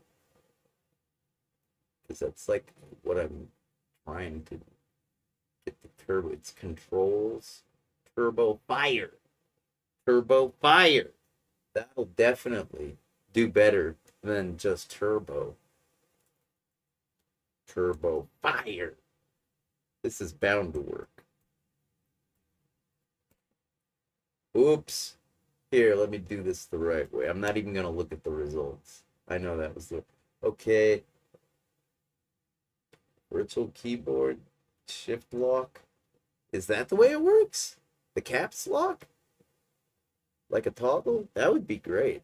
I'd love that. You think that'll work? Because I've already assigned button A, hold. Yeah.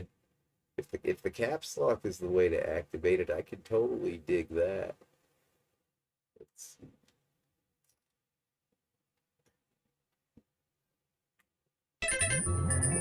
Oh, I gotta get some air. Whoa!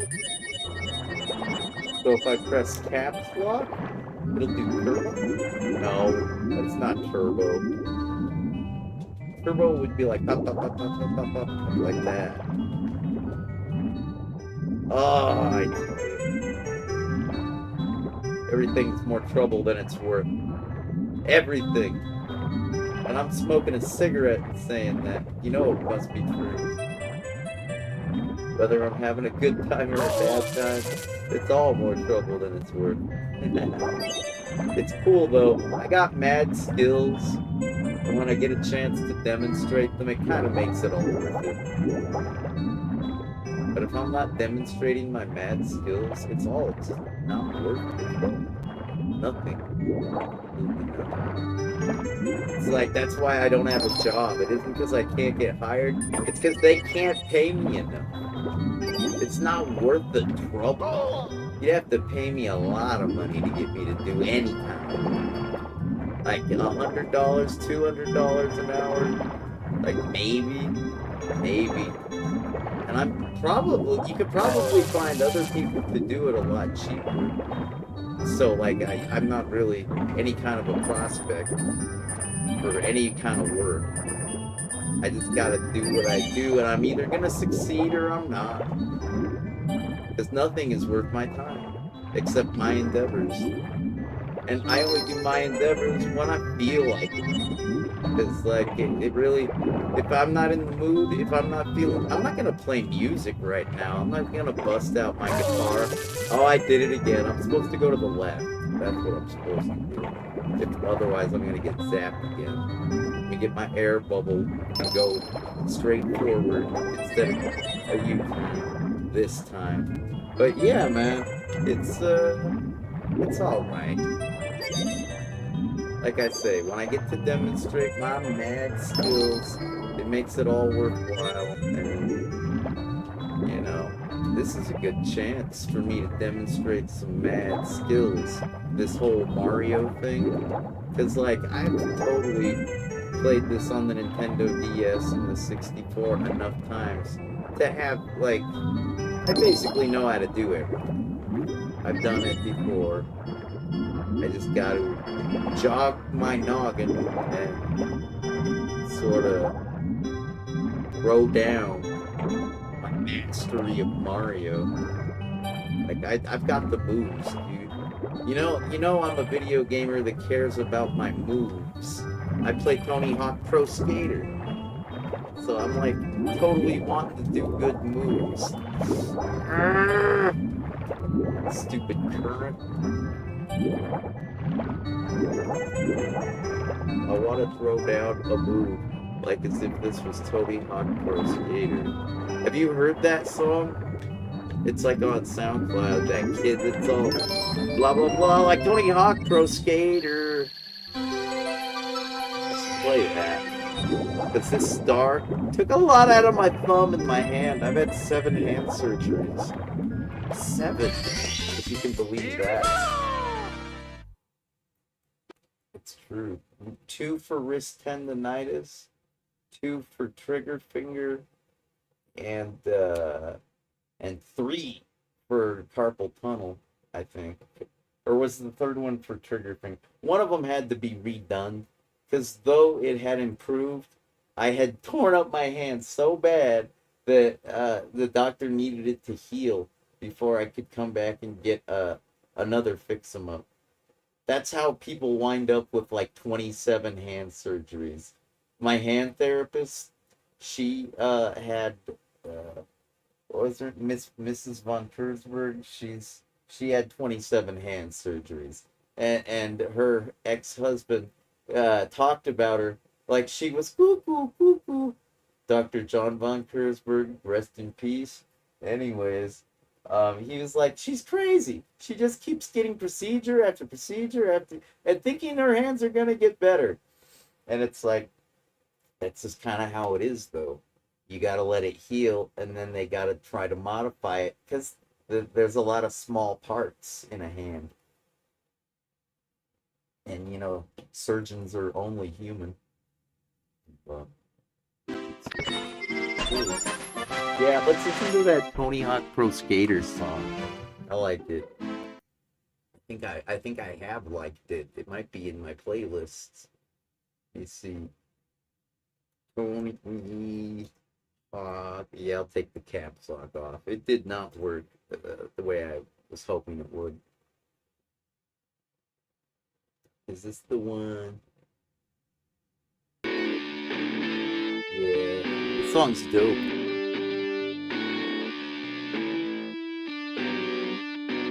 Stick around. Yo, this pops, fuck all the haters. Show popped off, now we get into the paper. I'm so punk rock, I could have been the curator of the soundtrack for Tony Hawk's Pro Skater. Now we getting turned up like a raver that's in a club with a fog machine and lasers. I'm so punk rock, I should have been on the soundtrack for Tony Hawk's Pro Skater. You can find me at the skate park. Grinding is my trademark. On top of the rails, moving real fast like I'm Sonic and Tails. Haters talking mad shit, we don't fuck with that shit. I be busting ride tricks like I'm Bucky Lasek, and my bitch is in the Beamer.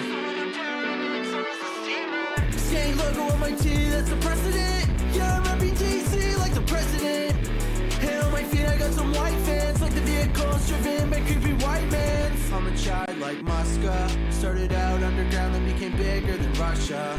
Gonna drop into the vert now. And if you ain't a pro, get up on my birdhouse. We got shorties on deck, I just cashed a check. I'm in my element crew neck. Been independent circa 2017. My whole crew's been fire, now we get into the green. Yo, this pops, fuck all the haters. Show popped off, now we get into the paper. So punk rock, I could have been the curator of the soundtrack for Tony Hawk's Pro Skater. Now we getting turned up like a raver that's in a club with a fog machine and lasers. I'm so punk rock, I should have been on the soundtrack for Tony Hawk's Pro Skater.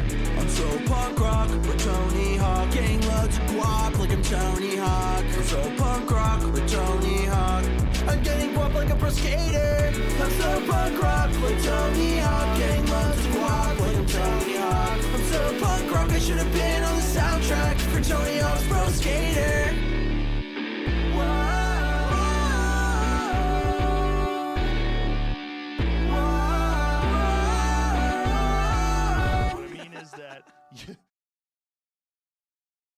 You're the guy, like when people talk about professional skaters, Tony Hawk.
Monkey barrel. Take 4. That's my singer Zyba.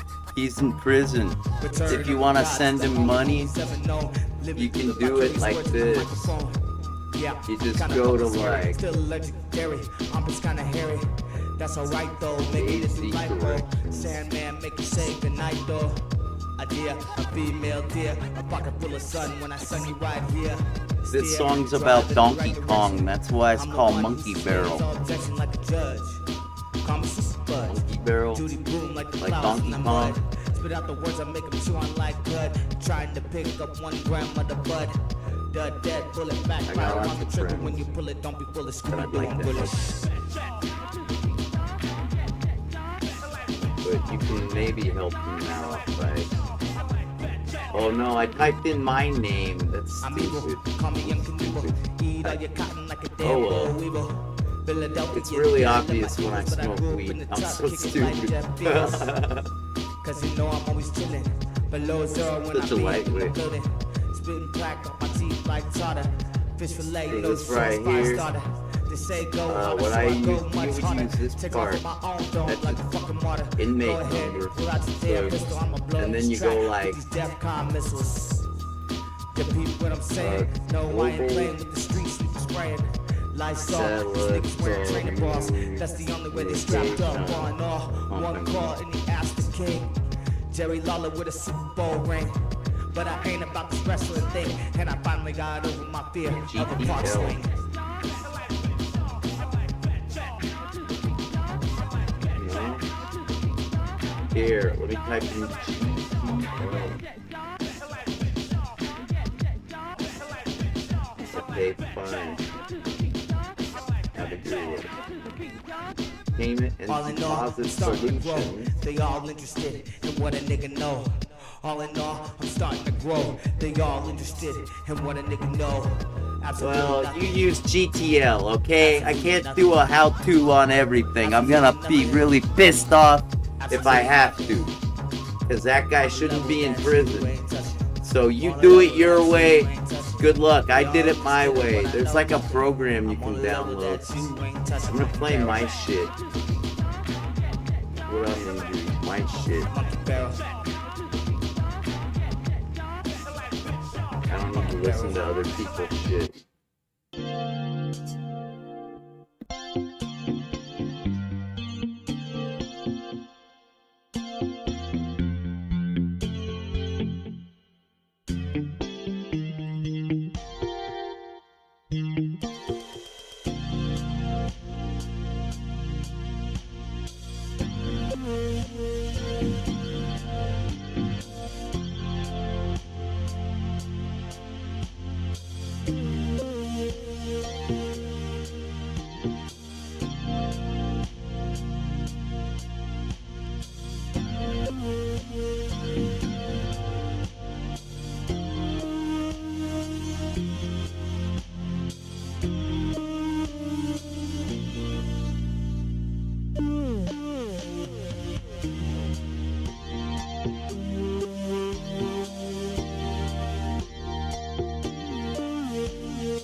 So as it turns out, setting up the turbo button isn't as intuitive as one would expect.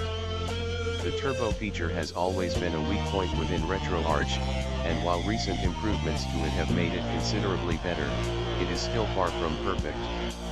The way RetroArch's turbo feature currently works is, first a turbo button must be configured under Settings Input Port 1 Controls.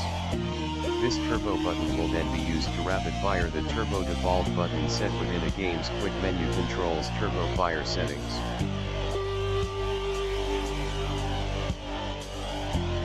There's a glaring omission in this feature though. While RetroArch's quick menu settings know to accommodate for which button you would like turbo fired, it frustratingly restrains the user to their globally assigned turbo button, at least from the user interface. More on this later.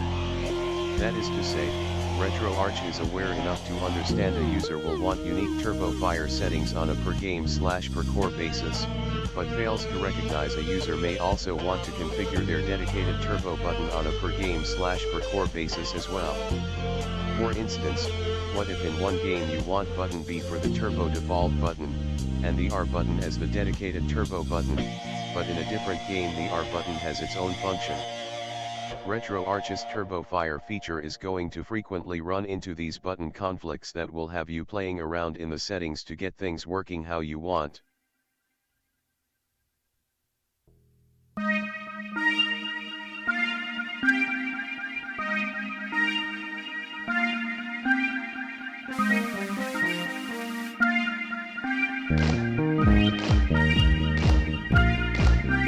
To avoid this, I actually never configure the turbo button under the global settings.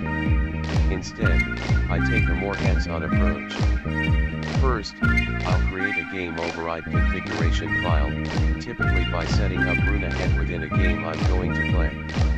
After, I'll exit back to the desktop, navigate to the config folder, for me retroarch/config/core name/, open the newly created CFG file, and manually add in the following lines. Input _turbo _ equals 6. Input _duty cycle equals 3. Input _turbo mode equals 2. Input _turbo default button equals 0. Input _player 1 turbo btn equals 5. These are the default settings of turbo fire, with the exception of turbo mode being set to 2, corresponding with the single button, hold, setting, and the inclusion of the input _player 1 turbo btn setting. This is the secret right here. Regardless of their configurability through the UI itself, game override configuration files fortunately allow for custom per game/per core control over RetroArch's many options. The input underscore player 1 underscore turbo underscore BTN is how we tell RetroArch what the dedicated turbo button will be. I tweak the turbo fire settings per game as needed, especially the turbo period setting. So the above config shows I have the turbo default button set to 0, which refers to my B button, the in-game fire button in this example.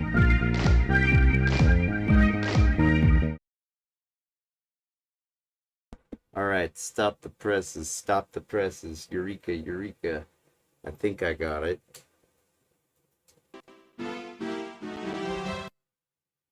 So, from what I understand, where's my controller? My game controller. I was contemplating using my PlayStation 3 controller over here. It's like a DS3, DualSense 3 driver. But, you know, there's something about this Xbox One controller. I've already spent a lot of time with it. I've already spent a lot of time with that one, but more recently with this one. So I guess I'm just a little more accustomed to this one. I'd have to make a decision, you know, or I'd have to get like a new PlayStation to actually make a switch back to that style of controller. You know, I can still use it, but it's just not as intuitive as this one. This one is second nature at the moment. Where was I? So, from what I understand, when it comes to the input, this is the way it goes. We got our turbo fire. Apparently, I want to keep it set to B. You know, it's not like, you know, press this button. No, I gotta assign it to what I think the right value is. So I guess this is the one that's usually in the bottom position, like the X on a PlayStation. That's like what I'm thinking. That's what I got out of that reading we just did. I like to do things when I read because it activates areas in my brain that I wouldn't normally activate otherwise. And that grows new connections in areas of the human brain that most people don't grow into. You know, we only use 5% of our own brain for conscious stuff. The rest is kind of like unconscious stuff or a mystery. And yeah, some people can have full lobe lobotomies and live perfectly normal lives like as if nothing had happened because we are so dominant with one hemisphere or the other anyways. It's kind of like that. But by tapping my foot and clapping my hands in rhythm and in time with that music while listening to it, and also reading and listening to the voice narrate the document on the turbo fire, that's like 5 different things at once, and that's gonna grow your brain, and you're gonna be a big ass brain whether you want to be or not. You know, like I should be stupid. I've done so much nerve damage from all of my alcohol drinking. I'm not an alcoholic. I quit like back in May, and it was no big deal. But still, those 6-shot ZTA cocktails should have rendered me a babbling fool, unable to retain a thought. I like the state that I was in last week. I was in a brain damaged state, and that's probably the state that I should normally be in. Like, I went back to a default state. Like, and it's pretty bad. My short-term memory's like all fucked up, and like but I grow into new areas of my brain. All I gotta do is exercise them, and they work. It's just they got damaged when I relived some traumatic memories, and that's like no big deal. I'm over it. I just wanted to try to take control of my illness, so I dove in head first, and I could have done cardio damage to my heart or like, you know, brain damage to my head if I wasn't a healthy individual with a healthy heart and a healthy individual with a workout routine for my brain. So it's very important that people learn these skills. I don't know how to, spread the word other than by demonstrating. I think B button is the way we want to be for the turbo, and I think we want to maybe, I'm going to test it and see if this works when I hold down the backtick button, like as if it's somehow a hotkey. I'm going to try that. Because we do have turbo enabled right this second. I don't know if this is the turbo button or just the hotkey, but I'm just gonna try. Oh, you got another one? Okay. Is this the one that has the water level? Yeah. Could be, right? Sorry about Let's that. go. We're back in the water. If I hold down backtick, that totally disables my controller. So then, back to the menu, back to controls, turbo fire, B, single button hold, yeah, that's good. So if we go to the mapped button, wait a minute, that's the B button? All right, now I know for sure that I was right. I should have just trusted myself, but that guy made it sound like it was like the other way around. Okay, and that guy knows what he's talking about because he was saying you go into here or that girl, I don't know, but whatever. Okay. Apparently you can assign turbo in here. That was the impression that I got. A button auto. Yeah.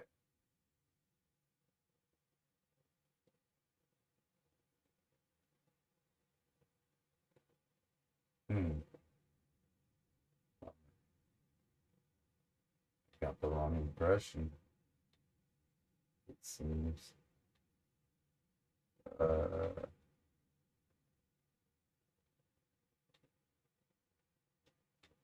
hmm. Well, if that's not the case, then what?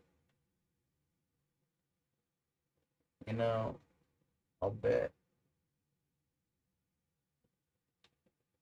if I were to just look at this file, I could probably find the word turbo in it and just do that. Let me see. How's about remap.cfg? Mm-hmm. Remap file saved. Alright.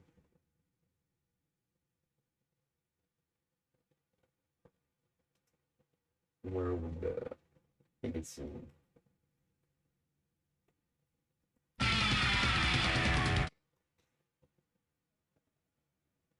Oh yeah.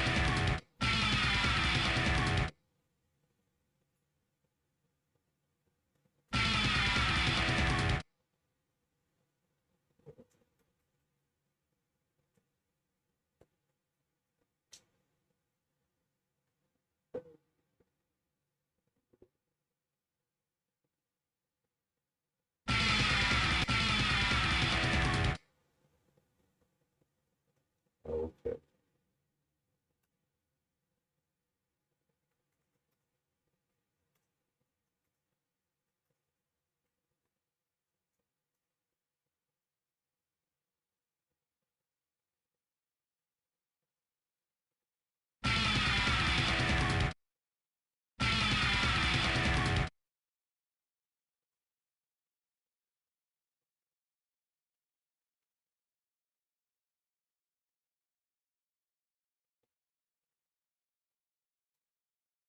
No.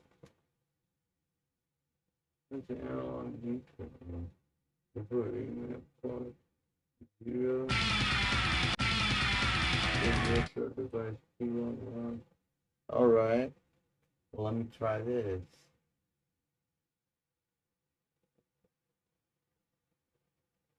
Game remap. What did it say? Oh, okay.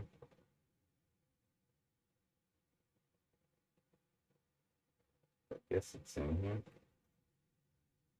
Yeah, Super Mario.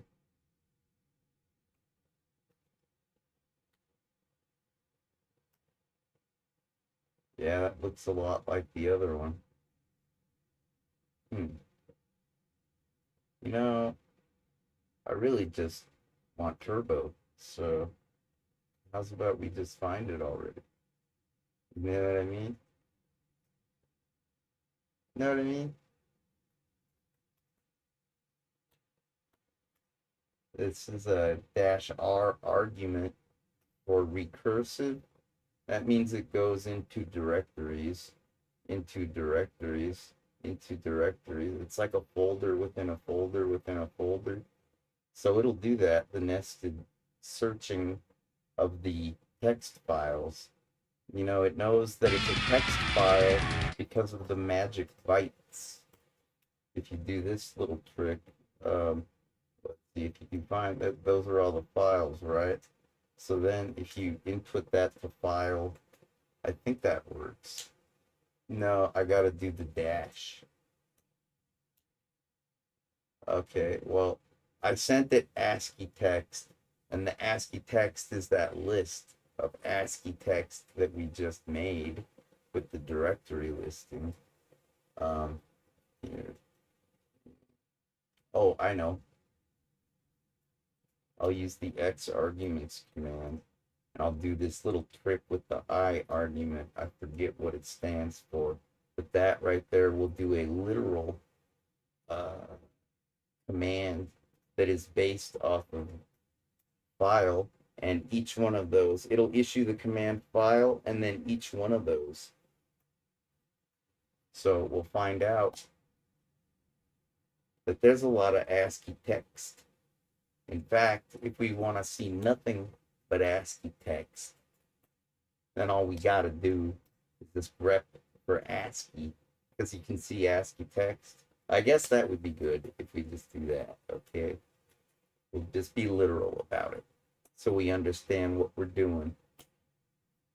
Those are all the text files contained in the RetroArch config directory. So if I put that into the cut command and use for a delimiter the colon, because that we don't want that. That's where we want our end of line, new line or whatever. So we'll use colon as a delimiter, and we will ask for the first part. And now we have a nice list of all of the text files, and we can grep them. Yeah. I'll do xargs again. Why not? It'll work. And then do like freaking grep for turbo in the file, and we'll see what we get. Oh yeah. Who's your daddy? Who's your daddy? The father of video game content. Anyway, PCE Fast Turbo. Yeah, let shit go to my... I just got a flex. Alright, it's no big deal. I'm sure you could type in those commands. I mean, hell, I just showed them to you. Alright, where was I? They're right there. Like, you could totally do it too, so... But I just like being able to throw down like that. Bam! I don't gotta look at a fucking manual. Alright. It's like, do I need to look at the Kama Sutra when I'm banging your girlfriend? I don't think so. No, I got that. Quick NES. So it seems to me that the Turbo is a emulator specific setting. It's just going to be one of the libretro cores. Is the configuration file for the Turbo. So we're using the MU Open N64. This is for like a Turbo Graphics. I believe the PC Engine. And FCE, isn't that? Is that Nintendo? That's Nintendo. Is that Nintendo 64? Turbo Delay 3, FCE Turbo Enable. I guess you would put in the A button there if you wanted it to be enabled. Okay. I think, is there anything else in the list that is even remotely Nintendo looking? Let's see, GPSP, no. MAME, no. That's arcade emulator machine. ME-Sen, Turbo Speed Fast, no. Nestopia, that's the Nintendo Entertainment System, otherwise known as the Famicom in Japan. PUAE Mapper, I think that's Nintendo 64. Here, let me ask the search engine real quick. PUAE.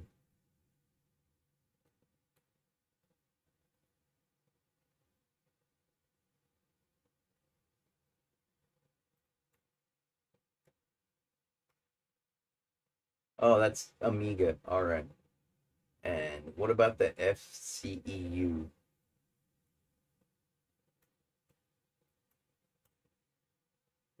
Nintendo. That's Famicom as well. Just like the Nestopia. I guess I was playing NES titles. Go figure. It is kind of my favorite. If I'm gonna retro game, if I'm actually gonna partake in a retro gaming, activity for enjoyment, probably Nintendo and Entertainment System is my choice. Just because I remember feeling like I never got to play enough NES games. I remember feeling that way. I would rent them from Blockbuster, sometimes buy them from Toys R Us or KB Toys. Sometimes I'd win them in contests, like in the Halloween Scariest Voice contest in Santa Monica, California, when I got to meet this guy wearing the actual RoboCop costume from the movie and won $35. It was kind of like KB, but no, it was a game store. It was dedicated to video games. It was like a GameStop, like back in the 80s. It was up on the second floor. And that's where I got my copy of Pac-Man.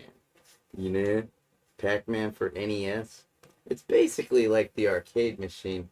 I'm kind of like, can you even see? Silly thing. Let me see.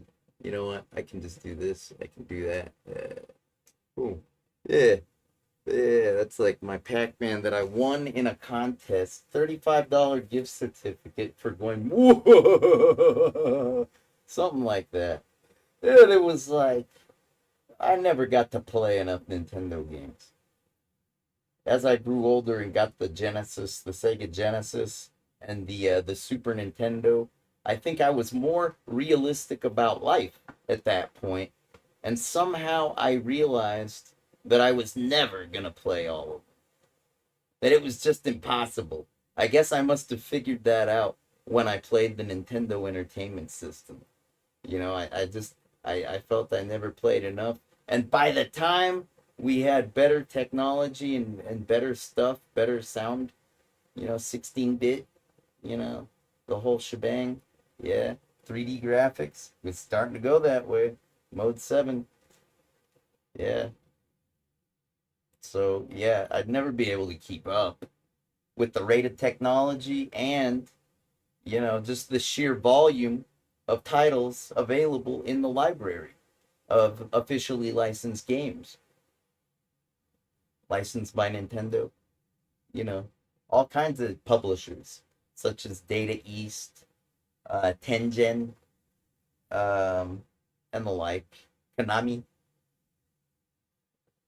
And yeah, I guess when I play NES games, there's a part of me that feels satisfied knowing that I'm one game closer to having played them all. You know what I mean? That's what it's about for me when I retro game, and it's pretty much NES. So, but I like this idea that I have to play all of the video games and more episodes. Like the titles that we did in video games and more, like the ones on the want list here on Retro Achievements. These titles that we did, me and Mark, sometimes Game Girl. I don't think Jason was there for any of these ones, but I could put NHL 93. I don't even know if there are. I guess there probably are. I'll put this on there for Jason, okay? Because he's okay, I guess. Oh, that's all they have? Well, you know what? This is good enough. Until somebody makes NHL 93 for Sega Genesis achievements, it's kind of like an independent thing, you know? Kind of like, remember when I wrote that article for 2600 magazine about Rocksmith and the Customs Forge community? It's kind of like that. It's kind of like you got to do, somebody's got to do it. Somebody in the community's got to bust ass and get it done. But it'll probably happen. You know, if there's a priority set on it, you know, somebody will get it done quicker.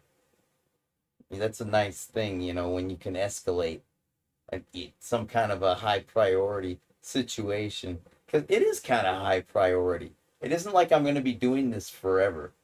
I feel like playing video games right now, so I'm going to be playing video games right now. I'm talking because I'm working shit out in my brain. And if I don't talk, well, then I'm just sitting there saying nothing and I'm working nothing out. Because those are just thoughts. But if I think hard enough to actually say it, well, goddamn, it must be like something serious that I thought, right? So, anyhow, it's like that. I would put in a request for NHL 93, but you know, it's just for Jason. It's like, because all these games are basically me and Mark, and the Jurassic Park one is Game Girl.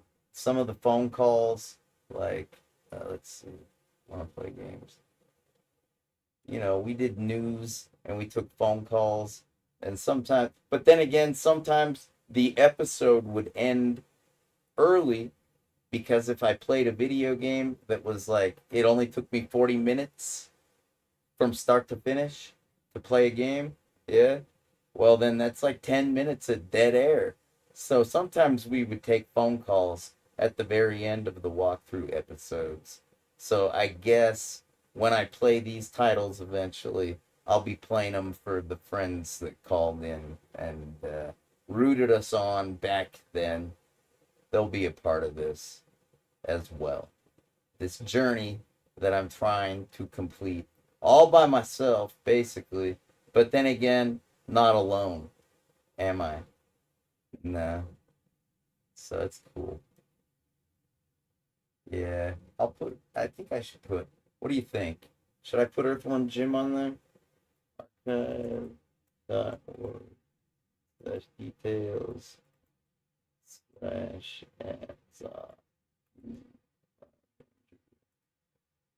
Let's see.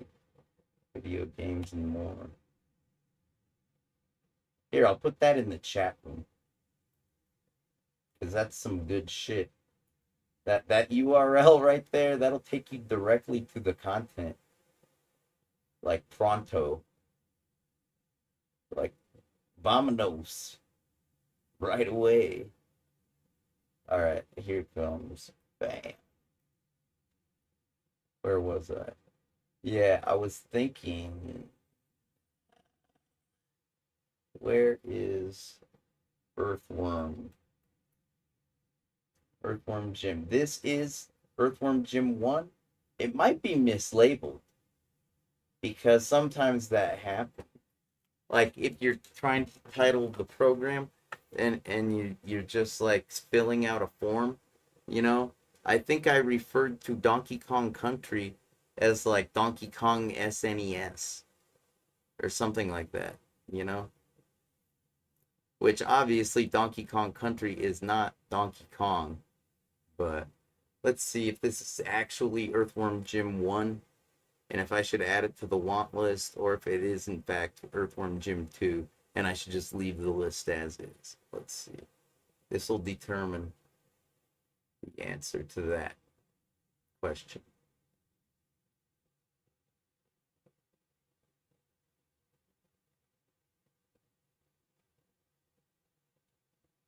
Right in the opening, it should say.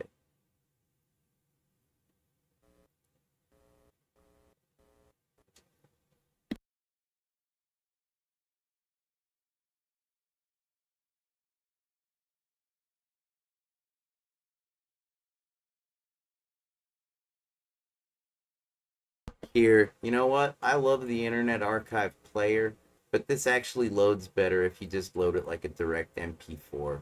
I'm sorry. I forgot that. Okay. Hello, this is me, Zat the Avenger, with video games and more once again. As you can see, I'm going to be doing a show on a great game called Earthworm Jim, so stay tuned. Dude, get a load of that t-shirt. Run, Forrest, run!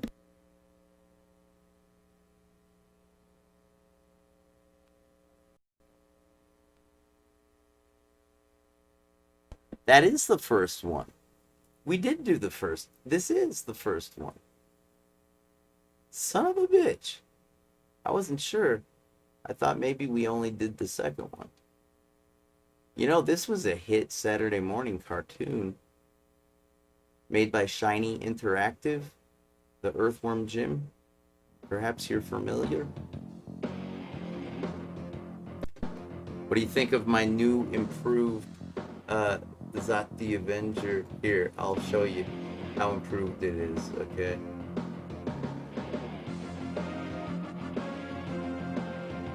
I decided to revamp it and get it a little bit, make it pop a little bit more. Looks pretty good, right?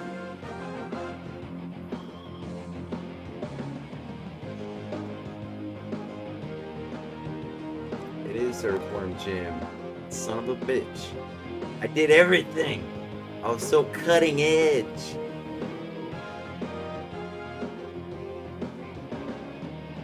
I like it. It's a good little watermark. There you go. I'll give it a little bit of transparent. Here.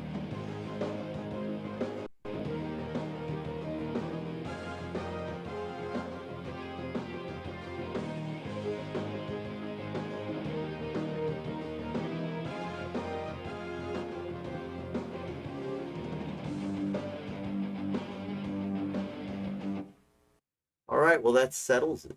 I guess I gotta add it to the list. I don't mind. I just wanted to be sure before I go and do something that's not true. Know what I mean? Okay, Earthworm Jim. That's on the list now. As of now. Earthward? What? Yeah. I played it on the Genesis. I think I downloaded that from the Sega Channel thing I was telling you about earlier.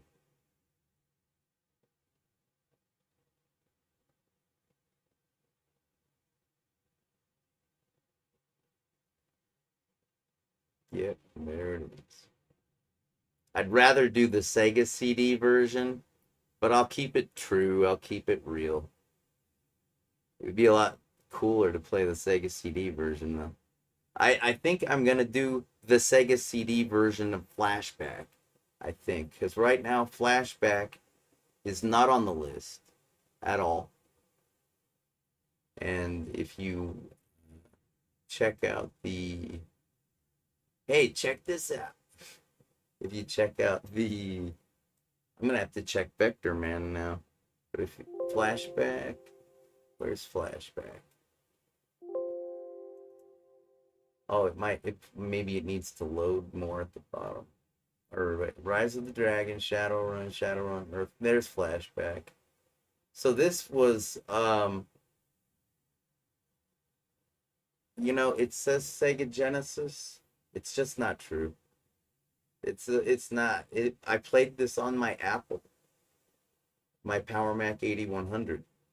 I had like a pirated version and I didn't want to talk about it because, you know, it was pirated software. So I got it from some bulletin board. The copy of Flashback made by, I don't know if it was Feral Interactive. They do a lot of Mac conversions. Might have been like, I don't know, dude.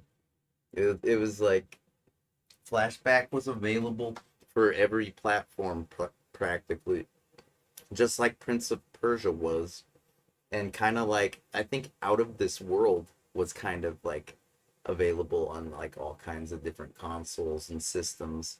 So like, you know, just like Sid Meier's Pirates was available for all kinds of systems, everything from Nintendo to Commodore 64 to Apple II to Sega Genesis to PC, you know, everything. Those kinds of titles, kind of like Beneath a Steel Sky, isn't that playable on everything? I don't know. But yeah, this was the Macintosh version. And I know because I checked already, they don't have the Macintosh version of Flashback. They don't have the achievements. They do have Sega CD, PC, even the Philips CDI, which doesn't have a huge library of titles, but has a very excellent library of titles. You know, it's one of those high-end systems, the Philips CDI. Right, I mean, the 3DO was probably the most powerful thing at the time, and that was a $700 system. You know, so the 3DO, its library of titles is pretty spectacular too. I think that's probably the best way to play titles such as Night Trap. It was famous on Sega CD because everybody had it, but the best experience was the 3DO for Night Trap. Where was I? The Atari Jaguar. I didn't know. Oh, Flashback was on Jaguar, huh? That's cool. Super Nintendo. Yeah, that's a likely story. 3DO. Dude, it plays primo on 3DO. Sega Genesis. See, when I wasn't playing Flashback on my Power Mac, I was playing it on the Sega channel, or with my buddy Lothar the Third. He's got a channel on Twitch and also on YouTube. So I'd go hang out with him IRL and play shit like Scooby-Doo, Mystery, and Flashback, Quest for Identity, as well as Alien 3 and other various titles. So Genesis was a pretty hot, Sega Genesis was a pretty hot property back in those days. You know, it was Nintendo's biggest rival, you know, and a lot of not a lot of kids, but I remember being in like the 4th, 5th, and 6th grade. There were these kids, Anish, he was this Indian kid, and Alex, he was like a South American kid. I think like, I don't know if he was like Pochita from Brazil, but he was like maybe Colombian or Argentinian or something. I don't know. Whatever. Anyways, he was always talking with Anish about TurboGrafx 16 titles like Bonk and Splatterhouse. Yeah, Splatterhouse. You fan? You're a fan of... Who isn't a fan of Splatterhouse? Everybody loves Splatterhouse. At any rate, I thought they were annoying because I didn't have access to this TurboGrafx 16. So I used to bully those nerds, and I loved to do it. Because, you know, when I was getting bullied, I had to take out my fucking venom and inject it into somebody else. So I'd beat up on the kids that had the video game systems that I didn't have. That's what I did. And I don't regret a thing. Where was I? I did what I had to do. All right? You don't know what it was like being me. It was rough. So, video games and more. Flashback. I guess I'm going to add the Sega CD version, because that's a multimedia experience. More multimedia than the Genesis version. It's got like the recorded sounds The soundtrack, it's all like, it's good audio.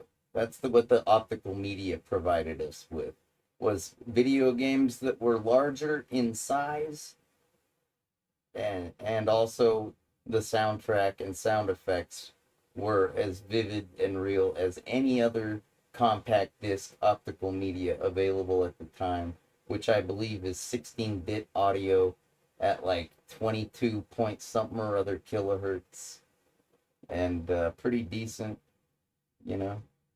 It might be more like 44 something kilohertz. I'm not certain, but it's all basically the same after you get past 15,000 kilohertz, or excuse me, 15 kilohertz, 15,000 hertz.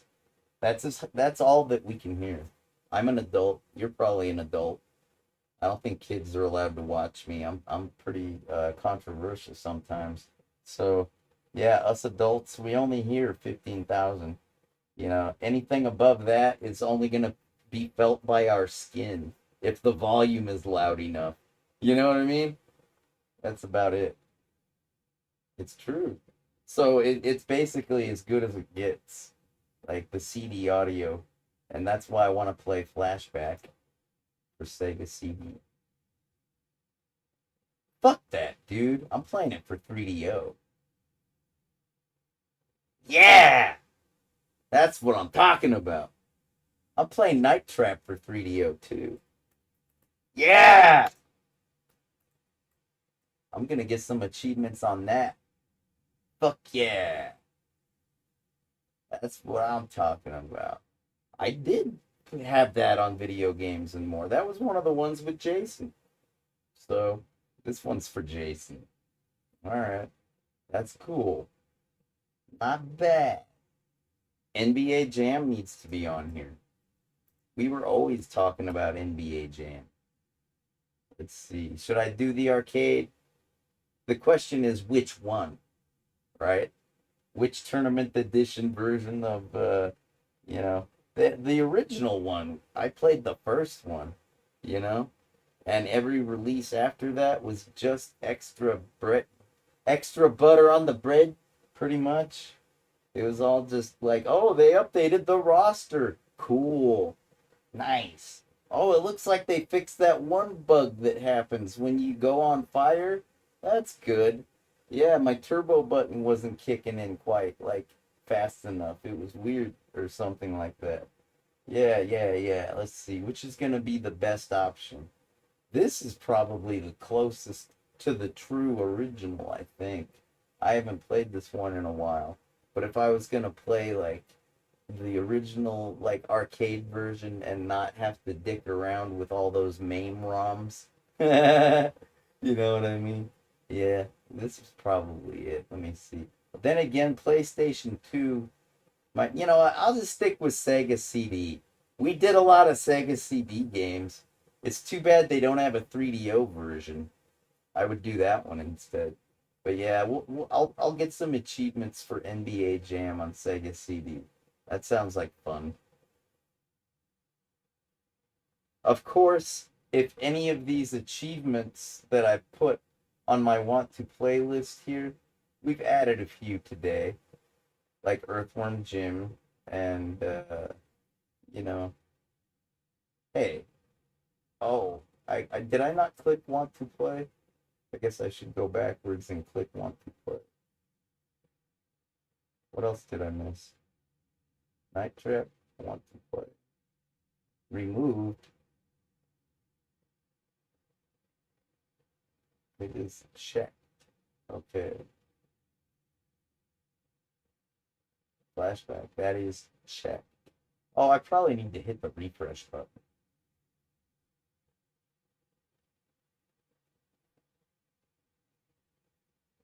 Where's Night Trap?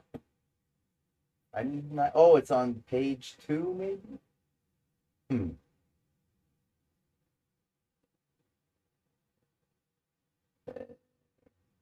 With the what? I am logged in here. Let me try Chrome. I got that logged in as well. So Oh, there's Lothar the Third. I was telling you to check out his shit. I used to play Flashback and Alien 3 and Scooby-Doo Mystery over at his apartment. Drinking Mountain Dews by the 2-liter and shit. Watching ECW hardcore wrestling and junk. Talking about what's going to be on the next episode of Random Access. Yeah, he's still alive. A lot of my friends are dead. Never get to see any of my friends because my life is a mess. It's okay. I'm cool with it. I'm used to it. So then, want to play. It's lovely. That's achievement. It says 12 of 15 games. Well, where's the 3? With the what?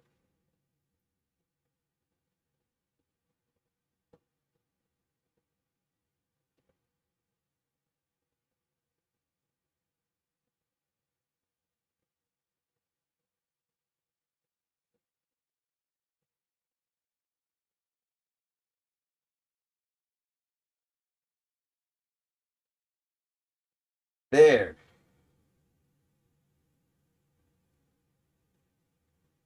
Now we can see Nitro.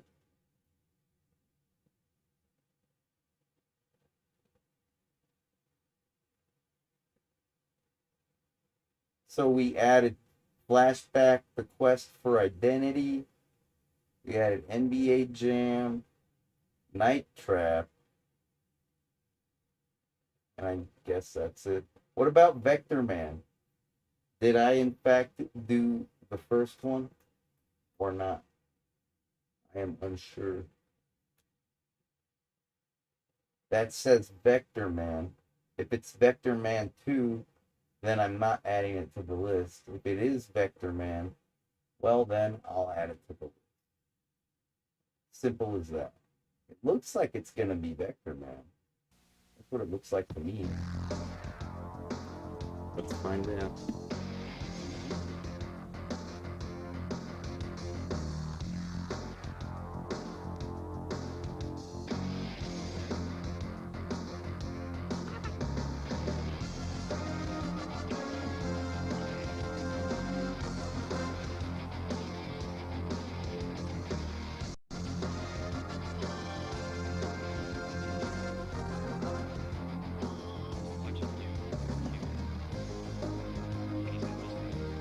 That appears to be Vector Man. Dude, I can hear like a microphone in the background. Like somebody's microphone is hot. Did you hear that too?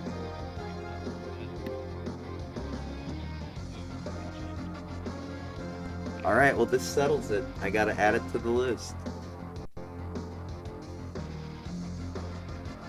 Plain and simple. It is a must-have. We already have Vector Man 2. By the time I was producing, my producing skills at the time, by the time we got up to Vector Man 2, I was an even better producer than I was back when we did Vector Man 1.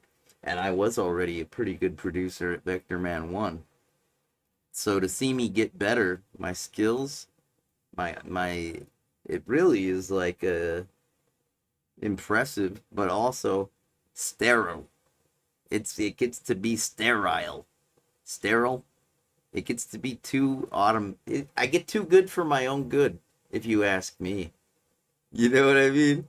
I feel like the fuck ups and the flubs, the outtakes, the bloopers, I feel like those make the show a lot better, But by the time I was producing Vector Man 2, it was already so polished, The shiny polished turd that is my sandcastle known as video games and more. Yeah, it got pretty polished by the time we got to Star Fox 64. But I don't know. It just loses some of that je ne sais quoi, when I got that good at producing. It was kind of like it was time to move on to something else, like music, because I was just too good at what I did. and it wasn't reaping any rewards at all. And I couldn't get any better.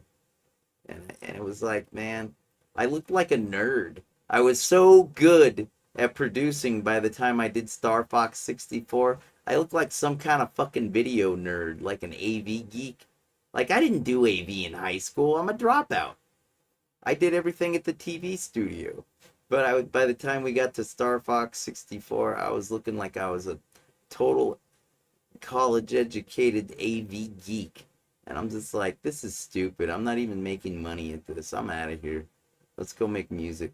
Let's tour the United States. That's what I was thinking when I linked up with that other public access producer. But yeah, let's get Vector Man on here. That was definitely a Genesis title, Sega Genesis. It was not Super Nintendo. Vector Man. I pretty much did Super Nintendo titles when that was when I had to. That was like Shadowrun for Super NES. That is a completely different game.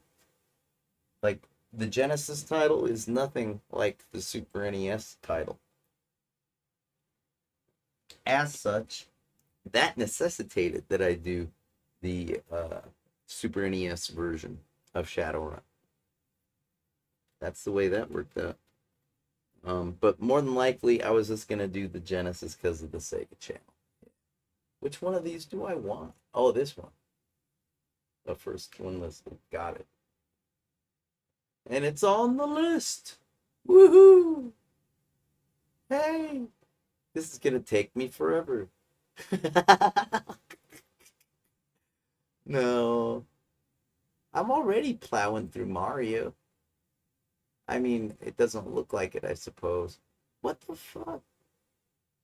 Okay, you see, it doesn't list as a real achievement unless you're playing in hardcore mode. I get it. I understand. You want it to be like the old school console experience. So naturally, being able to do a save state is like cheating.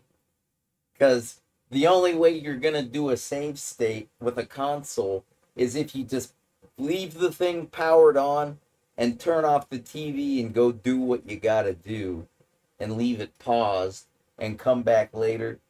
That's the only save state that you're going to have. So I guess hypothetically, that's keeping it real and keeping it old school. And they don't count my achievements as softcore achievements. They want them to be hardcore achievements. You know, I don't care. I'll do the softcore one first because, hey, that just makes sense. It's like, if I can't do it with save states, how can I expect to do it without? I might as well warm up with the softcore mode, as it's called. I would prefer to just call it regular mode, you know, or practice mode. Because, like, softcore, that just makes me think of Skinamax, dude. That's like a stupid name for a mode. A way to keep me thinking about video games. We're gonna do softcore porno mode? What? Who's got the Skinamax? Oh, yeah. Check out that girl grinding on that guy. Girl on top. Yeah, her jugs are totally softcore porno. On Skinamax. Just like softcore mode on retro achievements.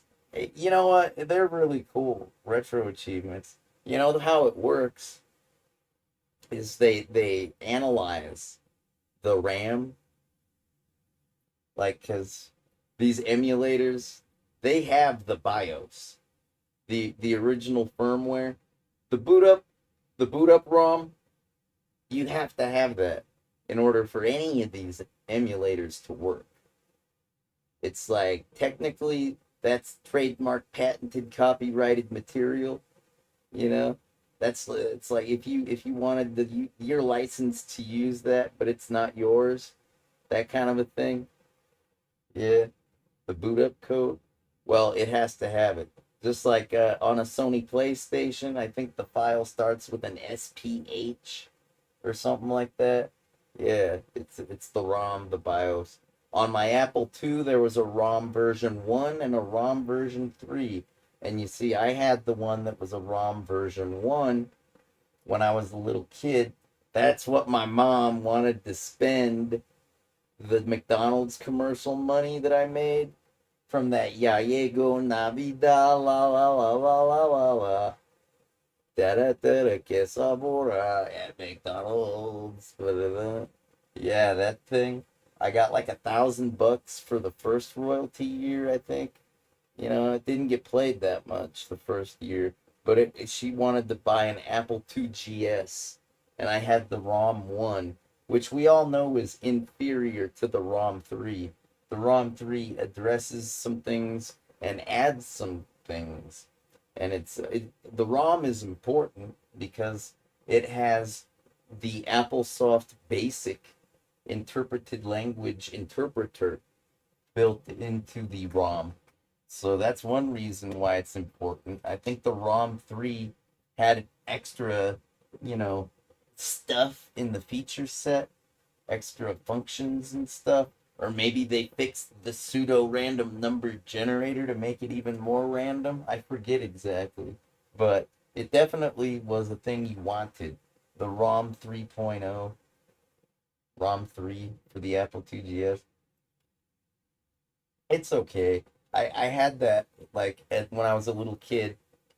Didn't know how to work it, and it was still good enough to run edutainment software. Stuff like Where in the World is Carmen Sandiego? I should add the Genesis version of that, just because it isn't very much to play through. I could do that. It would be no big deal. The Electronic Arts title, Where in the World...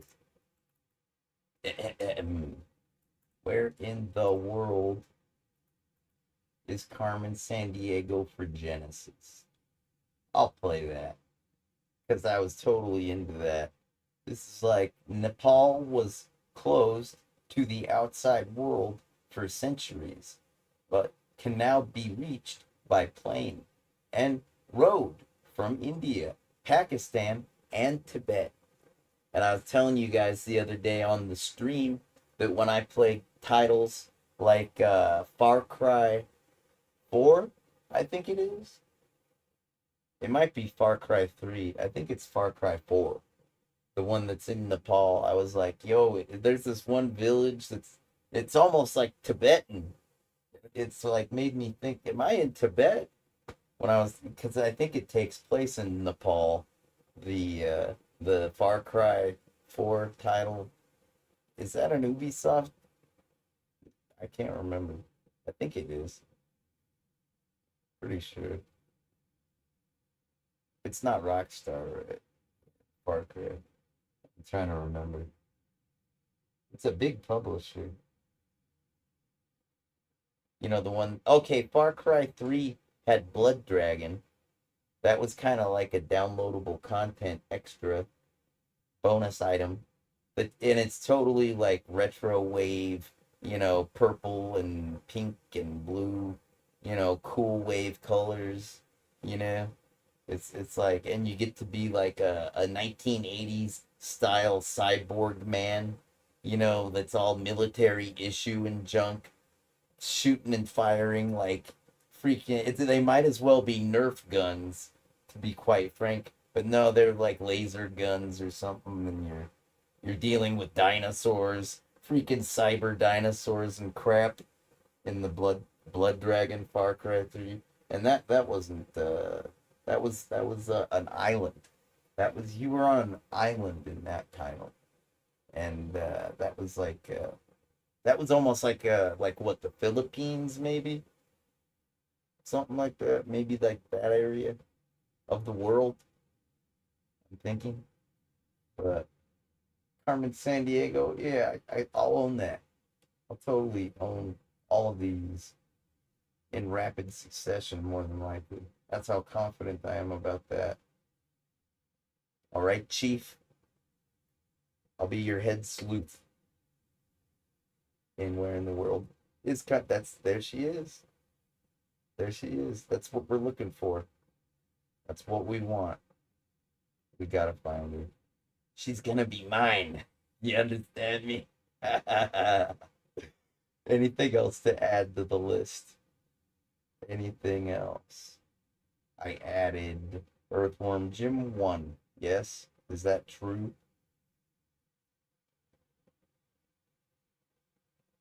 Yes, Earthworm and also Vector Man 1. Yes, or yeah. Okay. Earthworm Jim 1, Vector Man 1. Let's see. I should add Mortal Kombat. I don't know what kind of achievements that I don't know what it's, but there's got to be some. Okay? And I was always talking about, I'd always have codes for like Mortal Kombat 1 and 2. It's true. There was this guy named Bill, and he was like one of the hosts. He was like a co-host, a host on that TV show Spanked. That was that show that I used to sometimes run the audio board on. I think I talk about it in the original streamer, that audiobook thing I was showing you on GitHub. Anyways, this guy Bill, he was into the Mortal Kombat, and especially the Mortal Kombat 2. He used to call the program Video Games and More sometimes to talk smack and challenge me on my own show. And it's like, dude, I'm your audio guy. Chill out. What the fuck? But he didn't care. He knew me, and that's why he could be so forward with me, as a competitor. And it was funny. Caught me off guard, but he brought a console down there one time. And like before, Spanked was always a Saturday evening program. So it was directed by and produced by Mateo Silversmith. And he's like, I was his audio guy, and he was cool with it. And I did good audio back then because I had trained on a program called Sid Show, and they had lots of bands. And like, I don't know if I was perfect the first few episodes that I did audio, but I had a guy looking over my shoulder, Marty Holden. He was making sure that the levels were acceptable on the lines that we had mic'd, because we only had 8 lines. So that was going to be like a few microphones for the producers, or not the producer, sometimes the producer, but definitely the host. It's going to be a few microphones for the host and a few microphones for the band. And sometimes when you had a band, you would use this contraption called a snake. And all that a snake was a box that was XLR inputs. So you could input your XLR cable. XLR is like a microphone cable. It's the 3-pronged thing. Looks like 3 prongs. XLR. Anyways, it's an industry standard for microphones. And the inputs on the snake, I think, numbered in the range of like 8. Maybe 16. It might have been more like 10. Might have been like 5 in a row. I forget. It might have been like 3 in a row. It was a fair number of inputs. And I think that the way it worked was, you get your microphone and there was like another board that you could hook up. It wasn't always there. It was not always there. They had one audio board that was always there, because let's face it, without an audio board, you're not going to have a program. You're not. You got to be able to adjust the levels and turn them up and down. So, yeah, you could hook up a second board and it could control the snake. And I think maybe there was another mode that was more generic, where you had one line and all the inputs on the snake were just at the default level. I think that might have been an option. I'm not sure about that. Might have been. But yeah, that dude was looking over my shoulder, Marty Holden. He was a producer down there, and a crew member, and he basically said, "Hey, look, JJ, you should probably keep this at this level because it's like this, you know, it's like that.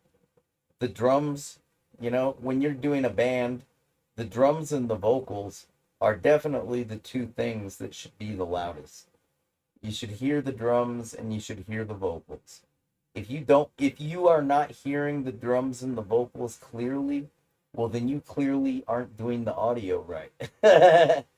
And yeah, then you do everything else. Whether it's keyboards, accordions, harmonicas, guitars, bass, etc., etc., etc. But any sound engineer, producer person worth their soundboard is going to tell you to keep the vocals and the drums nice and loud and clear, and then keep everything else at a slightly lower level, maybe, or roughly the same. Yeah, but yeah, Mortal Kombat 2. Oh, this is a good thing to add. Mortal Kombat 1 and 2. I'm wondering. I own the Sega CD one. It's like I have a vast Sega CD library because Bookmans use books. They would have the Sega CD titles available at usually a very low cost because it wasn't the most popular system. It was an add-on to the Sega Genesis. So like you first had to have a Genesis. It's safe to say anybody buying Sega CD games is going to be a subset of all of the Sega Genesis core system owners in Tucson, Arizona. So being a subset of Sega Genesis, that means that if there's like 600 Genesis owners in this town, well, then there's going to be less Sega CD owners. There's going to be like 300, right? A subset. So, anyways, it was a cheaper option, cheaper than a Genesis game because of the supply and demand of the microeconomic system, that dictates that when things are in demand, the price is higher, and that when things are not in demand, their price is lower. So it was a cheaper video game to buy, and also I could get Bookman's trade just by trading in my old games and audio CDs. I was into all kinds of music, but sometimes I'd get like a tip from Spin Magazine or like from a friend. I'd be like, all right, I'll buy this and I'll check it out, and I'd be like, I guess it's good enough to keep.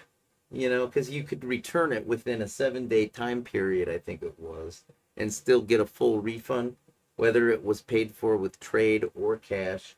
But I would totally keep it, thinking it was good enough. But then a few months down the road, after having carried it around and listened to it in my Discman, Sony Discman player, That's what I had. I went with Sony back in those days because I wanted my gear to work. And that was it.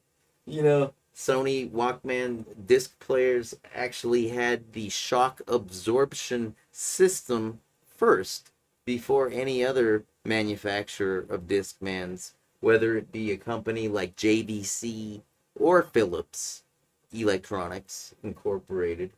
It was the first to have the shock absorption system, hence why they released a special Discman known as the Card Discman. It's true. Anyhow, yeah, listening to I'm like, this sucks, and then I'd have to sell it back, and I'd get like half of what I had paid for it, but I could still buy a Sega CD game with it. So yeah, my Sega CD library is pretty fucking good. I'm gonna add Mortal Kombat. The nice thing about Mortal Kombat for Sega CD, one of the nice bonus features was that it did in fact include the hit techno track. Man, I wonder if I got that on YouTube. I'd like to see that. I really would. Brings back some nice memories for me. I think I'm gonna try to find this. You know that song, that techno song, that Mortal Kombat? That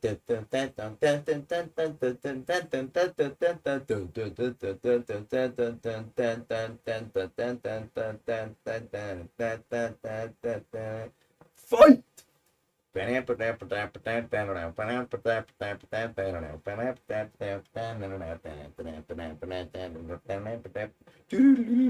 Raiden, Sub-Zero, you know the one. Yeah, that was a bonus feature on the Sega CD release of Mortal Kombat, a Midway title, an Acclaim company. Midway Acclaim. Anyways, I almost had a deal with Acclaim and Probe, but they had like a collusion charge with TCI Telecom, the company that gave me that Access Tucson Cable Casting Excellence Award back in 1996. I would have been world famous using TCI's technology, but they got in trouble for colluding with Acclaim of all companies. Can you believe it? It's true, dude. I couldn't make this up. You know? Acclaim. But I don't want to look that up. That's nothing happy here. Let me see if I can find this one thing. I hope I can. If I can't, I guess I'll just have to settle for less. I'll have to compromise. I hope I don't have to compromise. I hate compromising. I never compromise unless I am forced to. That's a fact, Jack. That's what keeps me hardcore old school. That's what keeps me fucking real. I never compromise. It's my way or the highway, mofo. Love it or leave it, right? Let's see. This is what I'm talking about. I do have a short on here. I believe it's called Fight. No, not on there. Well, it's definitely on my shorts, I think. Maybe. Possibly. Maybe it's not a short. Maybe it's just videos. Fight. No. Mortal. No. How's about clips? Clips. Ladies and gentlemen, and or otherwise, the original one. Is this the best of me? I was looking for this. Let's watch this. Here on all my Like, to super- be or not to be, that is no question for you. Obviously, you are not to be, because if I were you, I would not want to be. Thank you. I just came up with that off the top of my head. Nice Shakespeare quote, right? Because I'm so illiterate. All right. Wow, I got a good enough data connection. We're on. I just got to sit front row at the first ever TwitchCon drag show. I feel honored. It was quite a show, It was the dance floor. The dance floor in this scenario is right between the door and here. Okay? All right, hypothetically speaking, this is the dance floor. I know it's tiny. We've only got one person dancing and they're invisible, okay? So, like, you're walking, you gotta cross it, you're walking, and and then you're walking.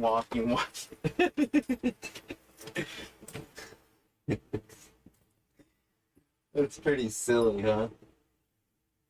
Hey, man, you know, life is an adventure, and, you know, dancing Dancing isn't really an adventure. It's more like a part of the adventure. And if I'm not ready to do that mini game, you know what I mean? It's like some kind of a mini game. The dancing part of the adventure. So it's the rhythm game. You gotta like press the buttons in. And I'll be your Tom Paris, and we'll pick up where they left off. It was a pretty good episode. Like Tuvok was all like, yo, and like, all right, take care, guys. Tell me if that's socially redeemable. Maybe that helps. Don't call it a comeback. I've been here for decades. Testing. Hey, is this thing on?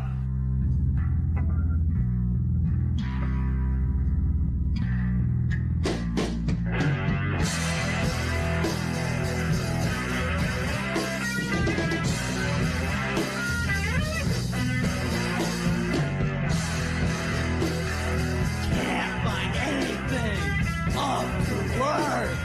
Everything is densely discarded. Living this life.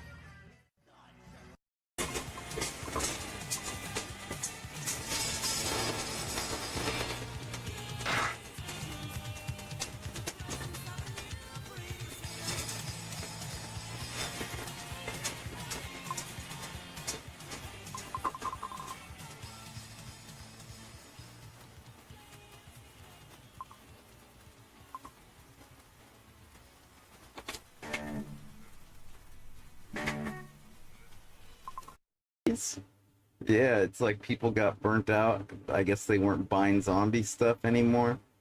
Hopefully that's making a comeback, right? Because who doesn't love zombie stuff? I mean, come on now. If it's like pirates, ninjas, zombies, cyborgs, or robots or androids, aliens, extraterrestrials, you know, mutants, like superpower mutants, come on now. That's exactly the kind of shit you just have to support. I mean, as long as it's executed well, right? Just saying. Spoken like a true comic book nerd, I guess. You know, basically. This is empty shell. What on earth? It appears to be dark and moody, and at the same time underwhelming vision. And that was when I said to Ozzy, yeah, but dude, a bat is a bat, a cat is a cat, but a rat is a rat, okay? That's when Ozzy said, oh, dude, on the channel, Zot the Avenger rules. Oh, yeah. What's up, just saying? No sugar added, indeed. All right. Hello, this is me, Zot the Avenger. Once again, as always, with another Is this thing on? Hey everybody. Hey, I learned something today. Damn, I am sweaty as fuck. Goddamn. I learned something. If you approach... Oh, the editor's in here. Hey, wherever you are, sir, thank you. You're wonderful. I appreciate you. Well done. Guess I fixed the microphone. That looks like it's extremely loud, too. Hello! Well, this is awkward, but I mean, I'm happy to tell you, you know, Kyle the pedophile, the weird guy that sits back on Skid Row. Yeah, well, it turns out that Kyle the weirdo pedophile, he's got a Red Hat server, and he was really cocky. He caught wind that yours truly was exceptionally gifted and skilled in the computer black arts, and asked me if I could do a pen test on his system. He's running. Try my best. I got 5G on this thingy, so.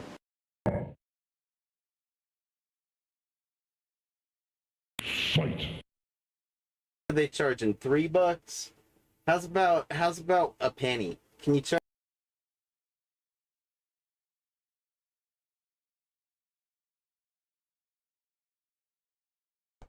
That's the video that I'd like to find. That's like a 1 second clip that was made, and I would like to find the original. And asked me if I could do a pen test on his system. He's running a try. Dude, that guy Kyle, he was a rabbit owner. He had he would talk about it back on Skid Row. He'd talk about his rabbits. I guess they were white. All of the white. Yeah, that was around the time the Matrix was a thing. It is. It's true. But maybe that's why he started farming rabbits or whatever. But sometimes he'd talk about the mating habits of rabbits, and it was like, dude, seriously, why are you watching them? God damn. Yeah, too much information. Come on now. He was weird. He was exceptionally physically fit, Like, he wasn't a bodybuilder, but he was fucking cut. And he was just like a regular white guy with like a beard and kind of like an 80s haircut. And he's always smiling like this, all perky. And he had all this like nudist porn. Like all these underage girls. I guess he was into the preteen nudist porn. And everybody on the tech floor, when I hacked the server, I was like, I found this shit. And I asked one of my friends, that was a team leader, my team leader, I said, hey, team leader, should I call the FBI? This is weird. What the fuck is this? And he's like, are you kidding me? And he started laughing his ass off and said, hey, everybody, come check this out. And everybody started, they're like, hey, flip to the next one. And the girls were all like, oh my God, everybody was just, the guys were laughing their asses off, and the ladies were just shocked, but, they couldn't get enough. They wanted to see his wank bank, Like, what is this guy jacking it to? Preteen nudist porn? Yeah, and he was like, he didn't think I'd hack into his server. What kind of idiot does that? That's ridiculous. He didn't think I'd get in. I got root. I've always been the best at what I do. It's a fact. But it's the way it is. It's the natural order of things. I'm the best. I'm the elder shark. Don't forget it. This was uploaded back in 2023. So if I can find a live broadcast from back in around 2023. It's going to be a live broadcast. The thing is, if I type in Twitch, because I used to export. You like the way I said that? Export? Sorry. I'd export stuff. Looks like there's 15. What the fuck? Is there anything? These are all just clips. This a video. Playing RB3 customs. Let me tell you, newsreel. Happy Memorial Day. They partially blocked the day after the. Yeah, it's 2022, 22. It might be this one. It might be something. Let me do a quick scan. Oh, this is some of my crazy guitar shit.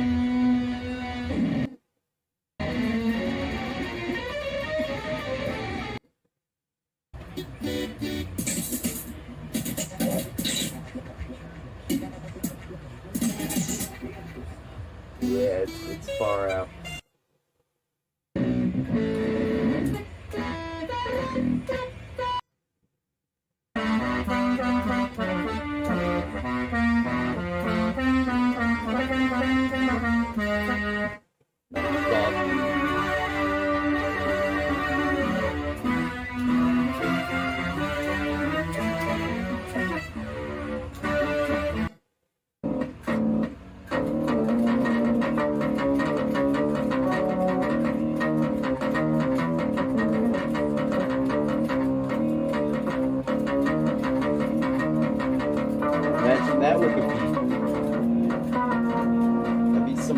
electro.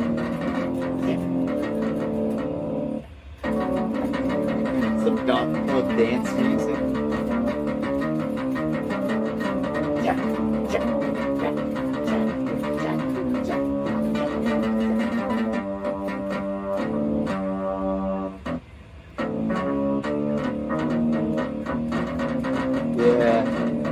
Motherfucking eBay still owes me $300 because the chips I'm using in this video I sent back to Japan. I did, and I didn't get them back. So I know they went back to the owner. And I should get my $300 back. So this video's no fun for me at all. It does this to me. Because I don't have my $300 that I'm owed. And I don't give a fuck what your policy is, eBay. I don't give a fuck if I was outside of your 90-day time limit or whatever. I want my $300. And I'll never be happy until I get it. Because I don't get over things. I don't forget anything. I'm going to finish playing that video, the JJ Styles best of, because I got nothing good to say. I'll go take a pain pill and calm the fuck down. My heart's pounding like kabang kabang because of 300 motherfucking dollars. But, you know, what am I going to do? Do a fundraiser for myself? The let's earn $300 so JJ can get over his bad eBay experience fund drive? That's not going to make any money. I never make any money when I do fundraisers. You know how long it took me to earn $5 for, like, St. Jude's Children's Hospital? A very nice, charity. It's a good donation to make. I myself did $100 one year. But it's a good investment. They're going to cure cancer one of these days. They are. But anyways, where was I? I have confidence and faith in them. So that's why I can say it like as if I know the future. But anyway, what was I going? Yeah, fuck this, dude. I'm in no condition for nothing now. I'm wrecked. I'm angry. I'm bitter. And I'll just play this. Try my best. I got 5G on this thingy. So...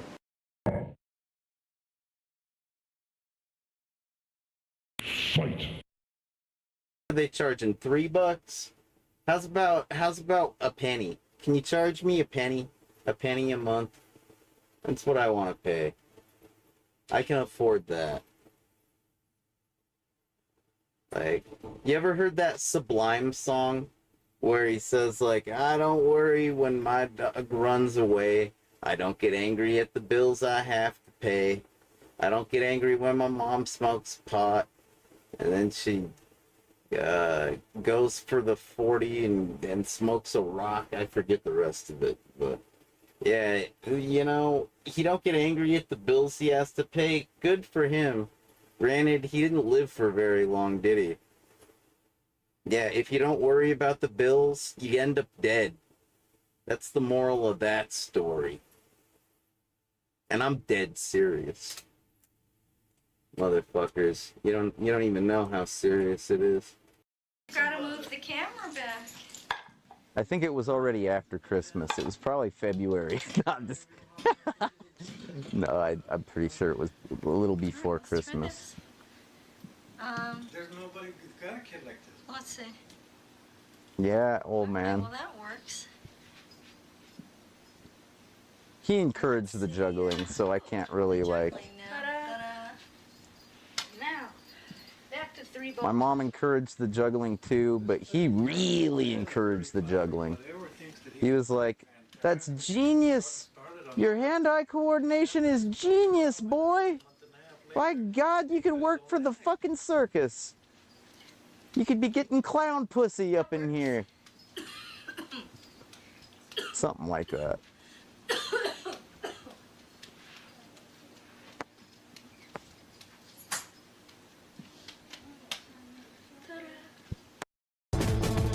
Never been backspace to the after party.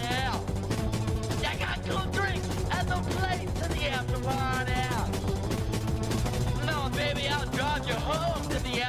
party. Shut up and grab a microphone. I got 1,001 karaoke days. 24/7, get us out of the way.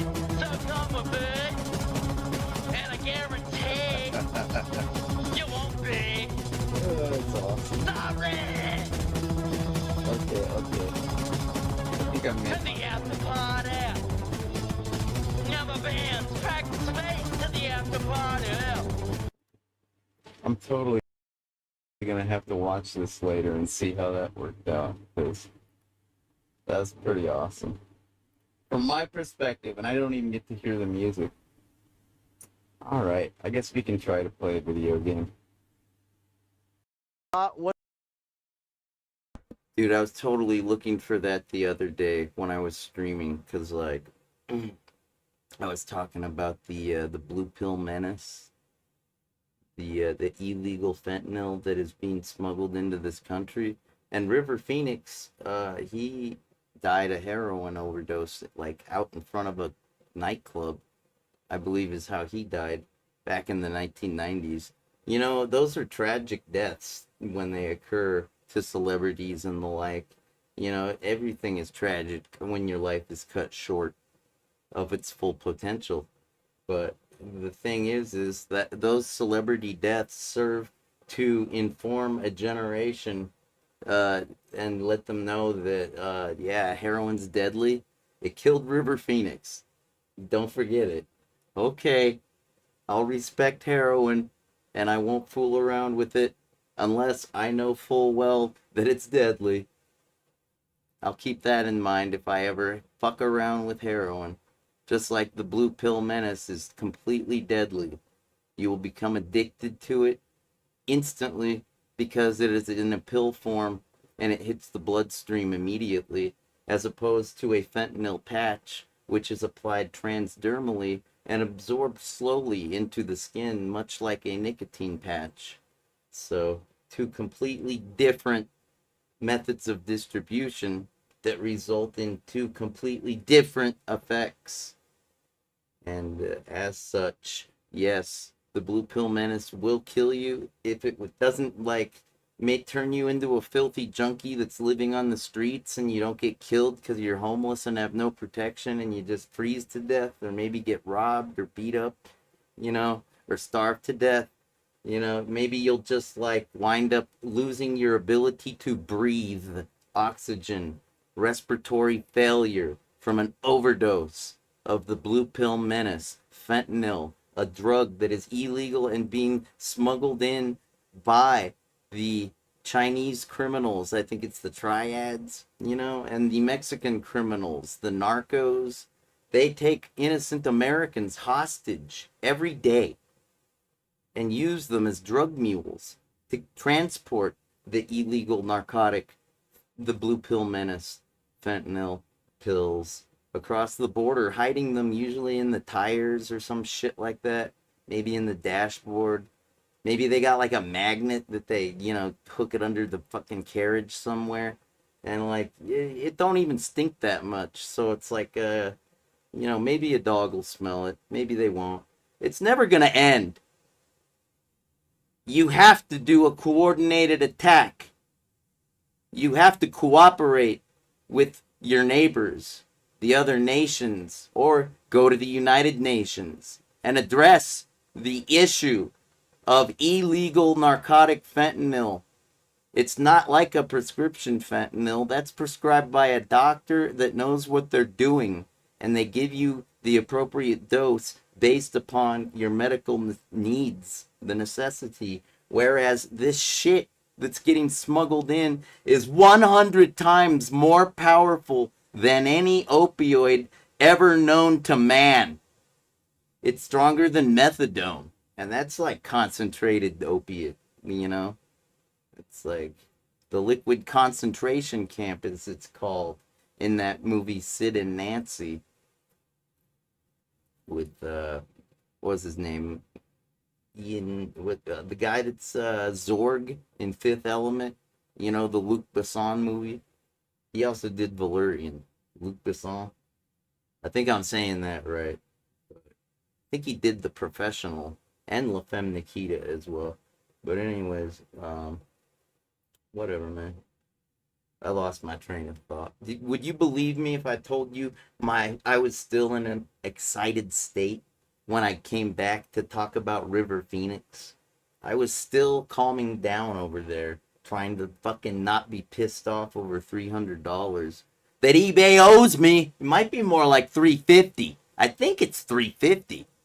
Goddamn Loch Ness monster! Ah! Ugh!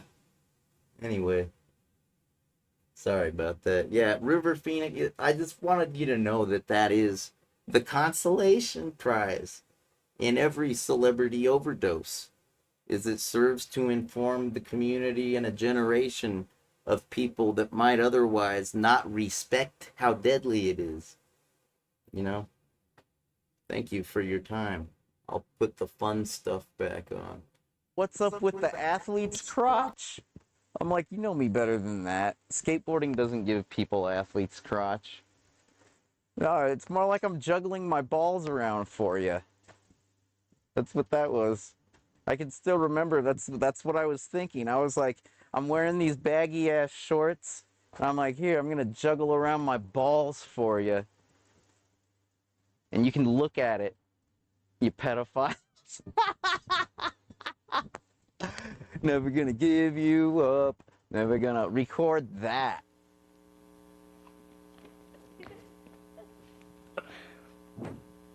Record that. I got you. I think the only 3 people have seen that so far. Hopefully, here, let me, enough with the extreme close-up. Sorry, man.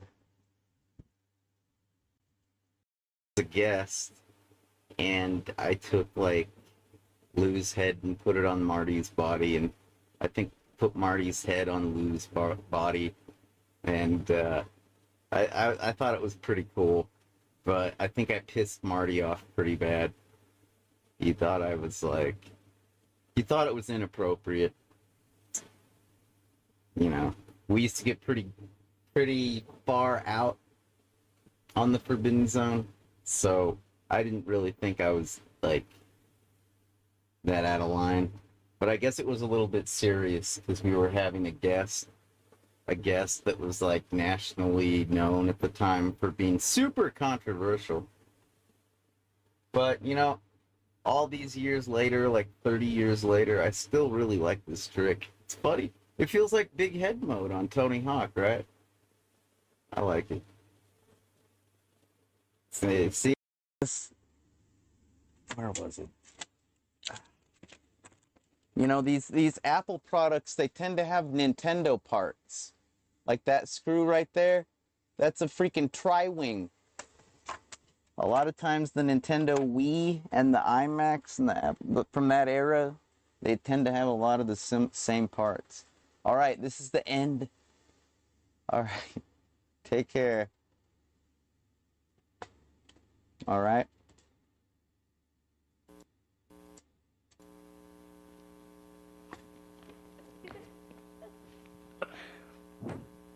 Record that.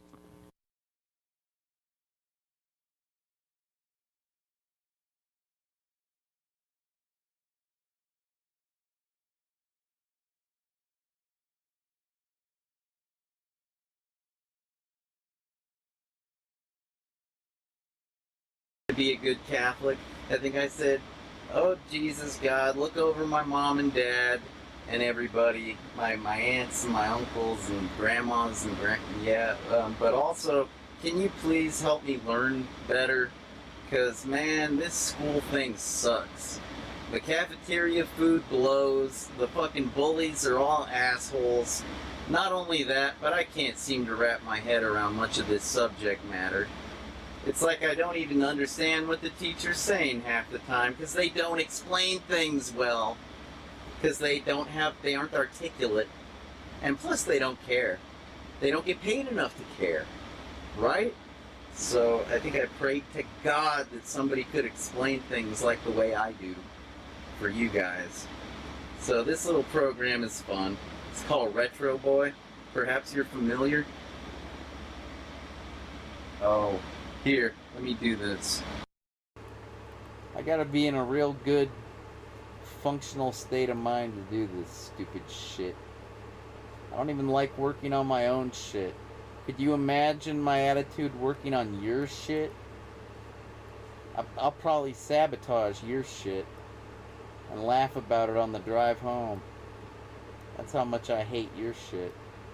At least when I have to work on it. I don't even want to. If you hired me, I would literally sabotage you. I'm a saboteur. I am a red teaming, box hacking, vengeful, spiteful, hateful saboteur. And if we play video games together and you start to get a better score than me, I'll press the power button and I'll say, aha, you didn't win. Okay. So do you guys get paid for that? For just doing this show? No, I don't, but darn it, it's just so much fun talking to people like you. I just love it. Yeah, right.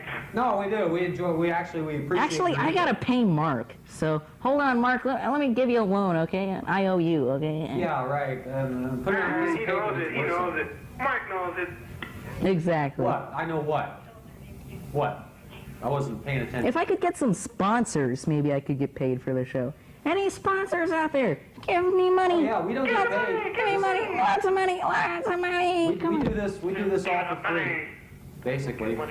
I'm just a nice guy who likes talking about video games a little too much. So. You know, an injury can last a lifetime. Think about that the next time you want to beat somebody's ass. The next time you want to smear the queer. The next time you want to commit a hate crime. I don't think anybody does that too much anymore. I think people just want to prove how alpha male they are, or alpha female for that matter. You know, it's ironic. We have so much equality these days that females have the right to be toxic too, if you think about that. Females, or even... I guess if I was going to rerun anything on Tuesdays at 4, the thing that would make sense would be archive.org episodes. That would make sense. That is probably what I should do. Yeah, play some shows from the 90s on Tuesdays at 4. That would make this flyer so freaking true. It'd make it it's like a 30-year-old flyer, and it's like it's like a 20-year-old flyer, and it's basically half true at this point. The second and fourth Fridays. Well, okay, the channel 63. Whatever. It's basically still accurate, okay? 20 years later, it's basically still accurate. This is the other flyer that I used to post up. I used to post this up at the cafe. They call it Cafe Quebec, but then it later became Shot in the Dark Cafe. And took classes and but I didn't realize how difficult it was to conform to industry standards. Like, they want me to do things that I cannot do, both, because of my beliefs and because of the way I am. Like, I can't conform to what is needed to succeed. So I guess I'm just left by the wayside as a nobody, and that's okay. I don't need to be somebody. But at the same time, I stopped riding the bicycle. It's more like the bicycle fell apart and I kept going. You know what I mean? How does this sound? A real man likes art, appreciates art, deals with the pain, and is true to themselves. How does that sound? I'll see you next time here on the ZTA Rules stream on twitch.tv. Take care, take it easy, skater down.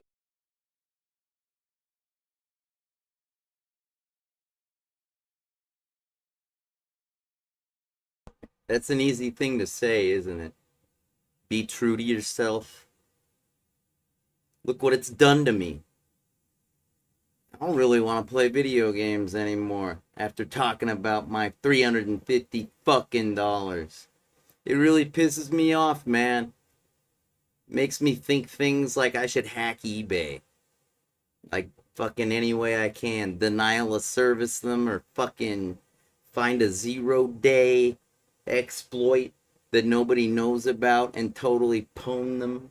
Or maybe just like set up fake accounts that cause trouble for customers. Make it a nightmare for the support and the admins. I don't know. Just make it a real fucking bad time for eBay. Because they didn't care. They sided with the seller, with the merchant, who said that he didn't get the merchandise. So basically, he got the money and the merchandise. It's like he totally profited off me. And that's, you know, it was an arrangement. It was actually an agreement. It was a mutual agreement that though I had purchased the stuff, if I like wanted, no, but eBay has like a 30-day return policy, and I got it back to him within the 30 days. Like the item was 30 days. It was totally. I had the box around here. I think I threw it away last week because I'm tired of having things around me that piss me the fuck off. But that was my evidence. I fucking posted pictures in my streams just to make sure I had more evidence. Like breadcrumbs, like Hansel and Gretel leaving breadcrumbs all over the place to find what they need. Because, man, it's fucked up how I've been screwed over by bigger, more powerful things than myself. Whether they be doctors, whether they be mega corporations, mega online website corporations, you know, or whether they were just straight up con artists, scammers, trying to use Amazon's good name, the amazing wealth systems that screwed me out of like $5,000.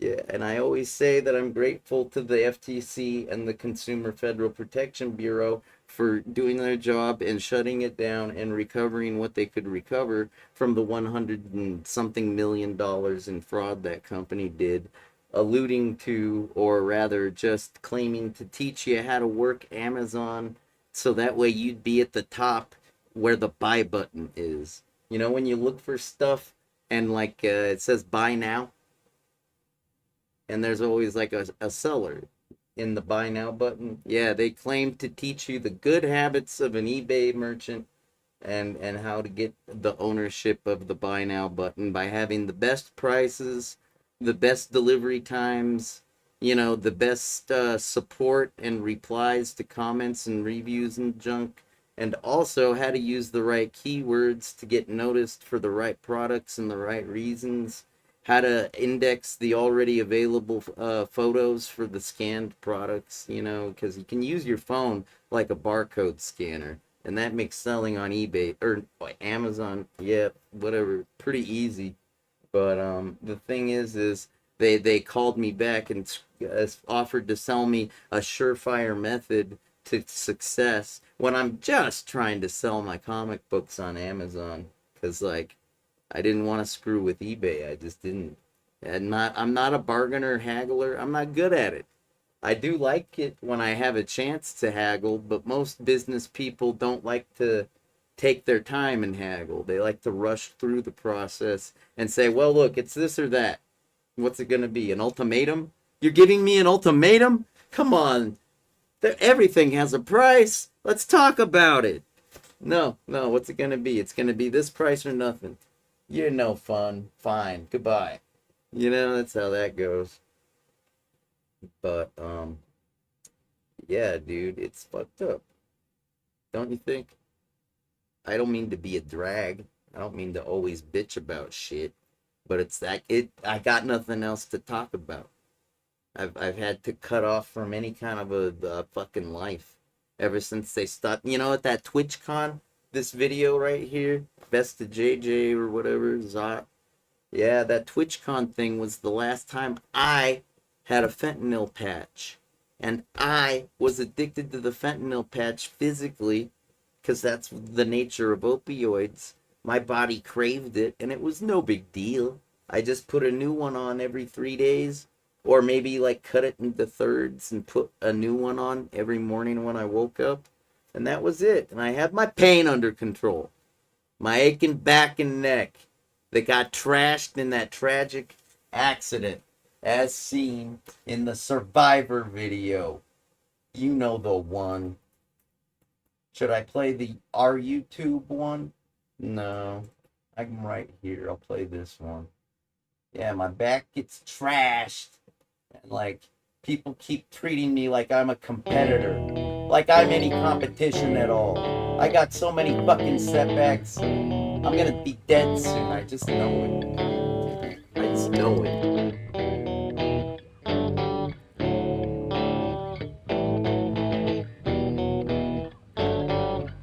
You know, everywhere there's like a cut or a bruise, basically the bones got broken.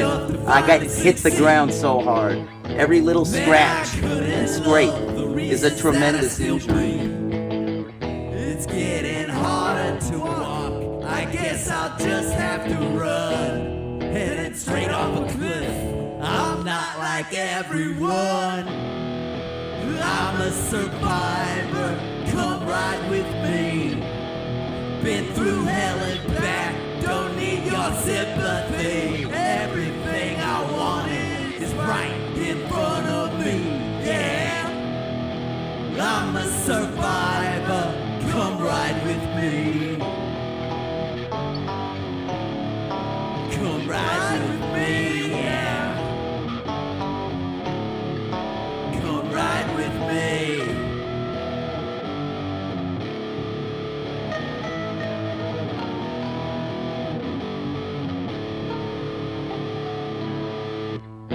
Keep my head up, sinking, lost in all of these waves.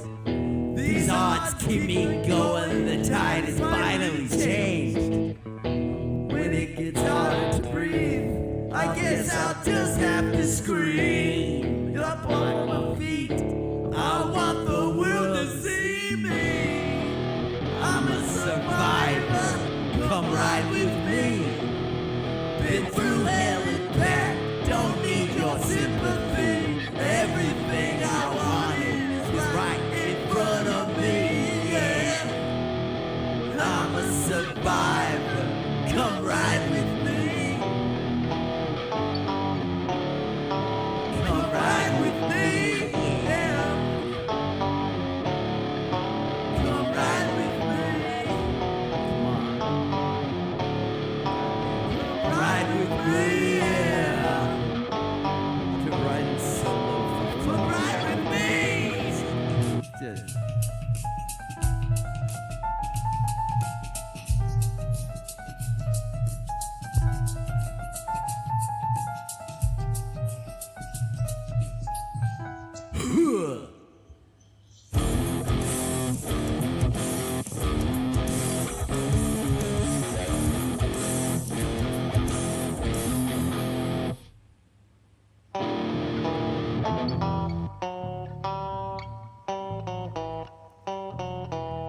I'm a survivor, come ride with me. Been through hell and back, don't need your sympathy. Everything I wanted is right in front of me, yeah. I'm a survivor, come ride with me. Come ride with me, yeah. Come ride with me. Come ride with me, yeah. Come ride with me. Die and live to live. Alright, bye bye.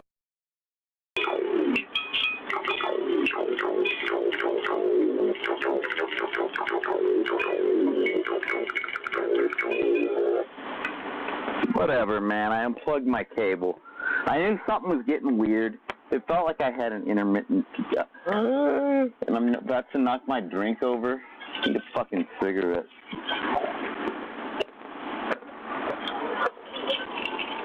Yeah, you kids love this gimmicky shit. I know.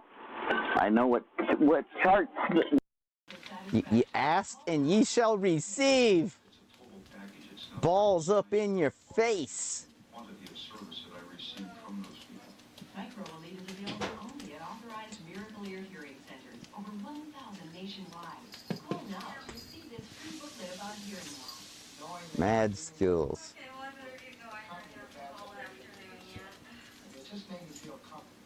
If you or a loved one has trouble hearing clearly, isn't it about time you begin to... On a Saturday night, Sunday morning.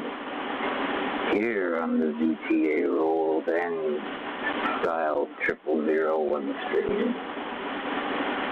Soon to be exported to YouTube, more than likely. Yeah, fine. I'll show you the video. No big deal.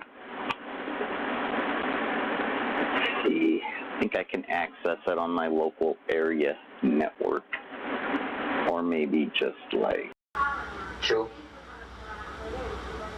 Everything's clinical, like, if you don't have money, if you're not in the right position, well then you're screwed, you know? So a kid is more inclined to go out and make money on the street if he wants to get out of his tenement apartment, right?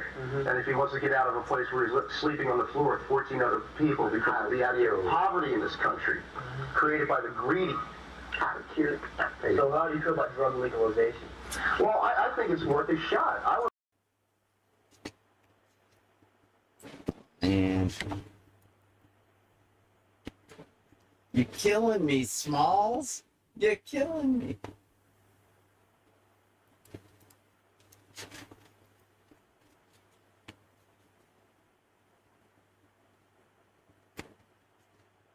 Fucking A. Sorry. I kind of need to be able to use my system. I guess not. I guess, you know, I was poor then and I'm poor now. Yeah, okay. Whatever. That's it for dystopia. It's up to you to fix it. I've done my best. You do the rest, please. At least I'm pointing it out. What about? Pointing what out? Just, for example, the news is pretty fluffy these days. And it depends on where you get it. Bad. You know, it may, to a person that has premature ejaculation, the thought of fucking someone to death might seem real toxically masculine and totally cool, but no, you never want to fuck somebody to death, and breaking them, it's just about as bad. Please be careful and use protection. You know, like padded headboards. Why is it so hard to find information these days? It's not anything, it's not a big mystery.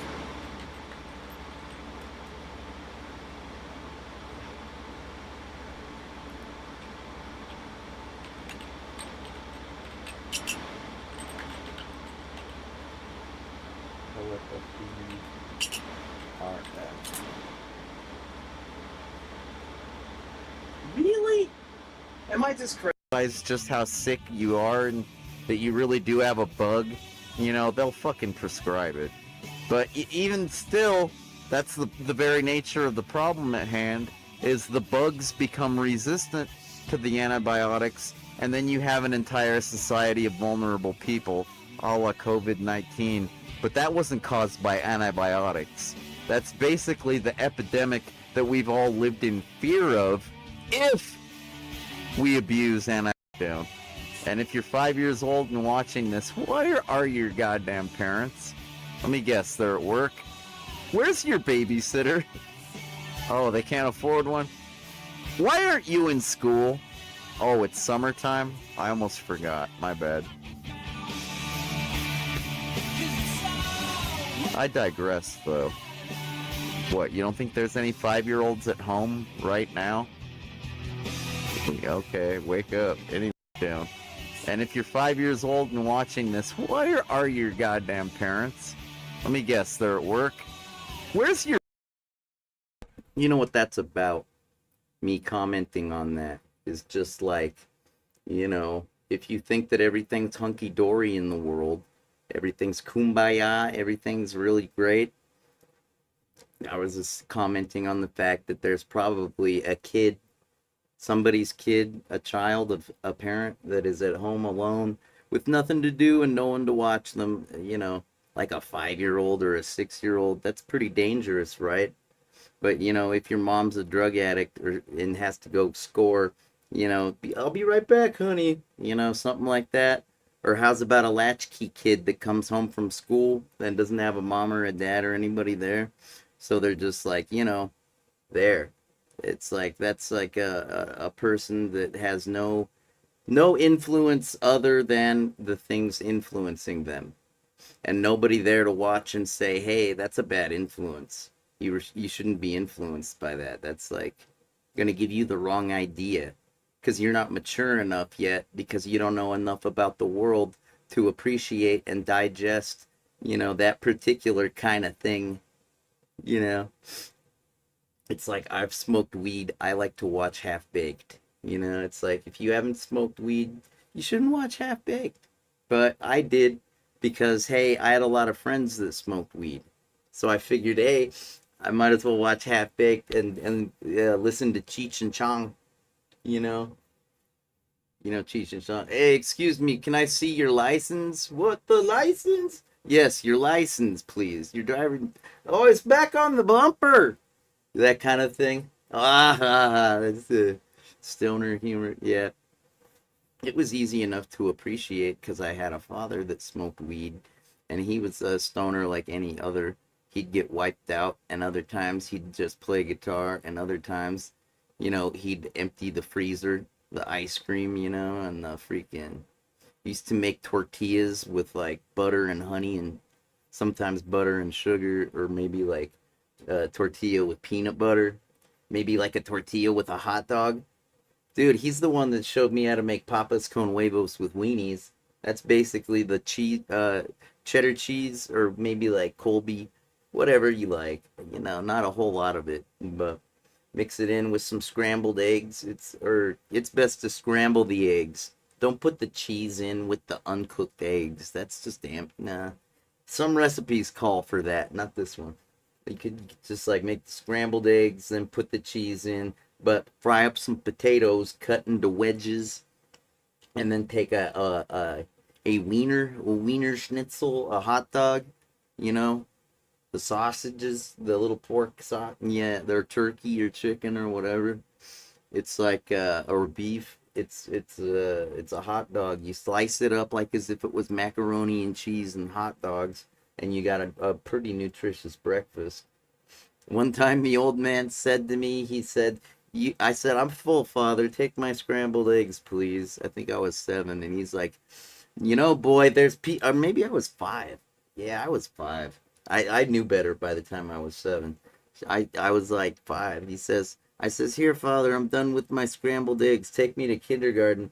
He says, son, there's people starving to death in China right now. You should finish every bit of food on your plate because you need your energy and you need your calories. And if you don't eat that, you're basically spitting and stepping on the faces of the people that are starving around the world.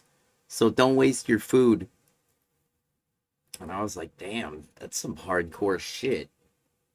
To lay on a 5-year-old? God damn. All right, father, I'll finish my fucking plate. What do you got to guilt trip me into it for? Jesus Christ. I just didn't want to barf. I'm so full I could pop. But whatever. I'll do what I got to do so I'm not a wasteful person. Because being wasteful is stupid. Yeah. Wasting things just to conform and be like the rest. Because there's an established guideline on how to do it, and if you don't do it that way, well, you're doing it like some kind of a high school dropout. Yeah, that makes their own rules. Like Zot the Avenger rules. What was I starting that with? I don't know. I was telling you. Oh yeah, the kids at home alone. Yeah, it's not all hunky-dory in the world. And it's not. That's why there could always be more volunteers. There could always be more protesters. There could always be more unions fighting for the little guy. Like if the minorities united was a real thing, man, you could way overwhelm any right-wing interests. And it's not about left-wing, right-wing. When it comes to being a minority, it's about the little nothing individual versus the hive. It's more like the individual versus the hive when you become a minority. And the only way to take on the hive is to become united. It's a fact. It's like if you've got diseases and those diseases make you a minority, Well, you could always team up with other like diseases. Like I was saying, the AAA Union of the Asperger's, Autism, and Attention Deficit Disorder. I don't know if there's already an outfit representing those, because I have attention deficit disorder. If there is an outfit representing that disorder, well, I want to be a part of it. How do I do that? Does anybody know? Because then I'd know how to vote. I haven't voted in 20 years, and I'm a good Democrat. By Democrat, I mean I fucking participated the hell out of democracy, and I even swore an oath back in 2001, knew my country and my nation and my state and the laws and values. Yeah, a lot of the laws have changed. I remember back when marijuana was a serious offense, finable by prison and dollar amounts. And no reparations have been made that I know of for my people that have suffered the price of your convenience. But it's all right. I don't have hard feelings about it or anything. It's not personal. It's just I'm tired of being the little guy. I'm really trying to fight to survive these days, making really good suggestions from my home, because that's about all I can do. I smash my phones to pieces like this one I have. I don't even want to get it. It's going to make me want to smash something else. I just am not a very happy person because I got no reason to be. I wish I had a fentanyl patch. Maybe then I could take things into perspective. But my neck hurts and these fucking pain pills don't work. I'm not a victim of the fentanyl epidemic. I want my goddamn prescription. And I want to save the victims from the blue pill menace. It's going to take a coordinated strike on the criminal networks known as triads and narcos. The narcos consist of the MS-13, the Sureños, all kinds of Mexican mafia. You got to kill them, or they got to surrender. Because I'm coming to get them, one way or another. Me and my Zotkateers. And that's it. And I'm ruined for the day. This video's another it's halfway done. 22 more minutes. I'll fucking play it, and that's that. Oh, they can't afford one? Why aren't you in school? Oh, it's summertime? I almost forgot. My bad. I digress, though. What, you don't think there's any 5-year-olds at home right now? Okay, wake up. Any Tell, right? Has anybody been placing bets like, so, is JJ a replicant or a human? He's totally replicant, right? Like, he talks about his mom, but how much do we really see her, right? That's funny.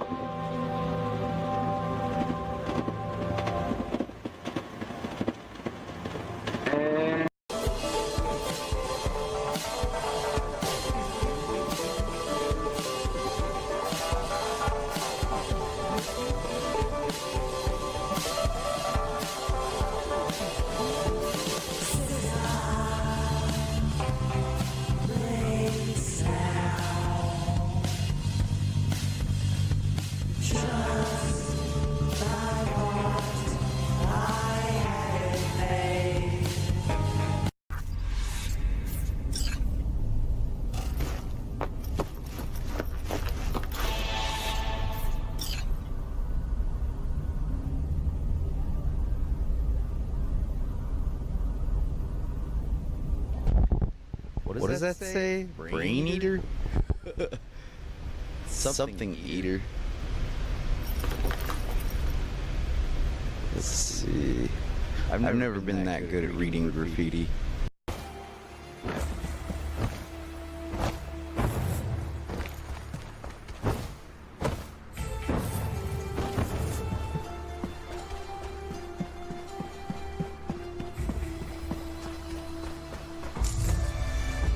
And that's how Zot the Avenger would do it.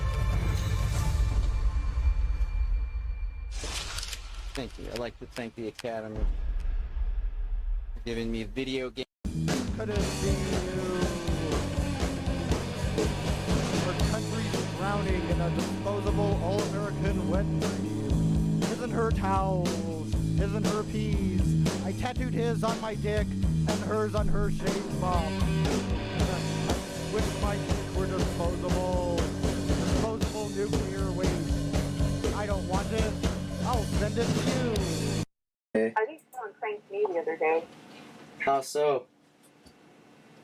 Okay, so my neighbor knocks on my door, and he's like, hey, this package arrived for you, but I opened it by mistake. And I'm like, oh, okay. I'm like, I don't have anything sent to me, you know, like at my place.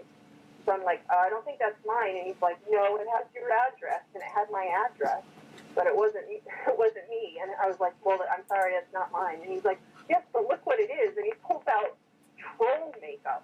And he's like, look at this. And he like really wanted me to look at it. And I'm like, okay, well, I don't know. I don't know why someone would send troll makeup to my address. But I don't know why somebody would open your package if it wasn't addressed to them in the first place. Troll makeup to my address. I don't know why somebody would open your package. Say what? You know, I've said it before. That was just merely a friend of mine telling me about a weird experience with a delivery from, you know, I think an online purchase, and some weirdo that was doing weird stuff with her delivery, her package that she was expecting. And you know, I was just like, what in the fuck?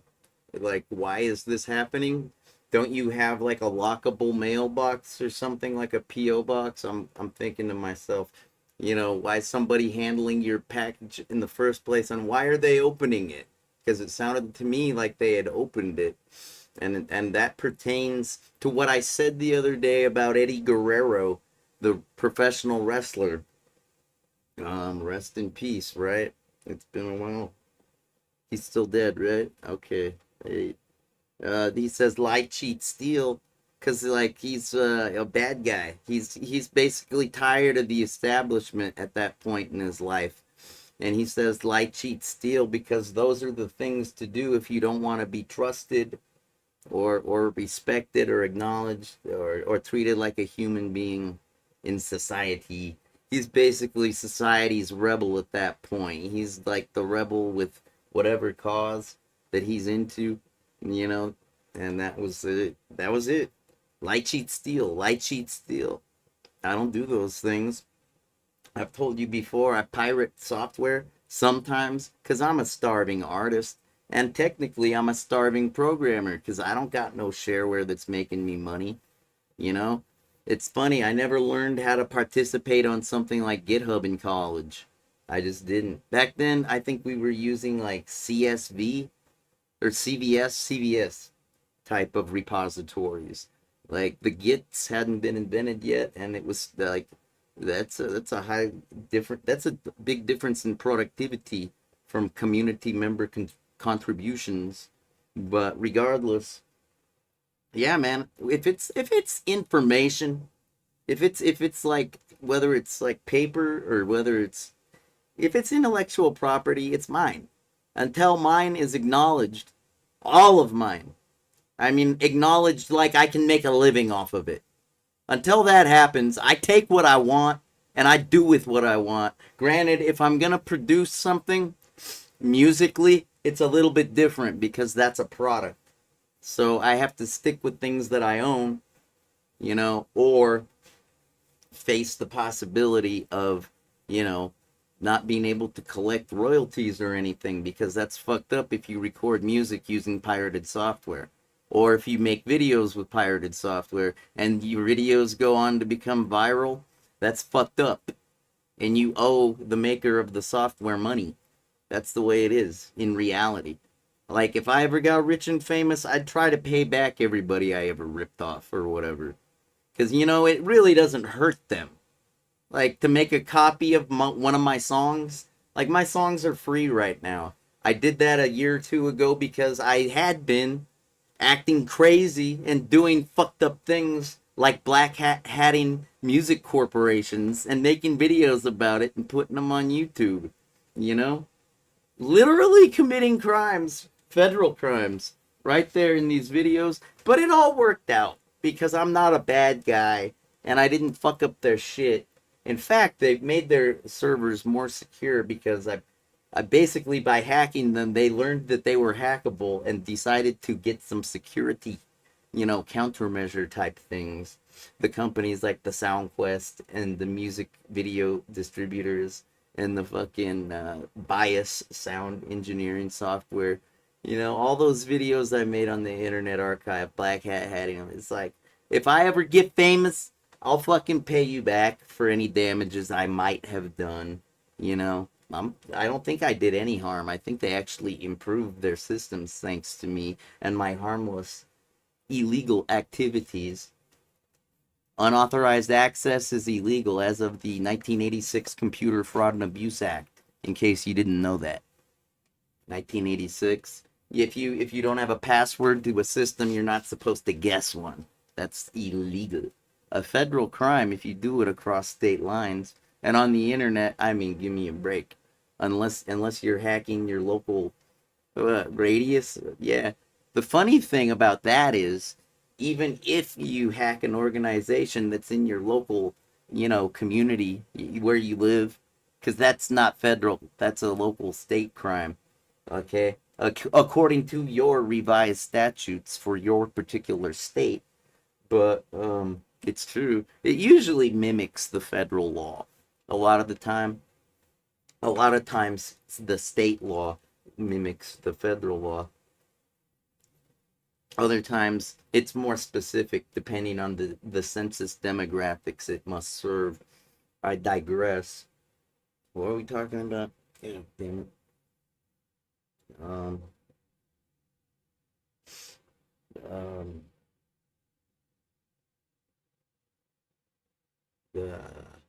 Oh yeah, I do what I want with intellectual property, and I have since Napster. So that's that. I think it's really fucked up what they did to college students, raiding their dorms like that. I think that was real fucked up. I think most students are very civilized people, and you could have just called them and said, hey, would you like to, surrender for arrest? Because we have a warrant to serve because you downloaded too many illegal MP3s, and we want to make an example out of you, because that's how we do justice in America. We make examples out of people, and we make them suffer a whole lot to scare everybody into submission and conformity. Because it's good to use fear to control people, right?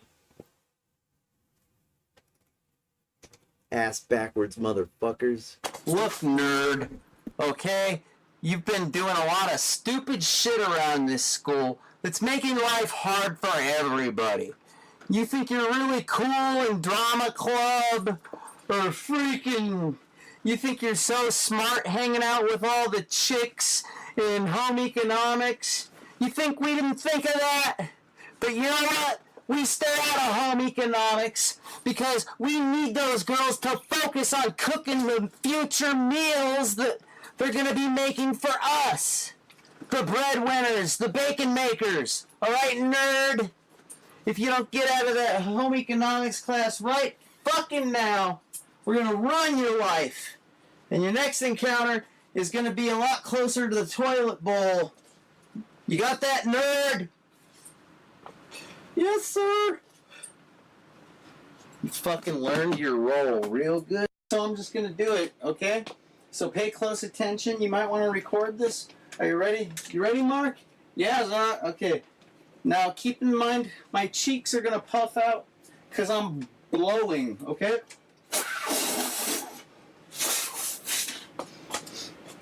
Okay? That's the way to properly clean out a Nintendo Entertainment System cartridge. Go ahead and take that cartridge and put it into your console. Press the power button. See how it works now. If you don't see the typical boot screen that you expect, well, turn the system off, take the cartridge back out, and try another round of Blowing out your cartridge. Yes, that should do it. Alright? If 2 doesn't do it, well, heck, 3 always does. 3rd time's a charm, and that's coming from Zot the Avenger. Alright? It's like, Flabberjet. You know the fucking website I'm talking about. Oh, did you ever think that you're too stupid to learn a language because you couldn't figure it out in high school? And when you tried in college, you got an F? Well, we've come up with a foolproof system. Just come to our website and try. You'll be speaking Pig Latin tomorrow. Blah! Ig pay Attenler. Blah! Yeah, that website. Yeah, me and my boyfriend were thinking of taking a trip to Mexico, but, well, truth be told, our Spanish sucks dick. Oh boy, does it, honey. Ha! Muy bueno. Gringos putos. Loco de cabeza. Wait, someone dropped off some hot wings. It wasn't for me. I didn't order it. And so I waited for a while to make sure it wasn't like dropped off at my place by mistake. But it had like the name on the bag had like an S, and then a bunch of squiggles, and then an H. And I'm like, okay, well, I don't know. Cool. Chicken things. Not bad. You mean squiggles like the tilde sign on the keyboard? Yeah. Cool. Like an S, some squiggles, kind of like something that looked like an H. I'm like, close enough. Wow. That is... So far in the last few weeks, I've received chicken wings and troll makeup. You know, those are like... I wish people pranked me like that. Those are some freaking... Here's some free stuff, Zot the Avenger. Oh, you really caught me with my pants down. I wasn't expecting free stuff today. Wow, you really got me. It's asshole, but I guess he's got a point. I can't turn down an opportunity. It isn't like I'm able to do this all the time. I can only do this when JJ allows me to, so... And trust me when I say this. I don't want to cross that guy. If you cross him once, you're written off. He's like, I don't need you. So you really don't want to cross that guy. All right. Back when I was your age, we didn't have Kleenex. All right, we carried a hanky in our back pocket. That's right, that's right. If you had some snot in your nose, because you're a snot-nosed little kid, well, you take your hanky and you blow your nose real good. And you put it back in your pocket and you wait until your nose got snotty again, and then you use it again. These kids in their Kleenex tissues, it makes them soft. Makes them soft, I tell you. I remember my hanky, it would get so slimy and wet, looked like I shit myself. But I didn't care. No, I was proud. Because I had a hanky. I was a real man. If Zot was going to be taking phone calls, he basically wanted, you know, just normal, civilized, sane people that wanted to talk about video games to call in and talk about video games. It didn't matter if they were a little kid wanting to get Sonic codes. It didn't matter if it was a full-grown man wanting Mortal Kombat 2 codes. It didn't matter if it was a teenager wanting Cruisin' USA codes or Mario Kart, you know, advice. That was pretty much the ideal phone caller. Instead, we'd get the phone callers, the prank callers going, chicken butt. Hey, what? Chicken butt? What? Chicken butt? Oh, you got me. Oh. And so it begins again. A chance to play again in a golden virtual reality filled with opportunity and adventure. Yes. Maybe it's a cyber warfare plan. They're scanning to see what. Maybe it's that didn't come from a different country. That was a different area code. So that's probably not Shadowrun. Hello? Hey. I'm streaming. Are you watching?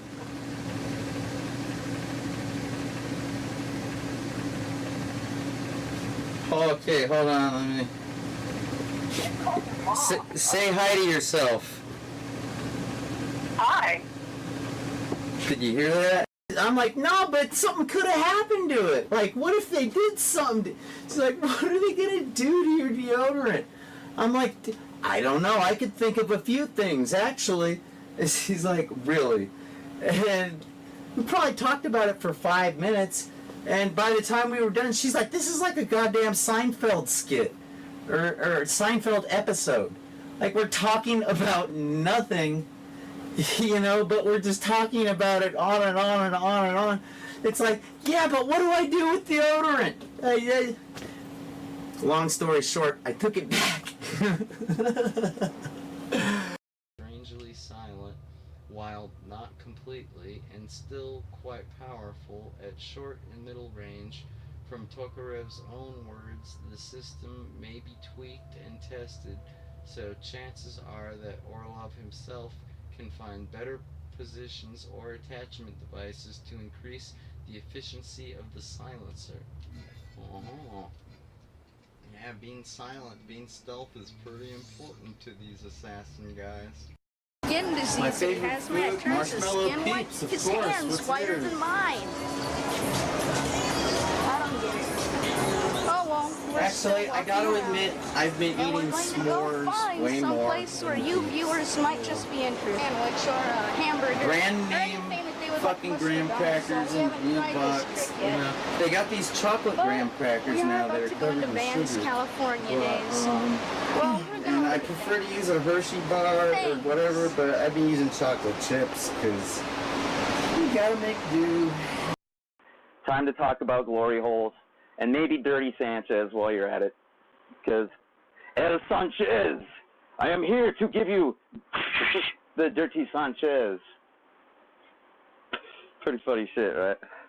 But it just so happens involving, yesterday was a glory hole filled day. It was a filled up glory hole of a day, let me tell you, people. Let me tell you.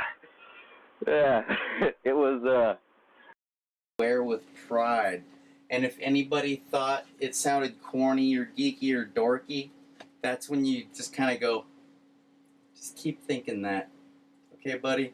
And stay off of my internet. Because I don't want you dirtying it up with your non-netizen ways, you know?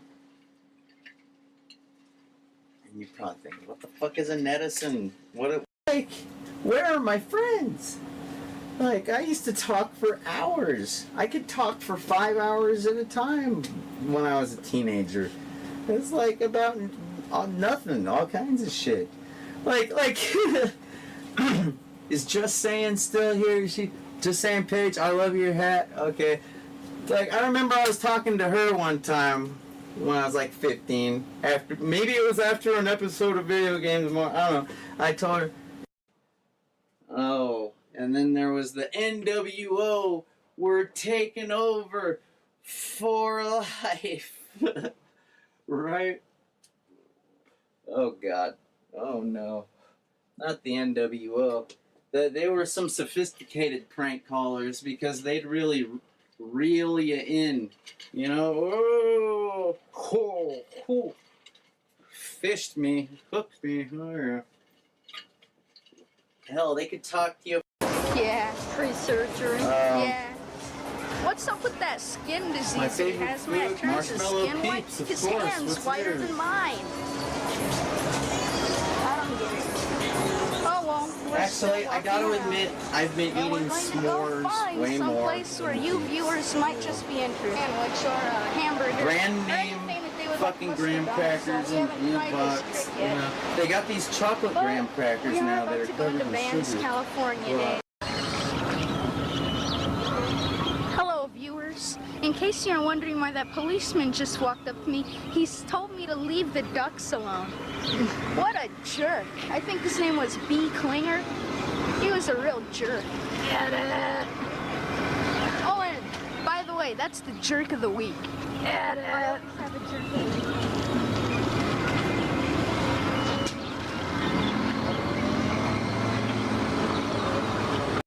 people like Frank Howley, and basically all of Zot the Avenger's fans, his regular fans here, they've shown tremendous amounts of netiquette and stuff like that. So there are some people, whether it's just natural, maybe they were born with it, born that way. They were just born that way, you guys. They had that netiquette pre-installed. Or maybe cigarettes. Oh, you can get in big fucking trouble. I'm like, I found a shortcut. You know, it's like an exploit. Hey, I'm the baddest kid of them all. It's like if I brought beer to school. That would be the bad kid. Like 12-year-olds getting everybody drunk. That's the worst kid in school.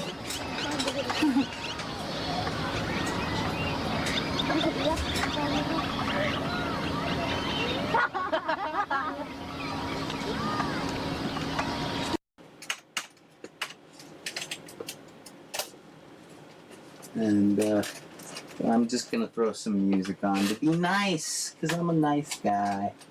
I'm super nice. I'm not gonna leave my stream watchers just hanging. Why would I? That is so weird. Oh, wrong mouse. Of course. Not that weird. Consoles! Oh yeah? How's it broken? Oh shit, fool, get that replaced. Go on eBay, buy a replace. What do I look like, an engineer? That was a trick question. 'Cause I'm a software engineer, sucker.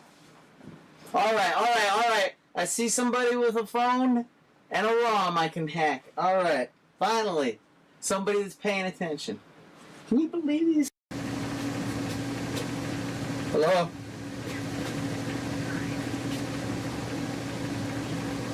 What was that again? May I please speak with Lisa Murphy? Oh, there's nobody here named Lisa Murphy. I got my sex changed, and now my name is actually Larry. I'm so sick of answering the phone. It's probably this one.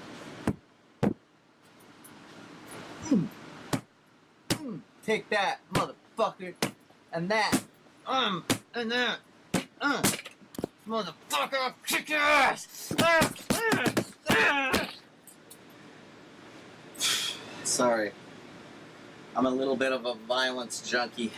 Shouldn't have thrown that first punch. Ah, jeez. So I'll say it again. Where I put my mouse?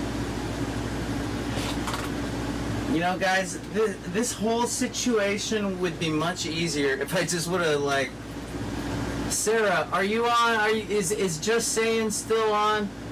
Why didn't I just fucking marry you and make you my assistant? Like, I could just make you my slave, and then I could let you out, and that'd be great, right? I just need a slave.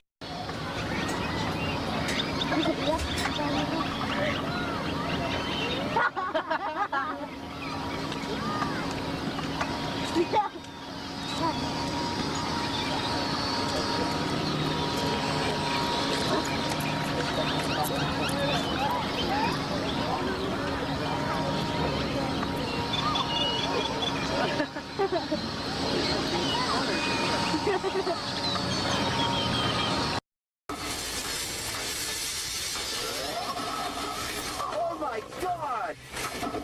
That was awesome!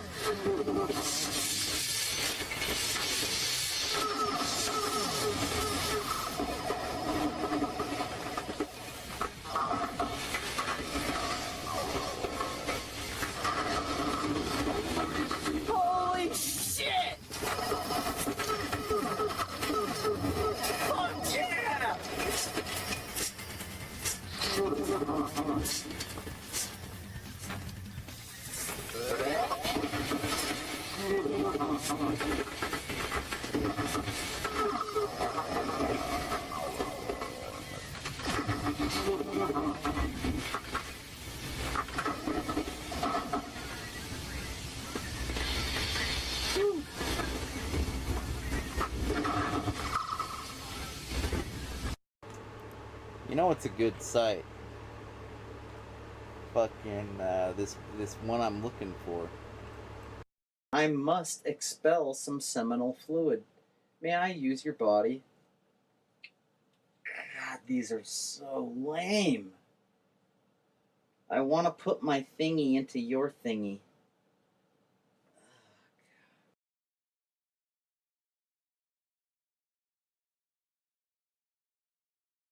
Oh man. I can't find any. I think I used up my last cigarette tube. Fuck. I think I'm gonna keep playing video games. But I can't be the wholesome guy that you want me to be. I'm just gonna have to be this little shit ass motherfucker, 30 no good rotten punk that you think I am, and that I know I am. I just got a chip on my shoulder, man. I could really use that $300. I can't find my wallet right now.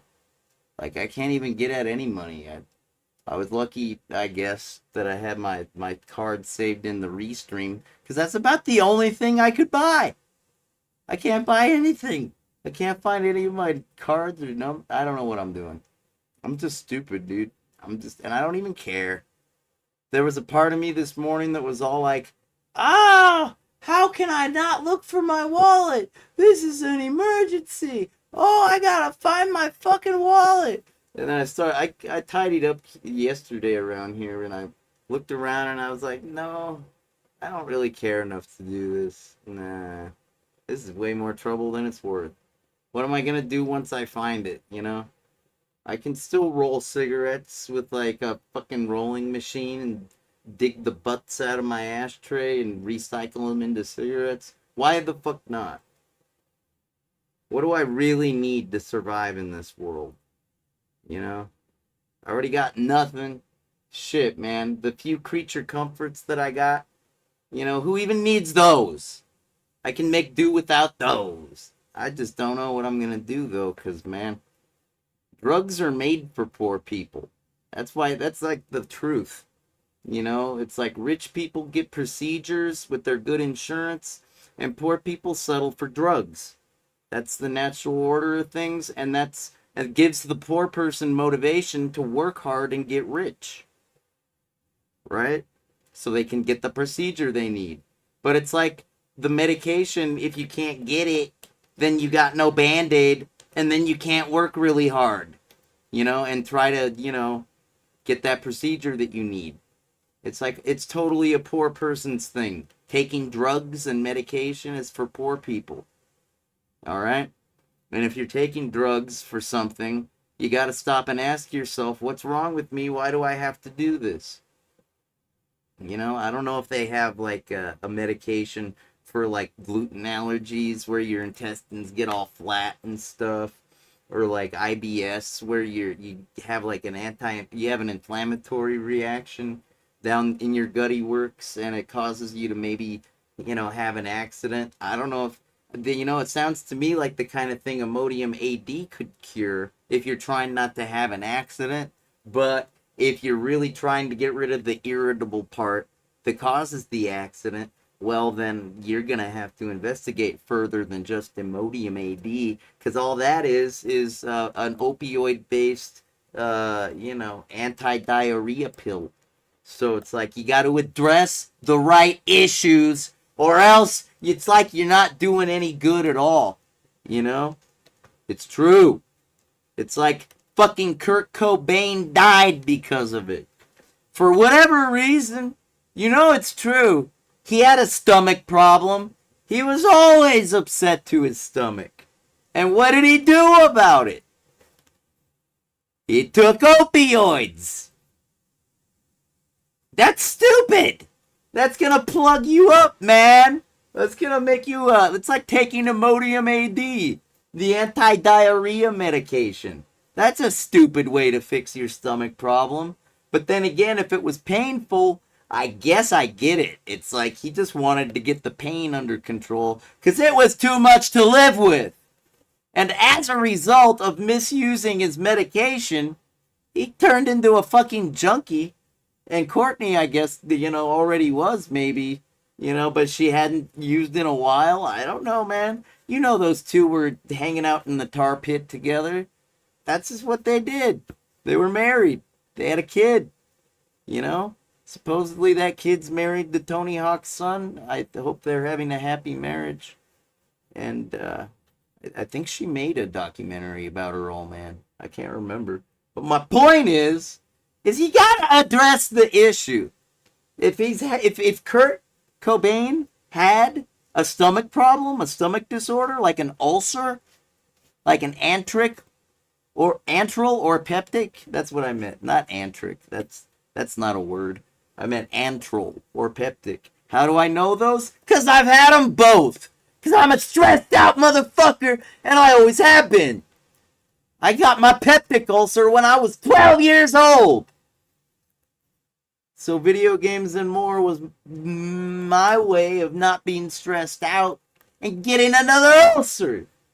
Of course, I did get the antral ulcer back, I think it was 2016 or something like that.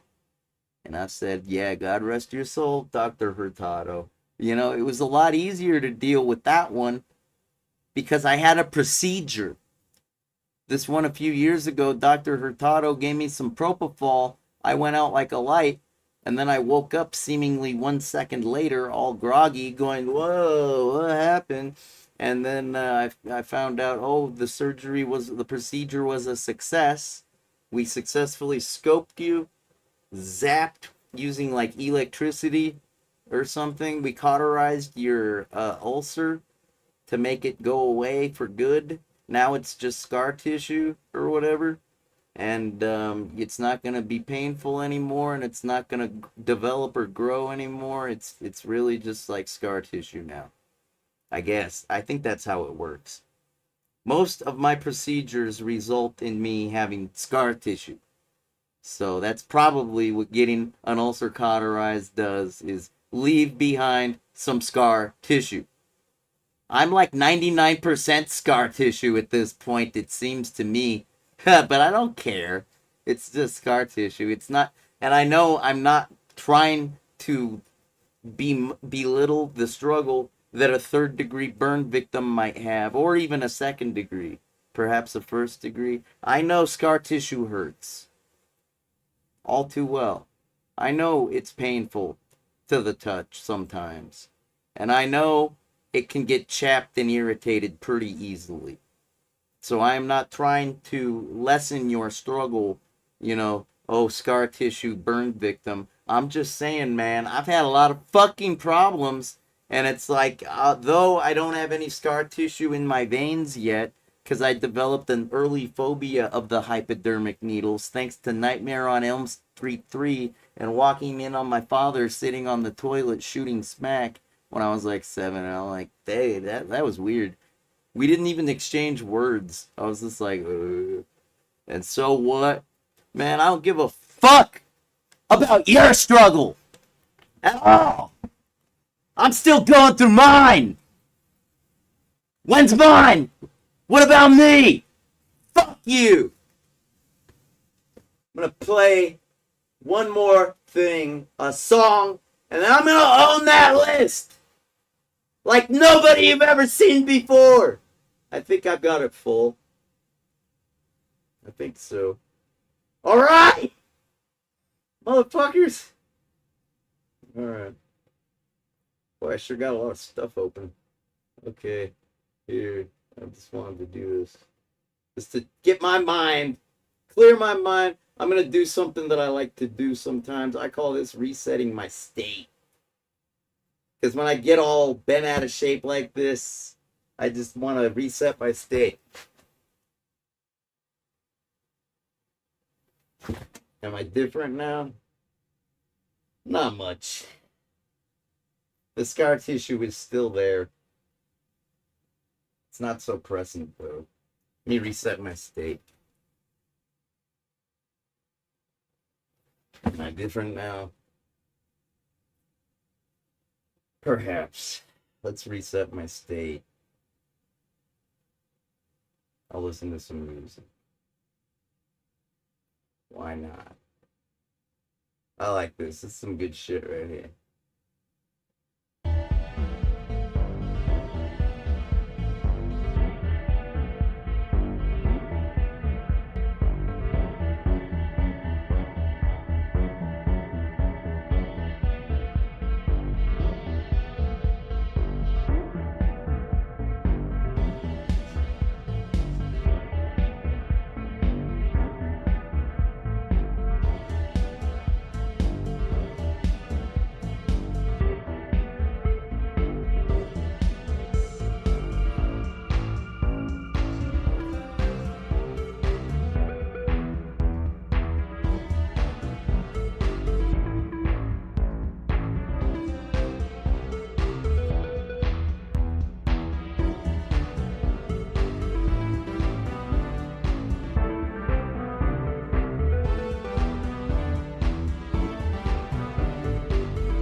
Alright, I was hoping to have Mario up and running by now. I'm so damn slow. Oh well. Hey, it's Trip Zip Uno.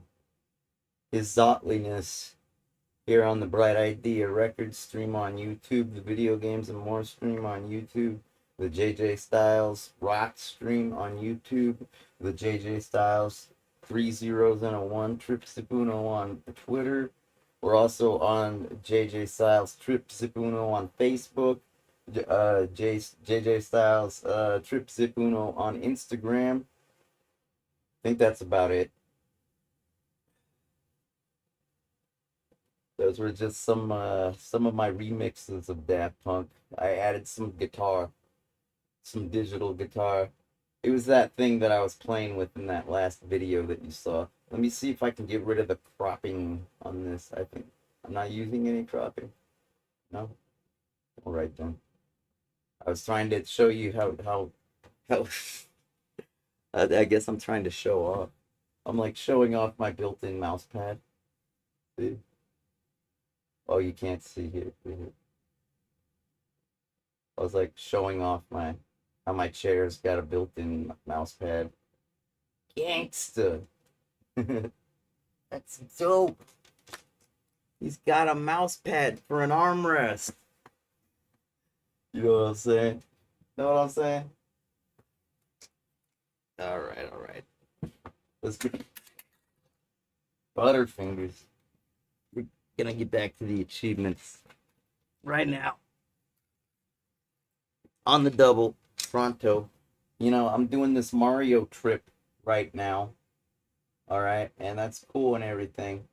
But I want to get back to the Shadowrun on Genesis. It's true. So, I'm just gonna ditch this, if you don't mind. It has served me well today. But as of this moment, I'm switching to Shadowrun. So let me change my stream information.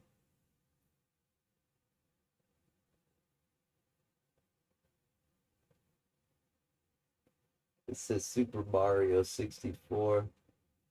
I'll do Shadowrun Genesis